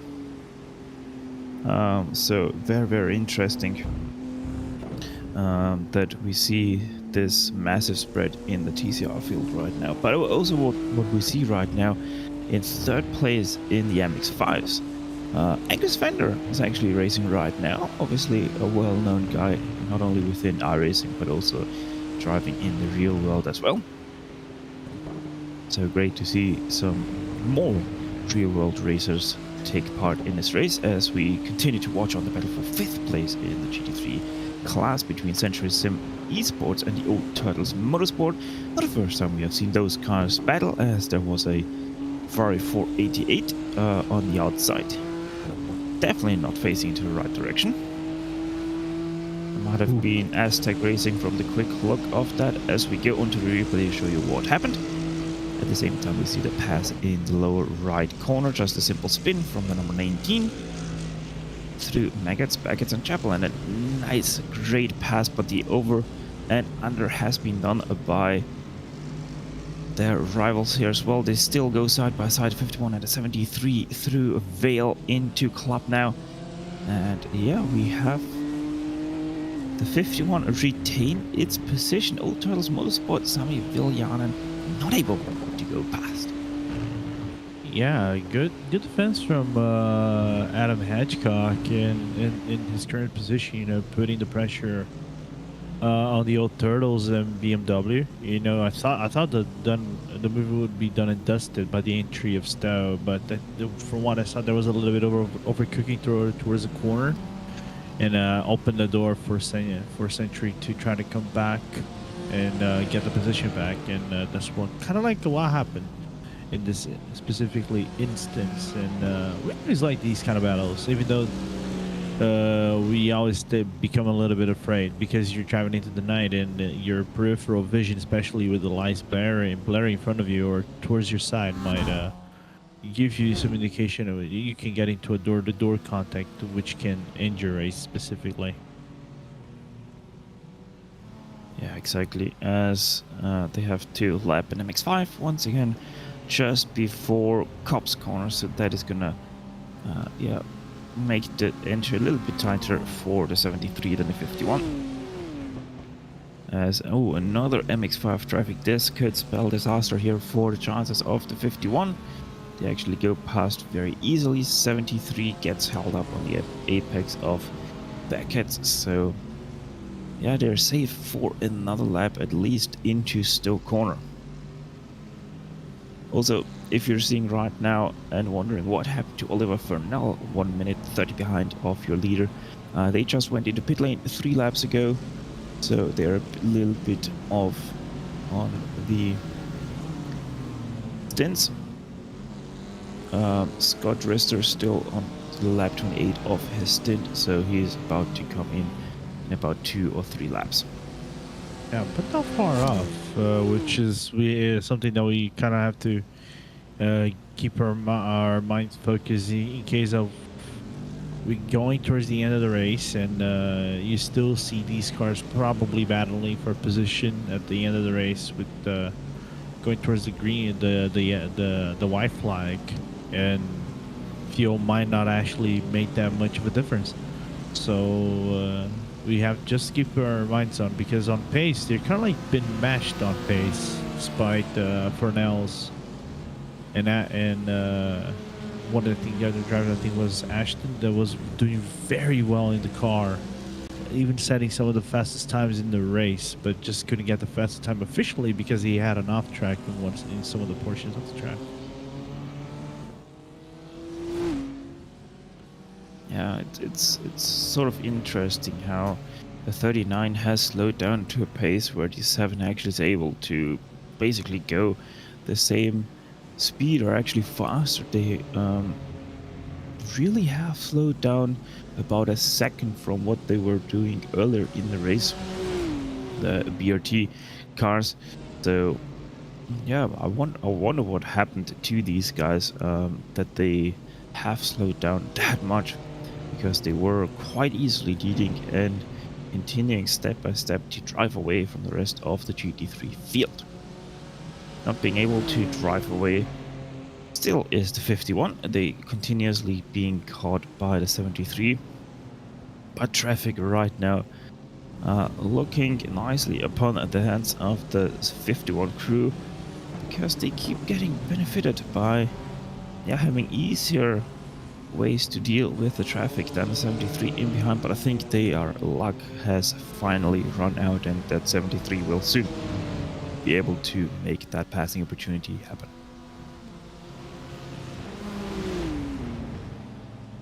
You just gotta be careful with the Mazdas around Baggots and Beckets. Oh, I thought it was Baggots and Beckets from the entry, but oh my god, it's This is what you guys probably gonna get for the next 3 hours, Stefan. I apologize. Most definitely But- seems like Lorenzo Bunner hasn't had his breakfast coffee yet. Oh no. This or do you like? It's kind of like I haven't had a British breakfast. I think ever since I went to the Britain in 2018. I went there last October and I didn't have my breakfast. It's kind of like I'm owed to get my breakfast whenever I get back there next year. Well, I never was in Great Britain, so you have that on me. What But do you no, eat for so- breakfast in Austria, though? That's a good question. You have to ask someone else because I don't eat breakfast. Wow. Okay.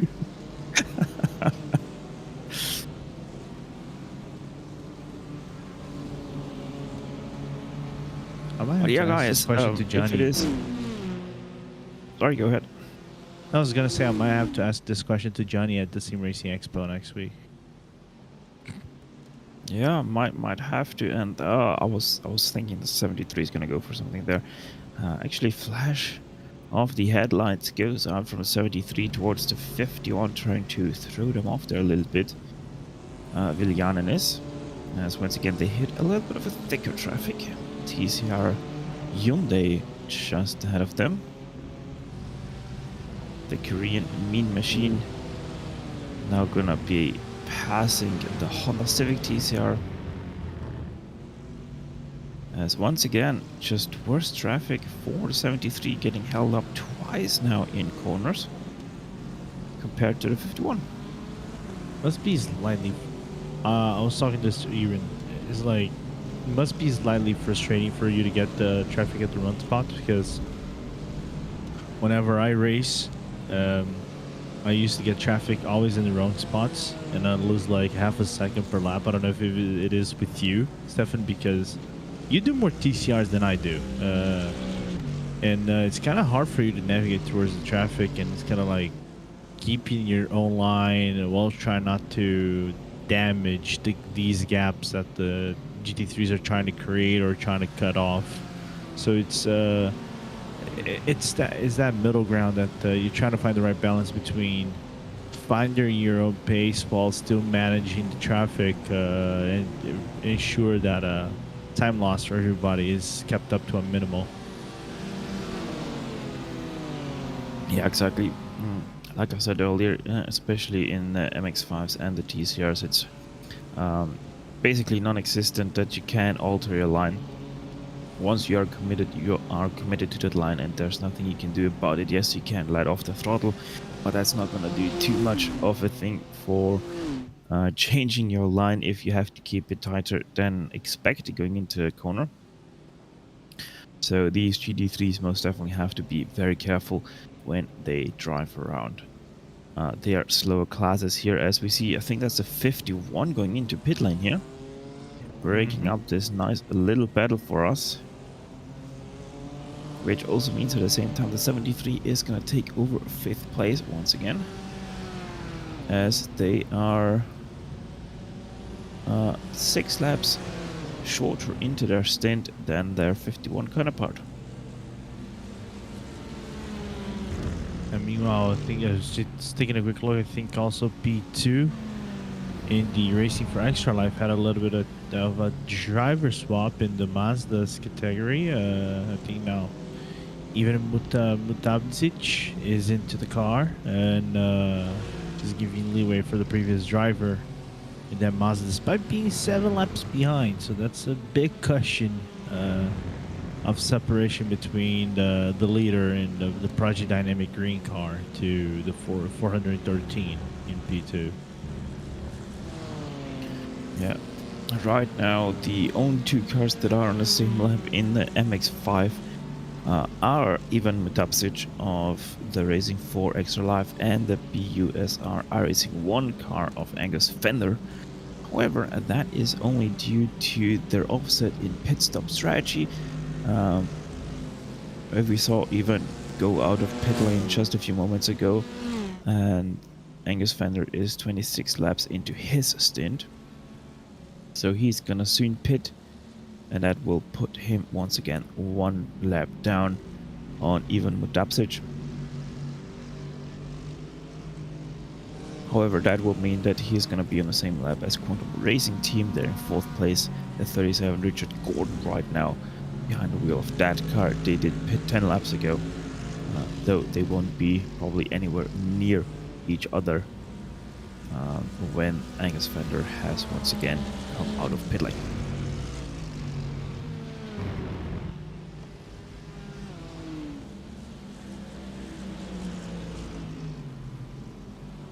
Continuing with a very quiet race, the leading TCR Hyundai Veloster, the 44 of Sherwin van der Sloot, doing a very nice job keeping their car clean, keeping it easy. I don't think that anyone has been able to keep their car as clean as your MX-5 Cup leaders. The 218 of Project Dynamic Green, Daniel Ariel Munoz, is still behind the wheel of that car. I don't think I've ever seen them even be slightly brushed by another car, so pretty sure they still have all their fast repairs remaining, which probably is a novum at this time of day into the race of these 24 hours here at the Silverstone circuit. Yeah, which wouldn't surprise me at all, because knowing Shane and Sherwin, they have a lot of experience doing endurance racing. I think I've lost count how many times I raced against Sherwin and Shane. I joke with them that we kind of have a little bit of a friendly rivalry ever since like 2017, where we started doing leagues and tournaments and things like that throughout sim racing. But it's a friendly environment. It's a friendly like rivalry. We talk some other things whenever we do some like IndyCar races and iRacing. So they have a lot of experience, not only in the IndyCars but also TCRs. We see replay to what happened to the BMW. Looks like he's just trying to cut across on the exit of Chapel right there on the TCR and got kind of like instant karma. Oh no. That's about the worst kind of damage you can have at this time of point, losing the headlights right there. Oh yeah. The 17 is still continuing without lights. You are kidding me. No way they're doing that. And they actually know where they're going, so my goodness. Someone must have the brightness of their monitor set to maximum to see anything right now. Or he's with the Force. Or he's with the Force. Yeah, that might be as well. Good thing is he has a BMW now behind him, so he's gonna see quite nicely for a little bit now. Oh Jesus! But obviously also this means that the cars passing him will have a hard time, as yeah, you don't really see where that other car is. And there we go, now driving into pit lane, the wrong pit lane. Tom, actually, they blew up their engine. No way. So that means with the hit into the barrier, they lost their radiator, and they just now pay the ultimate price for not going into pit lane. Because that will be a hefty repair bill if they don't have fast repair remaining. Yeah, that might be a race ending, because if I remember, for you to place a new engine is nearly a day of repairs. So yeah, I think it's 31 minutes that you get for required repairs if you blow your engine. Yeah, and that's obviously going to be a lot of optional repair as well with that extremely hard hit into the barrier. I mean, you can kind of put up that engine, a new bonnet, some lights into the car is gonna take what 3 hours to say the better, to put it mildly, and go back into the track. As long as you're still racing and having fun, that's what matters, like we said before.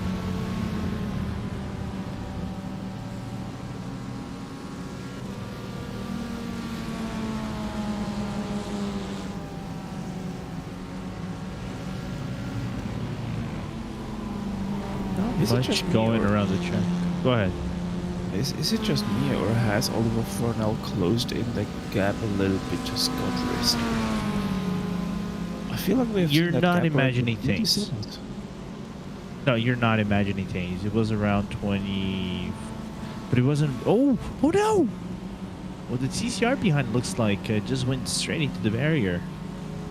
Yes, you are correct. That was a TCR heading for the wrong layout here at Silverstone.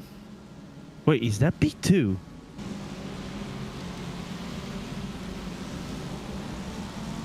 That was P7, if I read that correctly. Oof, Yeah. a hard hit into the barrier. That was our AFE Motorsports TCR of Adam Barron. Going to Just- barren lands, unfortunately.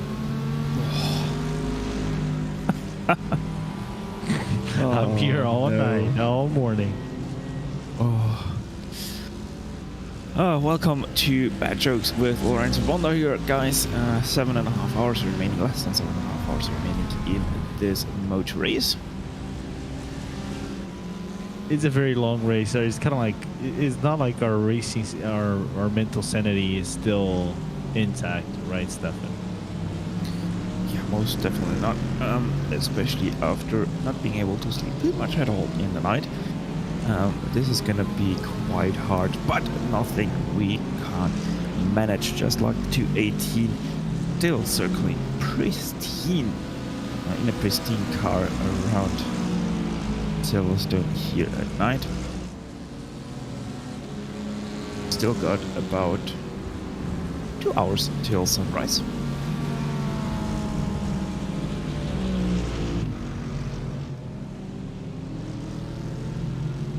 As they are about to have another class car, that is the 79, running in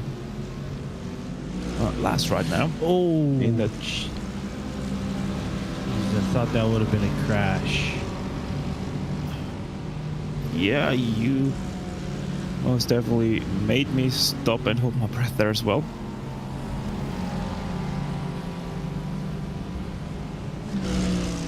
Good to see though that did end in tragedy.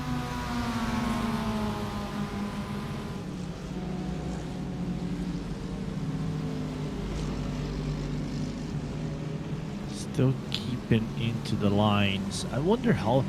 It's kind of like if there's one thing I've never done, I don't know if you ever did, is drive a Mazda during the night. I know driving a Mazda during the day, especially with the rookie conditions that you get during some of the rookie races for the Mazda MX-5 Global Cup, they can tend to get into very scorching earth tracks and everything else. But in here now, you're getting very cold weather, of pitch blackness of Silverstone. And how do you manage to drive a car like that? That is not the fastest car around the track, but also is a car that is very nimble and demands some technique for you to get the corners perfectly, especially the transitioning of maggots and packets through Chapel without spinning the car out, because the rear end will want to go up like in flames if you don't take it appropriate measures to go around the corner cleaning.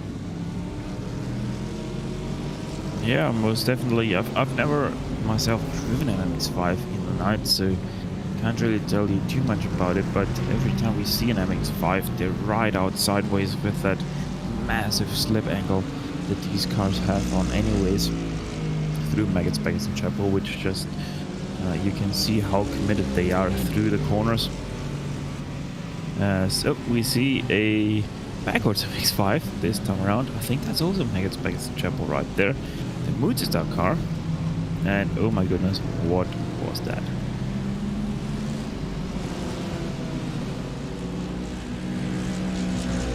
That's very awkward. Very awkward to say the least, indeed there.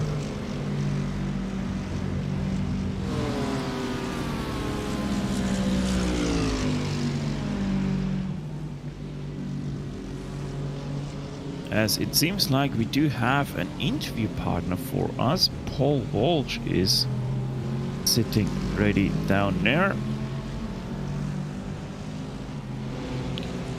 But yeah, we have a battle on our screens. I think that is between the Mercedes and 488. Actually, it isn't. That's lapped cars fighting it out just for the fun of it.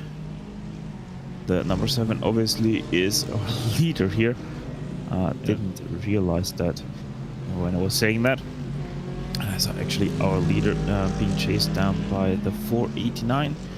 Once in second place about 10 hours ago, but the 89 Motorsports of George Daniel has fallen back a little bit. However, they are now back into 4th place as Untitled Motorsports. Sami Viljanen takes his pit stop.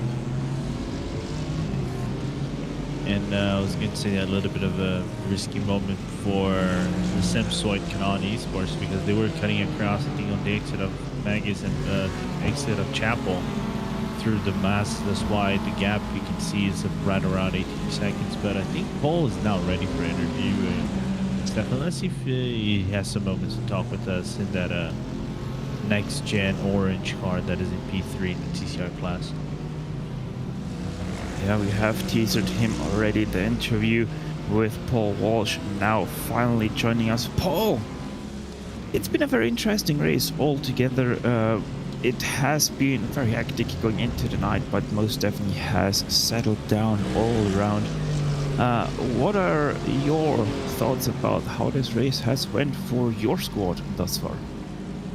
Well, thank you for having me, gentlemen. And to be honest, for the next gen racing Team Purple crew in the GT3 class, it's been an emotional roller coaster so far. We had a strong start, and as the days worn on into the night, we've had a couple of off tracks, but nothing we couldn't recover from. But I must admit, I've just left the car and I've done my 6 hours behind the wheel with very mixed emotions. I think you may have caught on the broadcast the four-way collision on the start-finish straight between ourselves, Fury Motorsport, and also 2 of the MX-5s, which has been resolved with regards to stewarding and whatnot. But literally, that was only 3 laps before I was meant to be putting the car away, and then I found myself in a position where we had our next driver not due to take over the car. They weren't available, so I had to go and do another stint. So it's ended on a difficult evening for myself, but for the team, spirits are high. We've got Jochen Siegert in the car at the moment, and he's doing a fantastic job of trying to make up lost time, and we've still got Mark Sykes and Gaz getting ready to go again as well. So it's we're still on the up.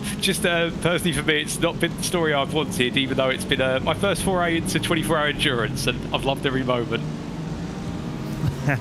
Yeah, and a race at Silverstone most definitely is quite a challenge, I would say, for your first 24-hour race as well, because let's be honest, Silverstone not one of the easier tracks to learn, especially at night. So I would say, Paul, you most definitely did a very great job in your first experience of a 24-hour race.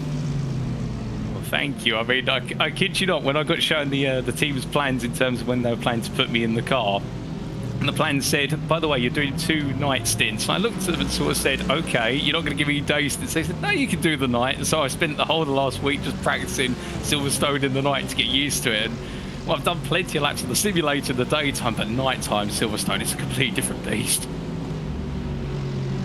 Yeah, most definitely seems like. Talk us through how is it? How pitch? I mean, we know it's pitch black. There is only your headlights that you can see, but how difficult is it to get any reference points for your braking, for your turning? How is that, especially in the fast and tight quarters that GT3 racing is? So I think with regards to reference points, so when you come past the old start finish straight on the new one, you've got your obvious ones, the curbing or some of the brake boards. But it's when you head into, say, Maggots into Beckett's, that's where you have no marker, or the curbing comes up so soon in the headlights that you don't see it. So what I found in practice, I could never find the corners in the dark really well. So instead what I did is, when I knew I was getting near the corner, I just start lifting off the throttle and gradually turning in towards where I thought the corner would be. If I haven't hit it right, then I could easily adjust the car because I'm lifting. And in return, it means I'm also saving fuel, which I've seen other teams doing. It's really helped us. We've been able to put in some quite long stints as a result. So that's the way I've worked around it. Very interesting insights there from Paul Walsh. Lorenzo, have you got anything for our dear Paul Walsh here, since we have him right now? Yeah, I kind of do. Paul, you're a fellow commentator like we are. Whenever you do some of the commentaries for the leagues you do at Next Gen, how has it been the transitioning from doing commentary into racing? And you already mentioned a little bit, but doing this transition from being on the other end and getting out, not just the ordeal of having to overtake, getting maybe some complaints and everything, and feel what the other drivers feel around the track. Oh, it's a good question, Lorenzo. What I'd say is that, well, firstly, thanks to Mark Sykes, our team leader, for giving me the opportunity, because I didn't expect this. But in terms of that transition, I must admit, I do, when I'm in the commentary booth, always get an itch to be out there on the circuit with drivers and doing my own racing. But being able to bring that to life is another question entirely. But finding the time, and I found the time for this event. But that actual transition, what I found is I've had to go in it with a fresh mind and think, okay, what are all the things I've observed as a commentator? So where, particularly in multi-class racing here, because I've not got any experience with racing MX-5s and GT3s and TCRs altogether, but the things I've observed in the commentary booth in terms of when drivers get close to one another, what do you do in those scenarios? So try and be as cautious as possible and just gradually evolve into the race. And I found I've normally seen that a lot of drivers who attack hard on fastness, they're really at the top of their racing ability. They normally do find themselves falling off track. So that's the way I've made the transition. Just take it gradual, build up that knowledge, build up that experience. And if you get it wrong, don't panic about it. You've got the fast repairs, you've got the off tracks and whatnot. Of course, can't keep relying on them forever, but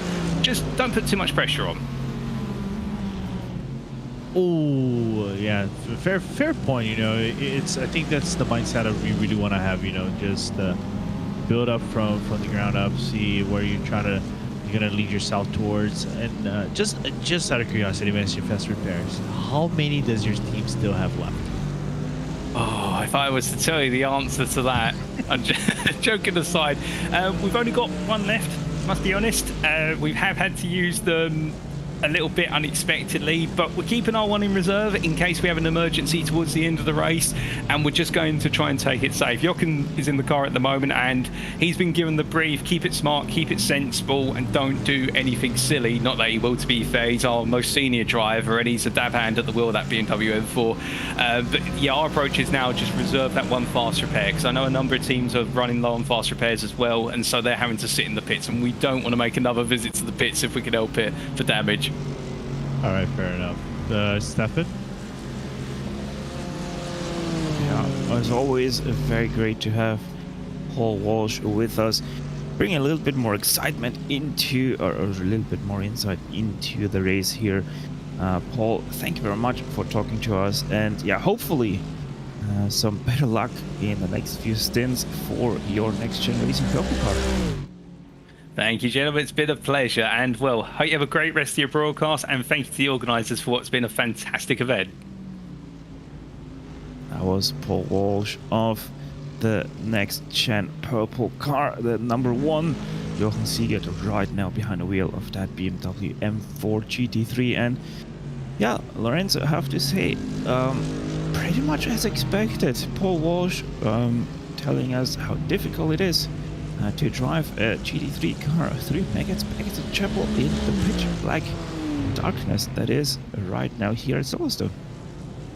Yeah, I think I never driven a single lap in the pitch blackness of Silverstone with a GT3. I've done that in LMP2s, and it is not easy at all, especially going through a car that is much faster than the GT3s. And you can kind of lose your reference, so you have to be very precise with your inputs, like you said before. But I think one thing that he mentioned is like not seeing too much of a GT3 TCR and Mazda action. I think is a very unusual, but nevertheless is something fresh. I think it's a very fresh combination, and getting used to it, I think, is a new experience that some of these drivers will want to have as we move forward. And I think we have a battle for position from what it looks like in Mazdas, but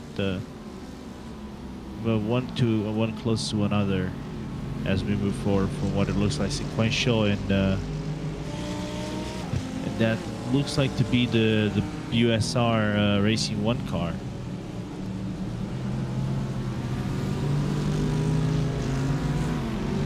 You might be right with that.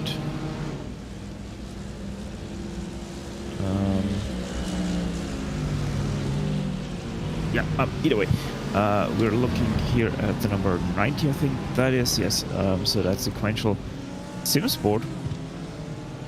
They also had quite a far fall from Grace, I have to say, running quite confidently in second place, leading the rest of the pack basically by a lap just a couple of hours ago. Now finding themselves in 5th place, being quite some laps down on second place. They lost 3 laps, if you see that correctly, to second place, so whatever happened to them during the night most definitely wasn't in favor of their little MX-5 Cup car, as Daniel Ariel Munoz into pit lane he goes on to 218 to get another full fuel tank into that Cup car. Yeah, and still having a very dominant race. The only Mazda, and just knocked down wood over here, that is undamaged yet around the track, which is interesting to think about a Mazda that hasn't suffered the bullying, the physical bullying that some of the faster cars, especially the GT3s, kind of impose on them around the track, and it shows their 7-lap domination over racing for extra life. Now 6 laps because, of course, pit stops and all. So solid race nevertheless for them.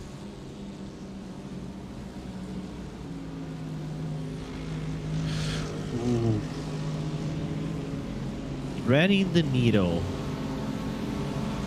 Yeah, threading the needle most definitely right there.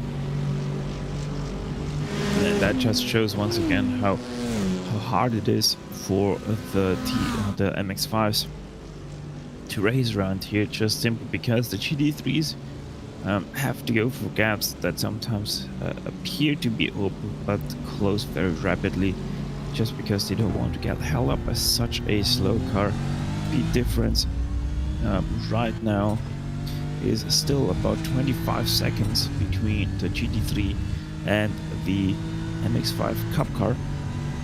Surprisingly, the TCR isn't that much faster around here than an MX-5 Cup car. The difference only about 10 seconds between the fastest TCR and the fastest MX-5. I wonder if there's any influence around the traffic, but looking towards the fast times, yeah, it's something that I thought it would be a bigger gap in comparison. I thought that would be around 16 seconds instead of 12 to 13. So finding a really good balance is just that the gap between the GT3s to those cars, to the Mazdas, is just absurdly great. It's kind of like watching an LMP overtake a Slowstis. I don't even call us like Solstice. I just call it Slowstis. Let's be honest here, Stefan. This is the Pontiac is just a very slow car anywhere around the track, so it kind of feels like it whenever you see a bullet train pass over you. Yeah, I've never understood why the Solstice is so slow. Like, it can't even get into its own top gear going around the Daytona Oval. So I honestly am wondering what iRacing did to that poor Solstice, because in real life it is that slow, I feel like. It is on iRacing. And let's not forget, the Solstice once was the rookie car of iRacing. That's why we still have a Solstice rookie version, which is even slower than a standard Solstice. You just made me want to try the car around the track now, even though I don't have a wheel anymore. Well, there is still mouse driving, so you can do that as well. I mean, I have a wheel, but my power pack is gone and I haven't got a new one. Yeah, well, that will do the trick most definitely. As we have a look at the 45 ScoreX team. sitting in, where are they sitting right now? I can't find them. There we go, 7th place. 11 seconds back on the next car, that is the Untitled Motorsport, and they are 18 seconds ahead of TNT Motorsport. So they have nice gaps front and back. Closest battle on track right now still remains the 51 versus 73 for 5th place in the GT3 category. However, that gap 3 seconds. Next closest is also in the GT3 class. The 402 versus the 3 in the 4X Racing Pink versus Kinetic Racing. About 8 seconds the gap is between those two. Yeah, and not only that, the lead gap has plummeted quite considerably. I don't know if could be related to Scott kind of pushing the car a little bit more than usual and not getting the reward instead of not getting the reward as in getting the time gain, because Oliver Fernell has just been constantly faster than him lap after lap after lap, as Risser been putting laps around the 2 minutes. I don't know if it is track influenced by that or not, but for now 1:59.2 last lap, nearly a full second faster, and that's pretty much been the scenario moving forward in the last few laps for that lead battle. So can we see before the end of the stint a battle for the lead? Because they're about 10 laps, give or take, to their pit stops. Yeah, 14 and 19 laps into their stints respectively. For now, 19 laps in. The gap has considerably dropped. You're right, 12 seconds now it is. As we see the issue, my goodness, stuck in the barrier as well, the 88. That is, yeah, not what you want to do, but at least they got stuck in the barrier, and that means they were able to drive without headlights, like we have seen already a car do. Yeah, and sometimes you can get stuck in the gates, and you can even come back into the track or even reverse it. So I think the tow was mostly perfect fashion for them, as we're starting to see the lights of morning around the track here, Stefan, which is very good to see, you know, those first shades of the morning. Yeah, very great to see that we finally get some daylight starting to creep up. Obviously, official sunrise time still some long ways out. It's 6:11 in sim, 7:44 is when official sunrise time is. How do we know that? Well, basically, if you don't know iRacing Simulator, it takes real-world data into account for sunrise times and sunset times. So, since we do have the 2nd of October 2022, sunrise time is just like in real life. Yes, it would be on the 2nd of October at Silverstone.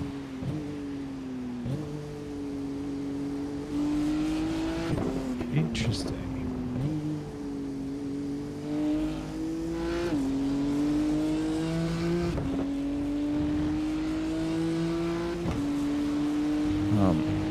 So actually, I just realized I was looking at the wrong sunrise times. And actually, sunrise is at 7:06 at Silverstone. It would be 7:44 if you would be driving in November. So yeah. We are just an hour away from sunrise, that means. Which is also very great news, as Thomas Ullmann is slowly able to see more and more of that 51, and that is going to be an easy snag now down the hanger straight, probably. Big mistake from the 51. Left or right, we're going to go right. Which is the inside for Stowe, corner 73, easy snag. Will be able to hold the line this time around. We saw the 51 last time be able to do the over and under. This time Adam Hedgecock not able to do what his teammate was able to perform. and get back the position through Club and Veil. Quick push off the wipers. Swipe over the windshield 3 times, and Adam Hedgecock has clear views of a 73 Dream Machine slowly running away from him.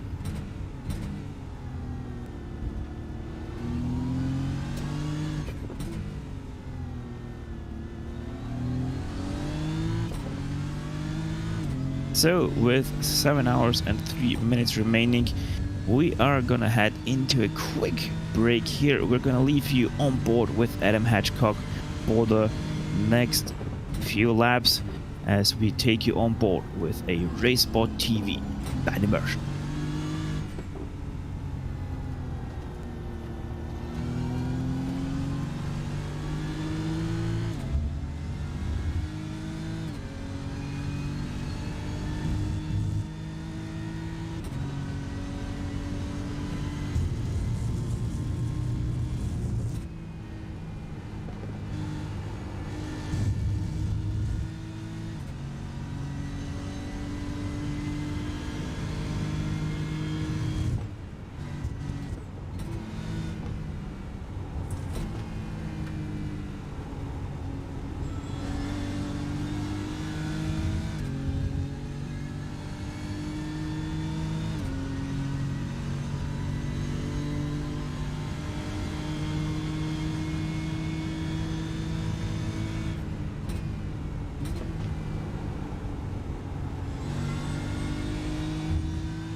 And that was a few laps around Silverstone International Circuit on board with the 51 of Adam Hedgecock. Very nice to see some of the challenges a GT3 has to overcome in traffic, as we also saw the 73, the Old Turtles Motorsport Thomas Ullmann slowly drive off into the distance. Yeah, Lorenzo, we have seen the first hour pass here of our morning commentary stint. What are some of your takeaway points here from what we have seen? Interesting. Okay. So from what I can gather, first and foremost, Oliver Fernelston has been nothing short of phenomenal, and he's kind of cutting the deficit already. Cut half of the deficit he had when it actually went to a break. That was around 12 seconds. Now is around 6 seconds to Scott Rister. So that lead that the number 7 contains right now can actually be cut down to maybe 2 seconds by the end of the stint, because obviously Ollie's car is a little bit more lighter. But I don't think we're gonna get that battle going into the end of the stint between both of them. Other than that, it has its fair share of attrition, but nothing that kind of like decides the race after all. Just a few close moments, specifically with Scott trying to cut around the traffic that didn't work this way. Yeah, and since we have passed another hour of this virtual motor race, let's have you go through a quick top 8 rundown of all of our 3 classes, starting off with your leader. That's still a Samsoid Canan Esports Scott Rist right now behind the wheel of that number 7. But as we said very nicely here, Lorenzo, their lead has been cut down to now just 4 seconds. Oliver Furnell in that BRT number 39 car continuing to close in the gap. Maybe that 39 finally has found some pace again and is on track to retake the lead of this race with less than 7 hours to go. Elite Racing Team Klaus Christensen in 3rd place, the number 11 already though 2 laps down on your leaders. 4th place right now goes to the 489 of 89 Motorsports, George Daniel behind the wheel of their car right now, 1 lap down on the lead racing team. Old Titles Motorsport, we saw them live on cameras take over that 5th place from the Century Sim Esports. Adam Hedgecock, just a few laps to go, their gap has now risen to 3.3 seconds in the battle for 5th place. Gorex Esports 45 of Stephen McMahon is 12 seconds back from that battle, but they are not looking right now as if they're able to get into that gap anytime soon. Rounding out your top 8 in the GT3 class, Lorenzo, is TNT Esports Kyle Atkinson, 13 seconds back, but very quickly closing into the Scorex Esports team. Yeah, which is really good to see. Meanwhile, if we're gonna do a quick rundown of the TCRs, like you said, is Simtech kind of like still dominating through the night as we go into the early morning around 6 a.m. into the which is kind of like I'll just have a quick story about morning stuff in the UK. Over half of the track basically advantage over Race Anywhere SimSport, as their Frederick Schwartz is still trying to push that car. Like you said, RD SimSport isn't a little bit of a battle of stints, gaps, and things like that again against Next Gen Orange in P4. That because Pineapple Racing Club versus Past SRT in P5. The Ref Esports TCR is 6th. Wiskins Racing Intoxicated by iTelemetry is in 7th, and rounding out the top 8 with the TCRs here, Stefan is going to meet Lead Paul Racing with Hans Valentine, 14 laps back from P7 in the Wiskins car, but still racing. That's what we want to see. Yeah, it's always great to see rounding out, by the way, your 9 still remaining TCRs. Quartermass Motorsport, Max Spooner, 3 laps down on the lead Paul Racing. But heading over to the TCR's Project Dynamic Greens, Daniel Ariel Munoz still going strong. Their gap is incredible already at this point in time. Racing for Extra Life, 2nd place, Ivan Mudapsic the 413, 6 laps down on your TCR leaders with still a pristine car, as we can see here on screen. Daniel Ariel Munoz. BUSR iRacing won the 286, now driven by Adam Benjamin, who has taken over from his teammate. 1 lap down on the 413. Quantum Racing team, they're in 4th place. Richard Gordon right now behind the wheel, also 1 lap down on the next car. Sequential Simsport Tortulho, the number 90, in 5th place. They're 2 laps down on the Quantum Racing team. RAF Esports MX-5, James King driving behind the wheel of that car. James King, also a very known sim racer here on iRacing, long-term standing member as well. 27 is 8 laps down on 5th place, so they're not gonna try any moves anytime soon for a top 5 finish. Triple S Racing Team, Moonstar, Callum Morgan, we have seen that they have their fair share of problems throughout this race. Most of them though, or pretty much all of them though, have not been caused by themselves. Rounding out your last car that is still running in the MX-5 Cup class, that's Team Heap Together, Stephen Koenig, 4 laps down on Callum Morgan. It's just such an eventful race for pretty much all of the MX-5s. Why do I want to call them TCRs? I do not know. But yeah, it has been such an eventful race for our MX-5 Cup class that we have now very big gaps all around that class because of all the different issues that they have had to deal with, especially throughout the night. Yeah, absolutely. And but like we said before, still like the majority of the classes are still all around the track. Just one retiree in the Mazdas, like I think if you said, I haven't realized. Then also just one retiree, and also in the touring class class. So it's good to see that everybody's still running strong, still embracing that entrance spirit. And like we saw between Scott Risser and Ollie Furnell, as we're still seeing the chase from Oliver around the track, is that never give up. You can always get something going towards your way. I've had that before during racing a few occasions. So and racing is a very mysterious thing, shrouding lots of skies and clouds of mystery. Things can work your way sometimes, and sometimes they won't work your way, but that's just how motorsport is in general.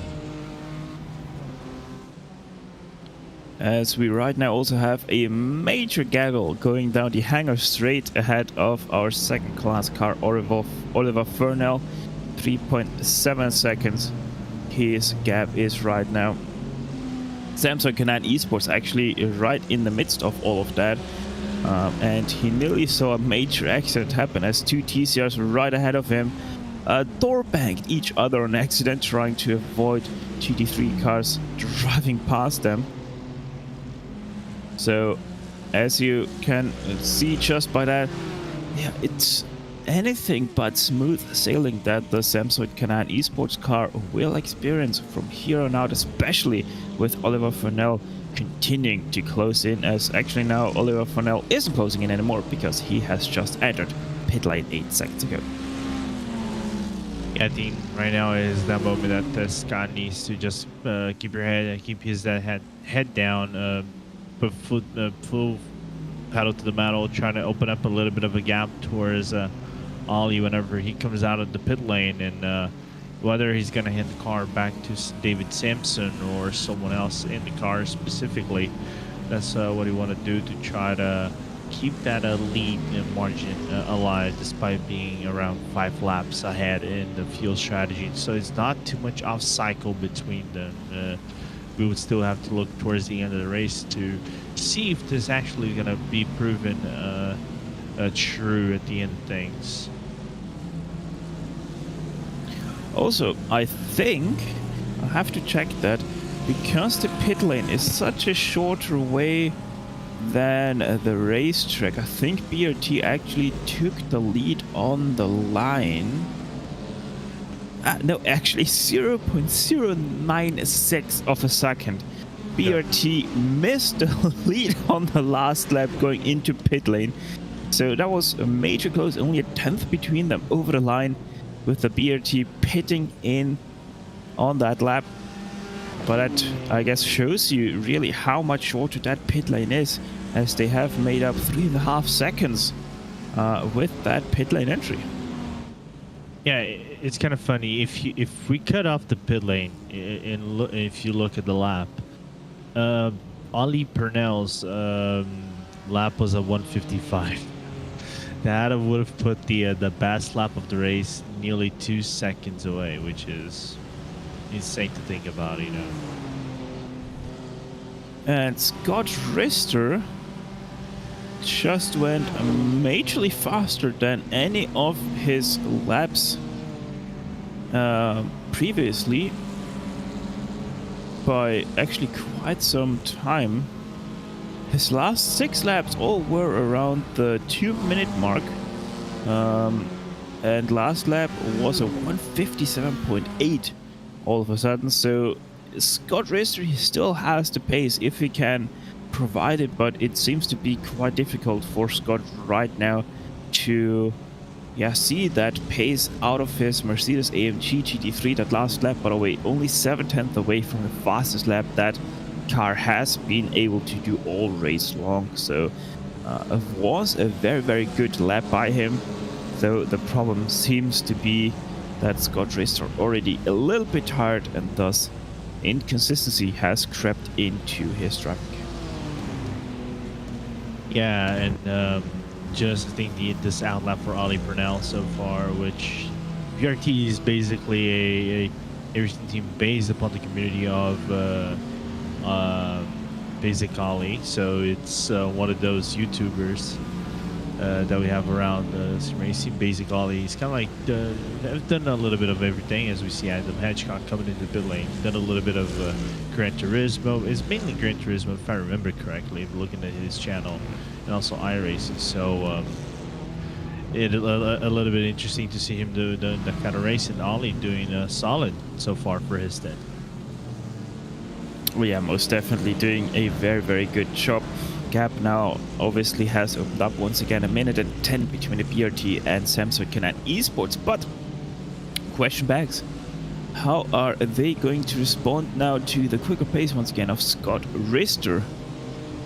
As actually his last lap once again a 159.0, so only a small hiccup that 57.8 seems to have been. As if Ollie is able to keep up, Ollie Fonnell is able to keep up his pace, he might be actually able to jump that number 7 car once they have completed their pit cycle, which is expected to be in 4 laps, I think, if I remember correctly. If you try to stretch it out over the field, like really try to stretch it out, it's usually 30 laps tops. So 3 laps minimum before you come into the pit lane. Yeah. So, and I think they have been able to do exactly 30 laps, the Samsung Canon Esports cars. So they're now in their 27th lap. So three laps to go for that Mercedes-AMG GT3. As Ollie Furnell now 1:11 back on them. Also, I just saw that Paul Morgan once again has lost a 1 lap advantage to Frederick Schwartz, which probably means that Paul Morgan recently has pitted, actually 15 laps ago he has pitted, but Frederick Schwartz is 29 laps into their stint. So still 10 laps to go, 44.7 to come into pit lane once again, because a TCR stint, if I remember correctly with my tired brain, a stint in that class is around the 40 laps mark. Yeah. Oh, and one of if they're just going back, one thing that kind of like reminded me, I said that I had a few, not a story, but it's kind of like a quick thing about the morning in the British morning. It's kind of like, this is kind of like for me so accurate, which is mind-boggling to think about, because I was doing this association. I went to London this last October, early October, and the weather was very similar to this, with like clear skies in some portions. Of course, it had the British weather of being very cold around October. You get like 5-6 degrees at 5 in the morning whenever you have to grab the train to go to London or whatever airport you want to go around London. But the sunrise is very accurate to think about it. You know, just 5-6 in the morning, you get that breeze of the sun coming up around the horizon, and the colors and everything just kind of like match, which is right now making the association is crazy to think about.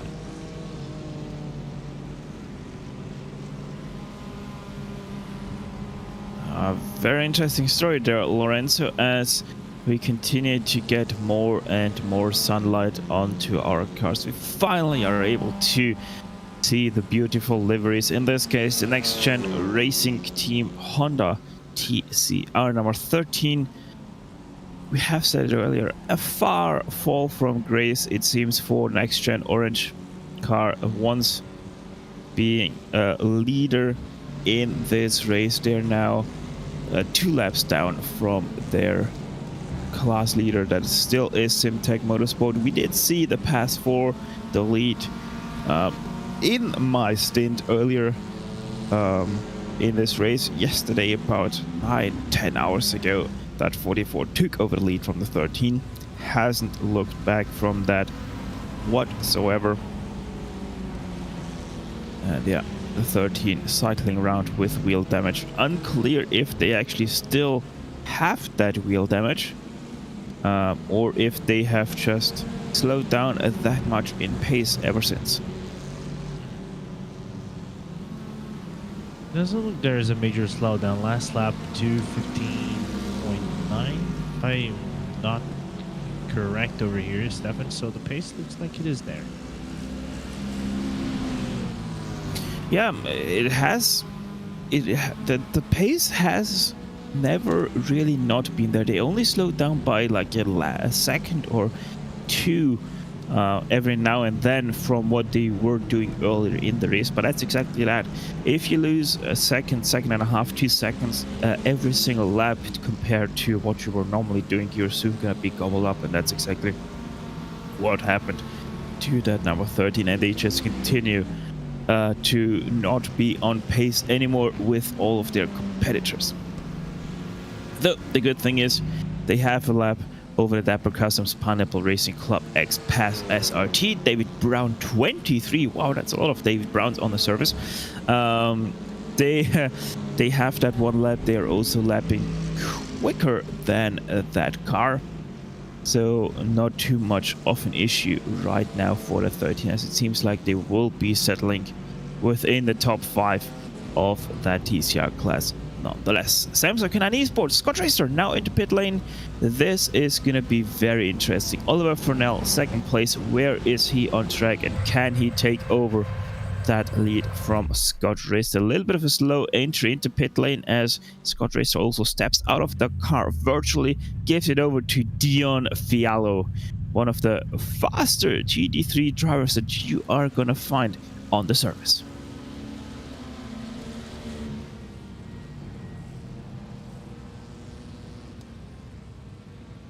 If I remember, I don't know if I could be very wrong, but I think this is Dion's first time or first outing in the car. I don't know if he took from the in this first half of the race, but if he didn't, that would be a really good time for you to bring Dion into the car, especially a guy that we know from commentating on leagues and things like that here in RaceSpot. Knows how to take advantage out of a car and know how to push to the very top of the grid. Dion Fiallo has been in the car already. Ah, okay. But that's let me quickly calculate. 470 laps ago. So you're saying Basically, it's his first time. He did drive the opening 61 laps of this race and hasn't been in the car ever since. So Fialo as refreshed as possible to take over this number 7. It's gonna be interesting what he can do. 2.5 seconds the gap is to Oliver Furnell, so indeed the 39 did take over once again the lead. Has been a long time since we last saw them on the top of your timing and scoring sheets, but they most definitely are back there. And Dion Fialo with new tires. I have a quick look, and it seems like Oliver Furnell has taken left-hand tires. No tires as well. Has taken tires as well, sorry. So, yeah. Gonna be interesting to see Oliver Furnell versus Dion Fialo. We will have a lead battle here brewing up in the GT3s. Yeah, most definitely. You can even see kind of like the gap stabilize around the 3 seconds between Dion and Nolly right now. So let's see if Furnell can actually hold the charge out of the number 7 in the Dion Fialo. It's gonna be quite tough because even though you kind of left-hand side tires, those right-hand tires, whenever you try to push them out of the corners, like a chapel or something like that, where you kind of like stress it out on the tires, might make a difference for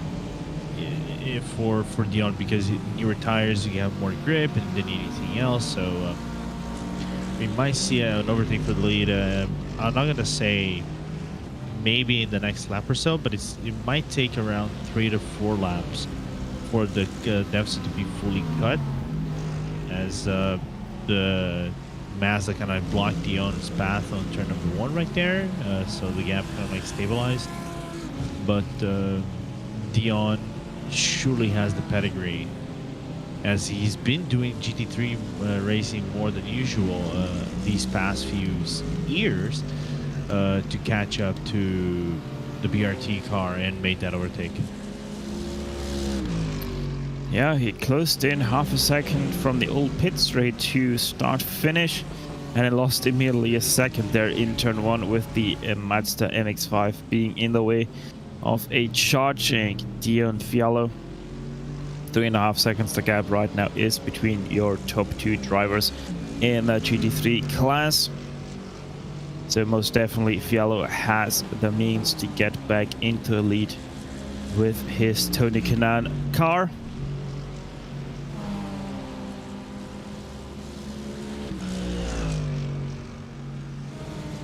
And what a great addition this new Mercedes-AMG GT3 has been for the GT3 class, obviously also being immediately paired with its GT4 counterpart. Yeah, it has fit right into the spot of GT3 dominance, one could say, in a very well balanced category in the iRacing simulator.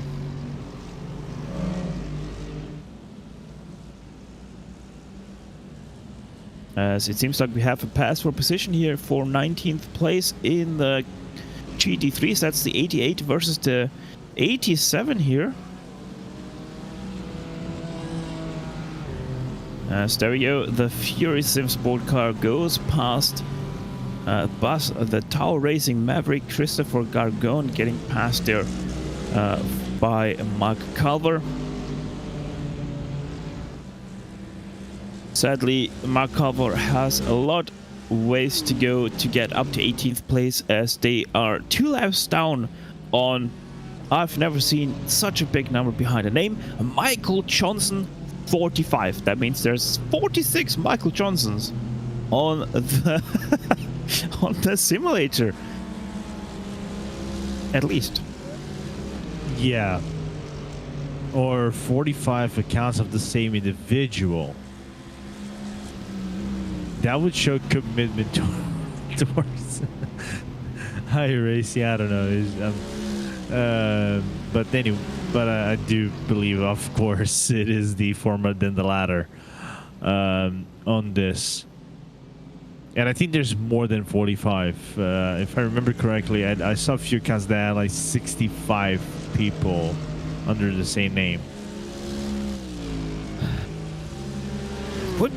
I don't know why, but I find it right now very interesting. Who or what name is the most used on iRacing? Now you actually piqued my curiosity. I really don't know, man. Oh my god! Now, you know what the worst thing is? You piqued so much my curiosity. I really want to open up my iRacing and start like fiddling around the accounts and see which one I can actually find 300 accounts under the same name. But I'm not gonna do that. Well, I think at least we can say one thing, Stefan, and this is kind of like we can take a little bit away and kind of like do like a massive bragging rights about it. Our names are unique in the service. Yeah, most definitely. I mean, not 100%. There is another Stefan Schlacher on the service, which might be myself as well. But no, in all seriousness, yes, technically speaking, my name is 100% unique on the service, as seems to be Christopher Gargan of the Busted Tower Maverick team. He has no number behind his name whatsoever, so the number 88 is a snowflake himself in the world of iRacing. Yeah, and we saw that 88 not long ago, right before we actually got it in the morning. Stefan just having a little bit of a cruise on the wall, getting back the car on track. He had to tow the car back into the pit lane, do the service, and take one of those fast repairs and reset themselves to go back into the track and go ahead strong one more time. And highly interesting development in the top 2 spots of our GT3 class, Dion Fialo. He was able to close in. He isn't able to close in anymore. 4.2 seconds. The gap has risen by another second over the past few laps. So Fialo not able to go the same pace as Oliver Fornell. Fornell doing an incredible job here at the top of the standings. 3.6k iRacer versus an 8.1k iRacer. You decide who is which. I'm not gonna tell you. I think we can deduce from what we have said earlier who is what iRating level. But once again, shows even though Dion Fialo has such an immense iRating, just doesn't mean that a driver like Oliver Fornell can keep his boots up and can continue to creep away from a 8.1k iRacer. Yeah, I'm wondering how much of forcing the issues Dion trying to do around the car, you know, to try to get closer, because for what it looks like, the gaps are like marginally close to one another. Ali on the previous lap, 158.0, then Dion doing a 58.3, kind of like just burning the fuel. I think that's what Dion is going to focus on, and whenever the car gets a little bit lighter, I think that's when the push is actually going to happen. But other than that, of course, I like you just said, iRating doesn't dictate everything. I'm a perfect example of it. I joke, my 4,000 iRating is not respective of my driving. I'm Not sorry. at all. I'm sorry. What? You have 4K iRating? I have 4,190 iRating. How? There's something called Indy cars. Well, yeah, that was the trick. It's a little bit of a trick, but I just mainly drive Indy cars. That's why I do GT3 racing. I'm horrible at it. I do LMP2. I'm okay at it, but unfortunately, now that I don't have my gear that I had back in Brazil, like my fan attack, my adrenaline pedals, I'm now stuck with the G29 for the time being. Highly unlikely I'm going to be able to replicate the results as Dion just being slightly more aggressive than usual around the traffic going through Vale and Club. But that aggressiveness just paying off a little bit, cut the deficit about 2/10 short on the rounding off the lap.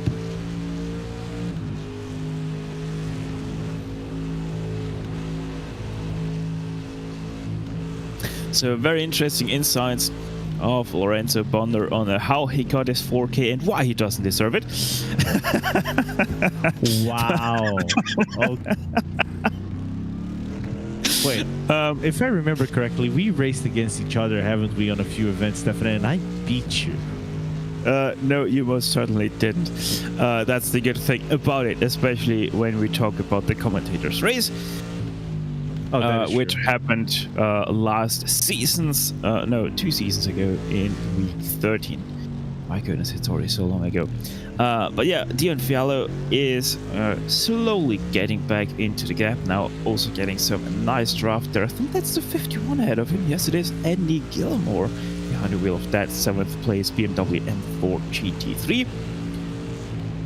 As now the gap goes over 4 seconds again. So yeah, Oliver Furnell, I was already quite impressed by his pace, but yeah, it shows just how impressive his pace is right now, even more because he's able to keep Dion Fiallo at bay.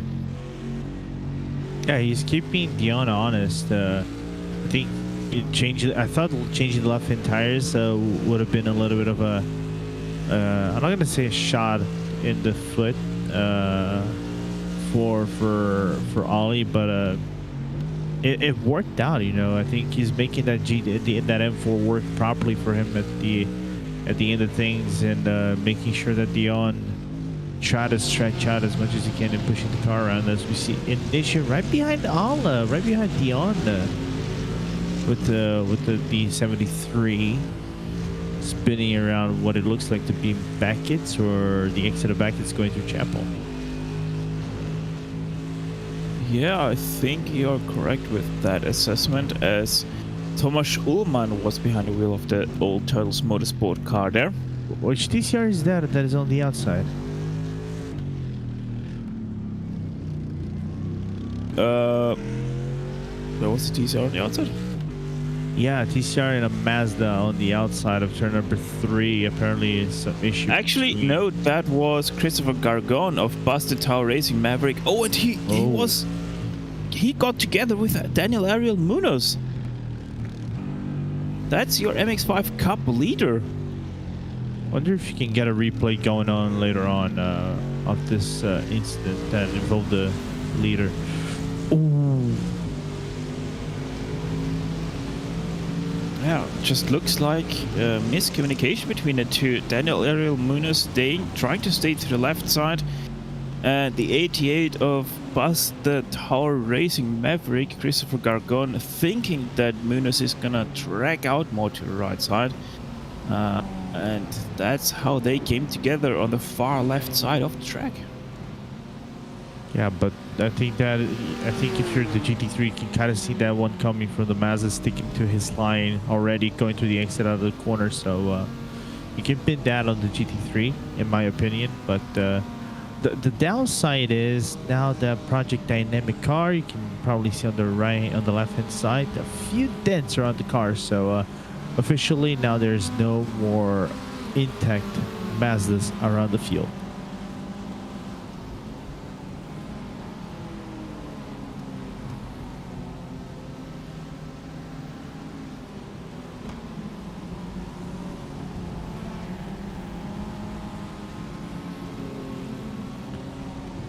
Yeah, good to see that 218 was able to continue. Seems like they basically don't have any damages now. The 88 also goes into pit lane, as that was the last lap for them.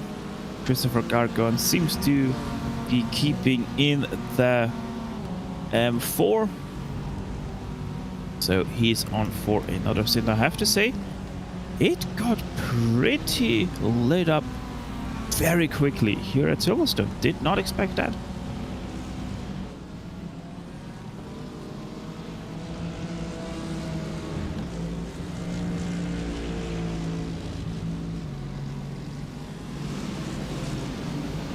And there we have a replay. That is once again the 88 and the, oh my goodness, that is a major moment there. 88, 2 scares in a lap, and there's an MX-5 going right side as well, trying to go for the international loop. Was that even assisted? that is most definitely not a way to go. You have to take a left there out of Chapel.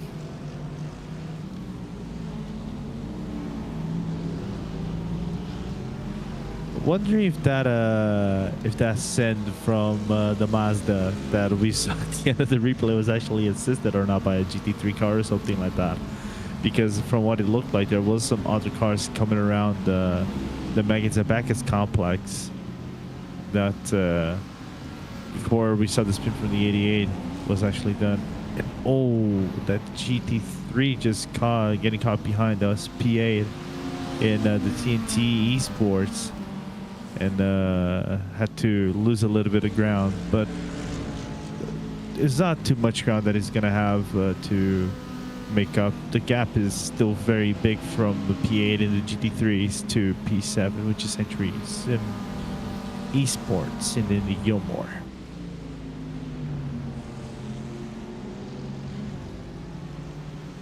Yeah, mistakes are starting to happen once again on a more regular basis, interesting enough, even though we have pretty much nearly full daylight once again.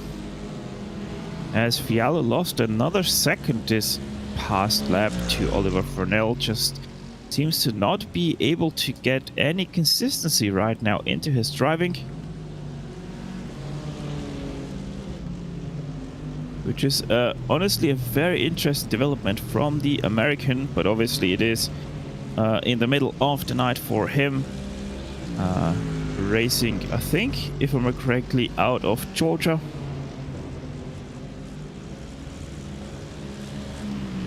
Interesting that they decide to put Fialo into the car in the middle of the night. I wouldn't be surprised, to be very honest. I think Dion might have been busy with some other commitments in terms of leagues and things like that, which wouldn't surprise me at all. And also maybe some real-life commitments that Dion might be busy with. But if I remember correctly, I think Dion not only that, not only about he does his racing for other teams, not only just for the Samsoid Canon Esports, but if I remember correctly, he doesn't live far from Brazelton in Georgia, which is where the Road Atlanta track is. So it's kind of like he's a native of the track of sorts. I think you are correct with that assessment, that he isn't far off Brazelton. I'm trying to remember how far away he was, but I think it was within an hour or so for Fialo. I could be most definitely wrong. But yeah, Georgia native, not too far away from Brazelton, that's for sure. As there's a look to the inside there of the 16. I thought he's going to close the door, but realized that Fialo is going to be sitting on that apex and opening the door very nicely for him, as that 16 also is driving very slowly in the background. Yeah, it looks like the actually that is super damage. Broken as well. The number 11, a Mercedes-AMG GT3 that Fialo passed. Yeah, wondering which car that is. Looked like to be the 16, the UK Sim Racing 24 Hours Punty people. And what happened here? So there we have them parking on the right side, and yeah, I think there was a major incident on turn number 1 of that lap, so hopefully we're gonna see a replay of that. There we can see an MX-5 spun in the middle of the track, and that is unfortunate for the 11. There we can also see the 16, so we only were able to catch the aftermath of all of that. There's also a TCR well on the outside of turn number 1. There you can see him rejoin, so there was something going into turn 1 that we didn't see. Maybe that TCR was not connected to that, but a very, very interesting development. Good thing for Fialo that he was not on the spot right when all of that happened. Oh, that is next gen here, Stefan, that made contact with the 37. Oh, that rejoin. Oh my Jesus.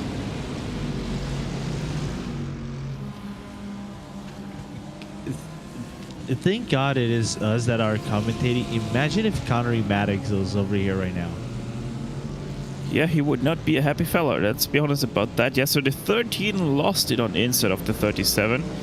And then that rejoin by the 37 is horrendous, to say the least. As we're trying to keep it PG, yes.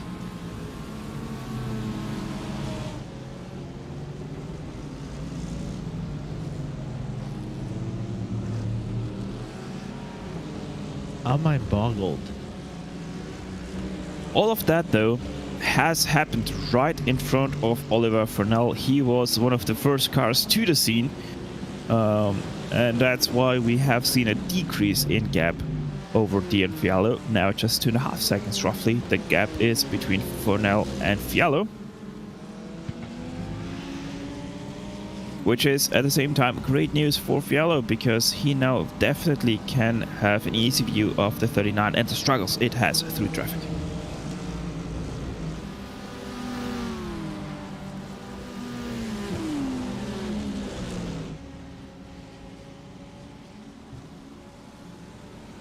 There we were able to get both cars into the same shot. The orange car, orange Mercedes-AMG GT3 is the Samsoid Canaan esports car. Just one car in between those two for the time being.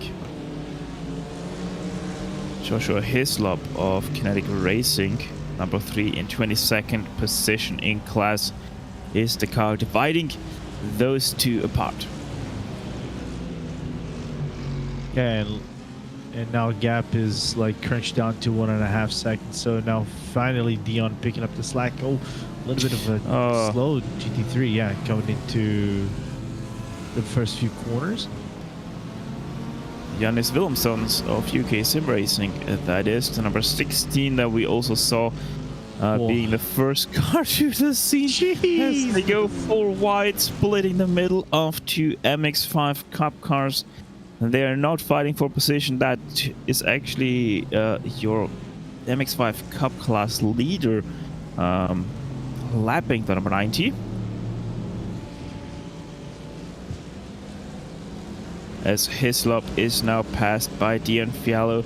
Still one GT3 car between your two leaders of the class. Tom McEwing of CaterhamRacer.com is the dividing car as he goes super wide through Cobb's Corner, which means that Fiallo losing a couple more tenths over Oliver Furnell. But for the first time in many moons, we once again have our first and second place cars of the GT3 class within the same shot without any cars dividing them.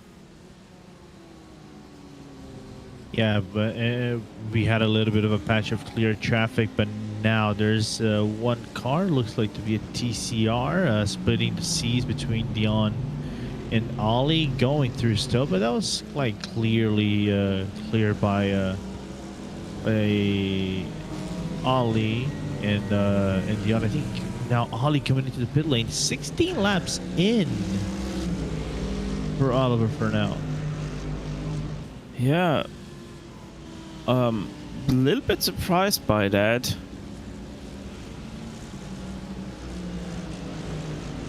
Are they taking a drive-through? They are. Oh my goodness. Oliver Furnell, too many incident points. The 39 gives up the lead once again due to the incident limit being reached another time.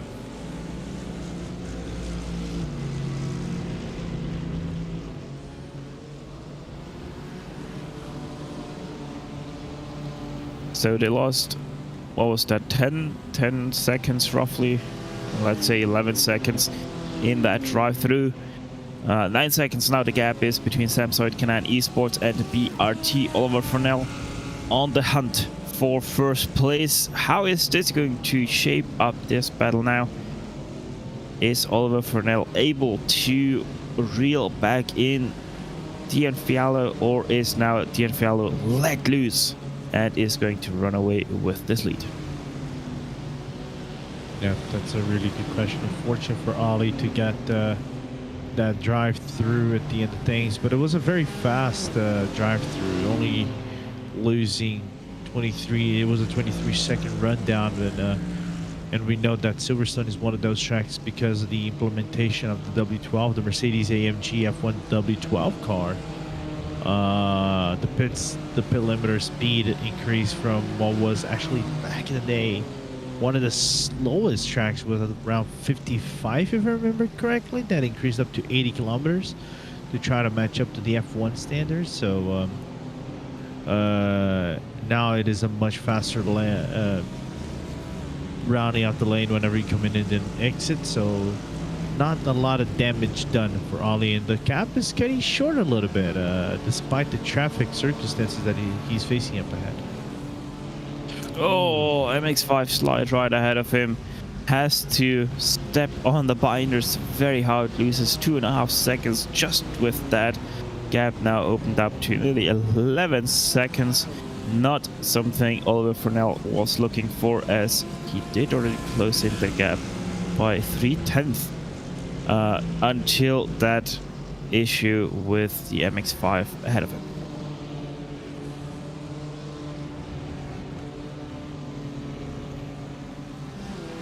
But you know what that kind of does? You know, it kind of opens up the racing a little bit for the final 6 hours of broadcast over here, Stefan, which might make the development of how PRT, Samsung Canon will try to duel it out with this 5-lap fuel disadvantage that, if we're saying disadvantage for the 39 it currently has on the Samsung Canon going through the motions. But still, 6 hours is a long time for you to race on, but you really don't want to have an incident that can end your race here with so little time remaining on the clock in comparison to 24 hours.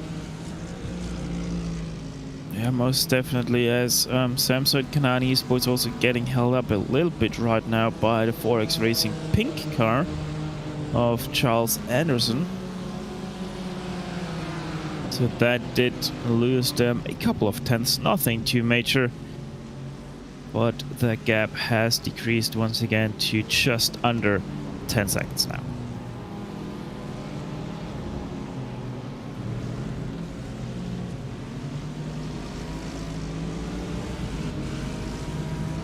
Moves are being made by Oliver Furnell once again, and now he is getting held up himself. That was by Michael Hermann Frey of ScoreX Esports, number 45 in 6th position. He immediately lost back all that time he gained on the Dion Fialo, with him getting held up.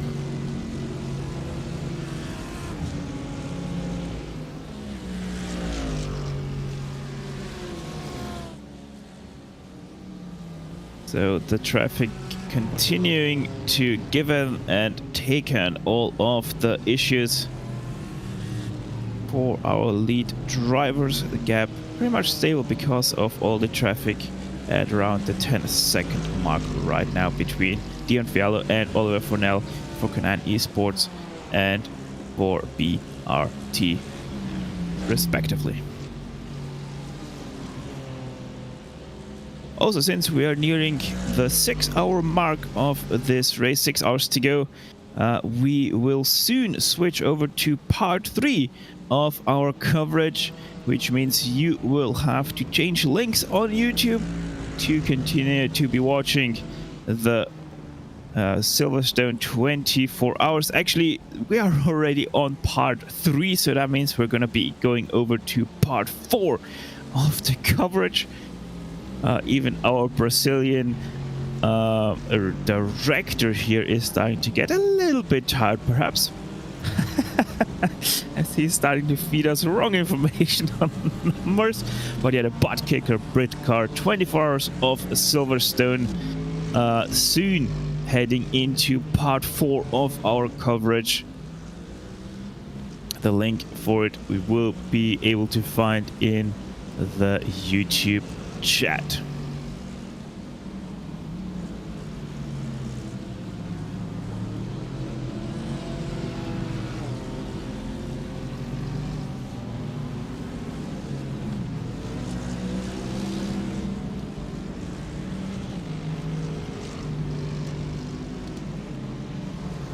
taking in the great sounds and views of the Mercedes-AMG GT3 here a tiny little bit.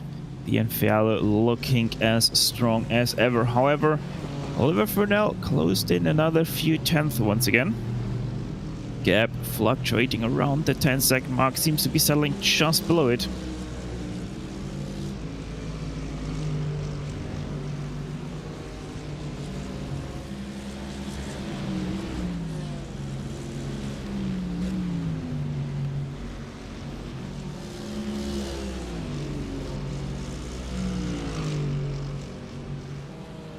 Still chase going on around the track and time gaps around usual, but they're fluctuating. So far now, Dion having a little bit of an upper edge around the car, and laps around this 57 highs to 58 high, very lows like 58 flats for both of the teams.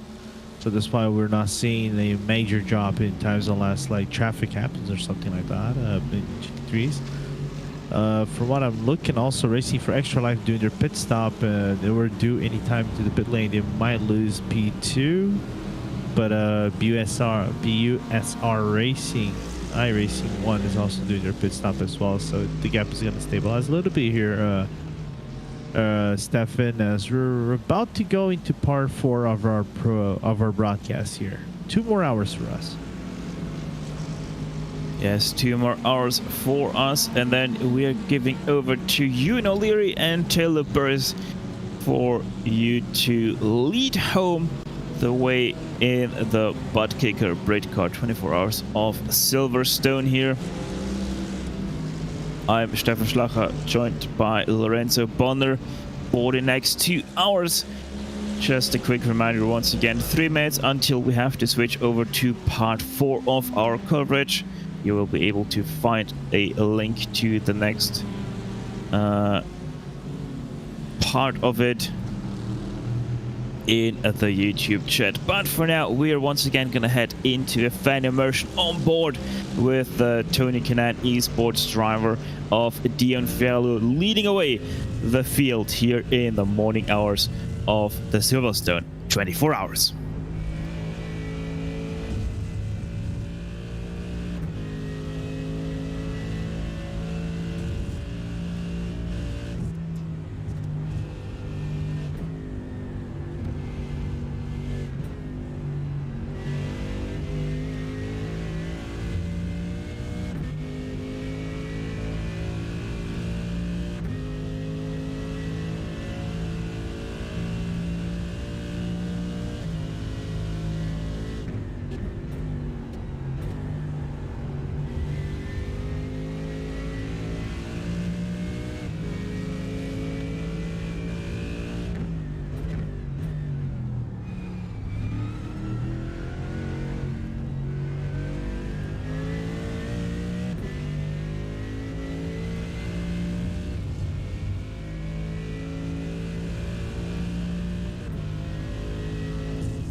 Dion Fiallo taking you around the Silverstone circuit for a couple of times. Welcome back, this time to part 4 of our coverage here for the ButtKicker Britcar 24 Hours of Silverstone.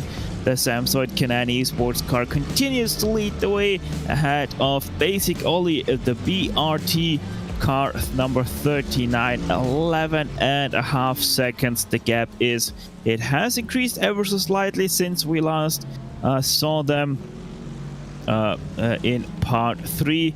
Nothing that they can't overcome, though. Traffic giveth, traffic taketh, and right now it has taken a little bit away from Basic Ollie and his team. Oliver Furnell, they are most definitely though looking much better than they have already just an hour ago. Giving you a quick top 5 rundown since we have surpassed the 6 hours to go mark here in the race. As already said, Samsung Can-Am esports, Dion Fiallo, the number 7, leading the way 12 seconds roughly ahead of BRT's Oliver Furnell in the number 39 BMW M4 GT3 machine. Elite Racing Team Klaus Christensen in 3rd place in the number 11 machine. 3 laps down the gap already is to your top 2 drivers in the GT3 class. 89 Motorsport, Bartek Zielinski right now behind the wheel of 4th place. 489 machine, 1 lap down on their next competitor. However, Untitled Motorsport, Tomasz Ullmann, only 5.5 seconds back from that 4th place. So there is most definitely a little bit of excitement coming up, another inside the top 5 as well. Lorenzo, how are we looking for the TCRs in their top 5? We haven't had a lot of developments around TCR. Still to Simtech dominating the field over a full lap over RD SimSport, which still due to their pit stop in any time soon. They're doing 40 laps around their stint. And that lead will actually, not their lead, but P2 actually switched to Race Anywhere SimSport. That now Scott Kimbrough is in the car instead of Frederick Schwartz. We had that driver swap about 8 laps ago. Next Gen Orange and Adam Dalman in the car in P4, and rounding out the top 5 is Dal Dapper Customs Pineapple Racing Club by Passas RT and David Brown in the top 5 for the touring car class.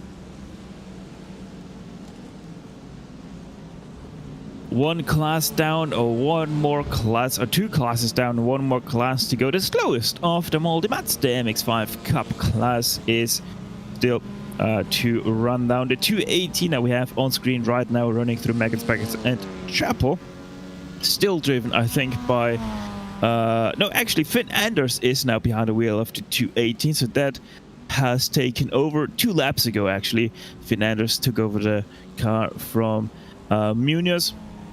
They are still leading quite nicely. 8 laps. The gap now is back to 2nd place. Racing for extra life, Ivan Mudapsic behind the wheel of that car. With 3rd place, BUSR iRacing, the number 286 rather, of Adam Benjamin. Only 14 seconds now back on the 413. So there has been some development there. Maybe we're gonna see the BUSR iRacing car closing that gap, and we finally will have once again a fight in that class. Sequential SimSport Tortullo in 4th place for the number 90, 2 laps down on the 286. So pretty much out of podium contention unless something happens on the top spots of your MX-5 Cup class. 5th place right now is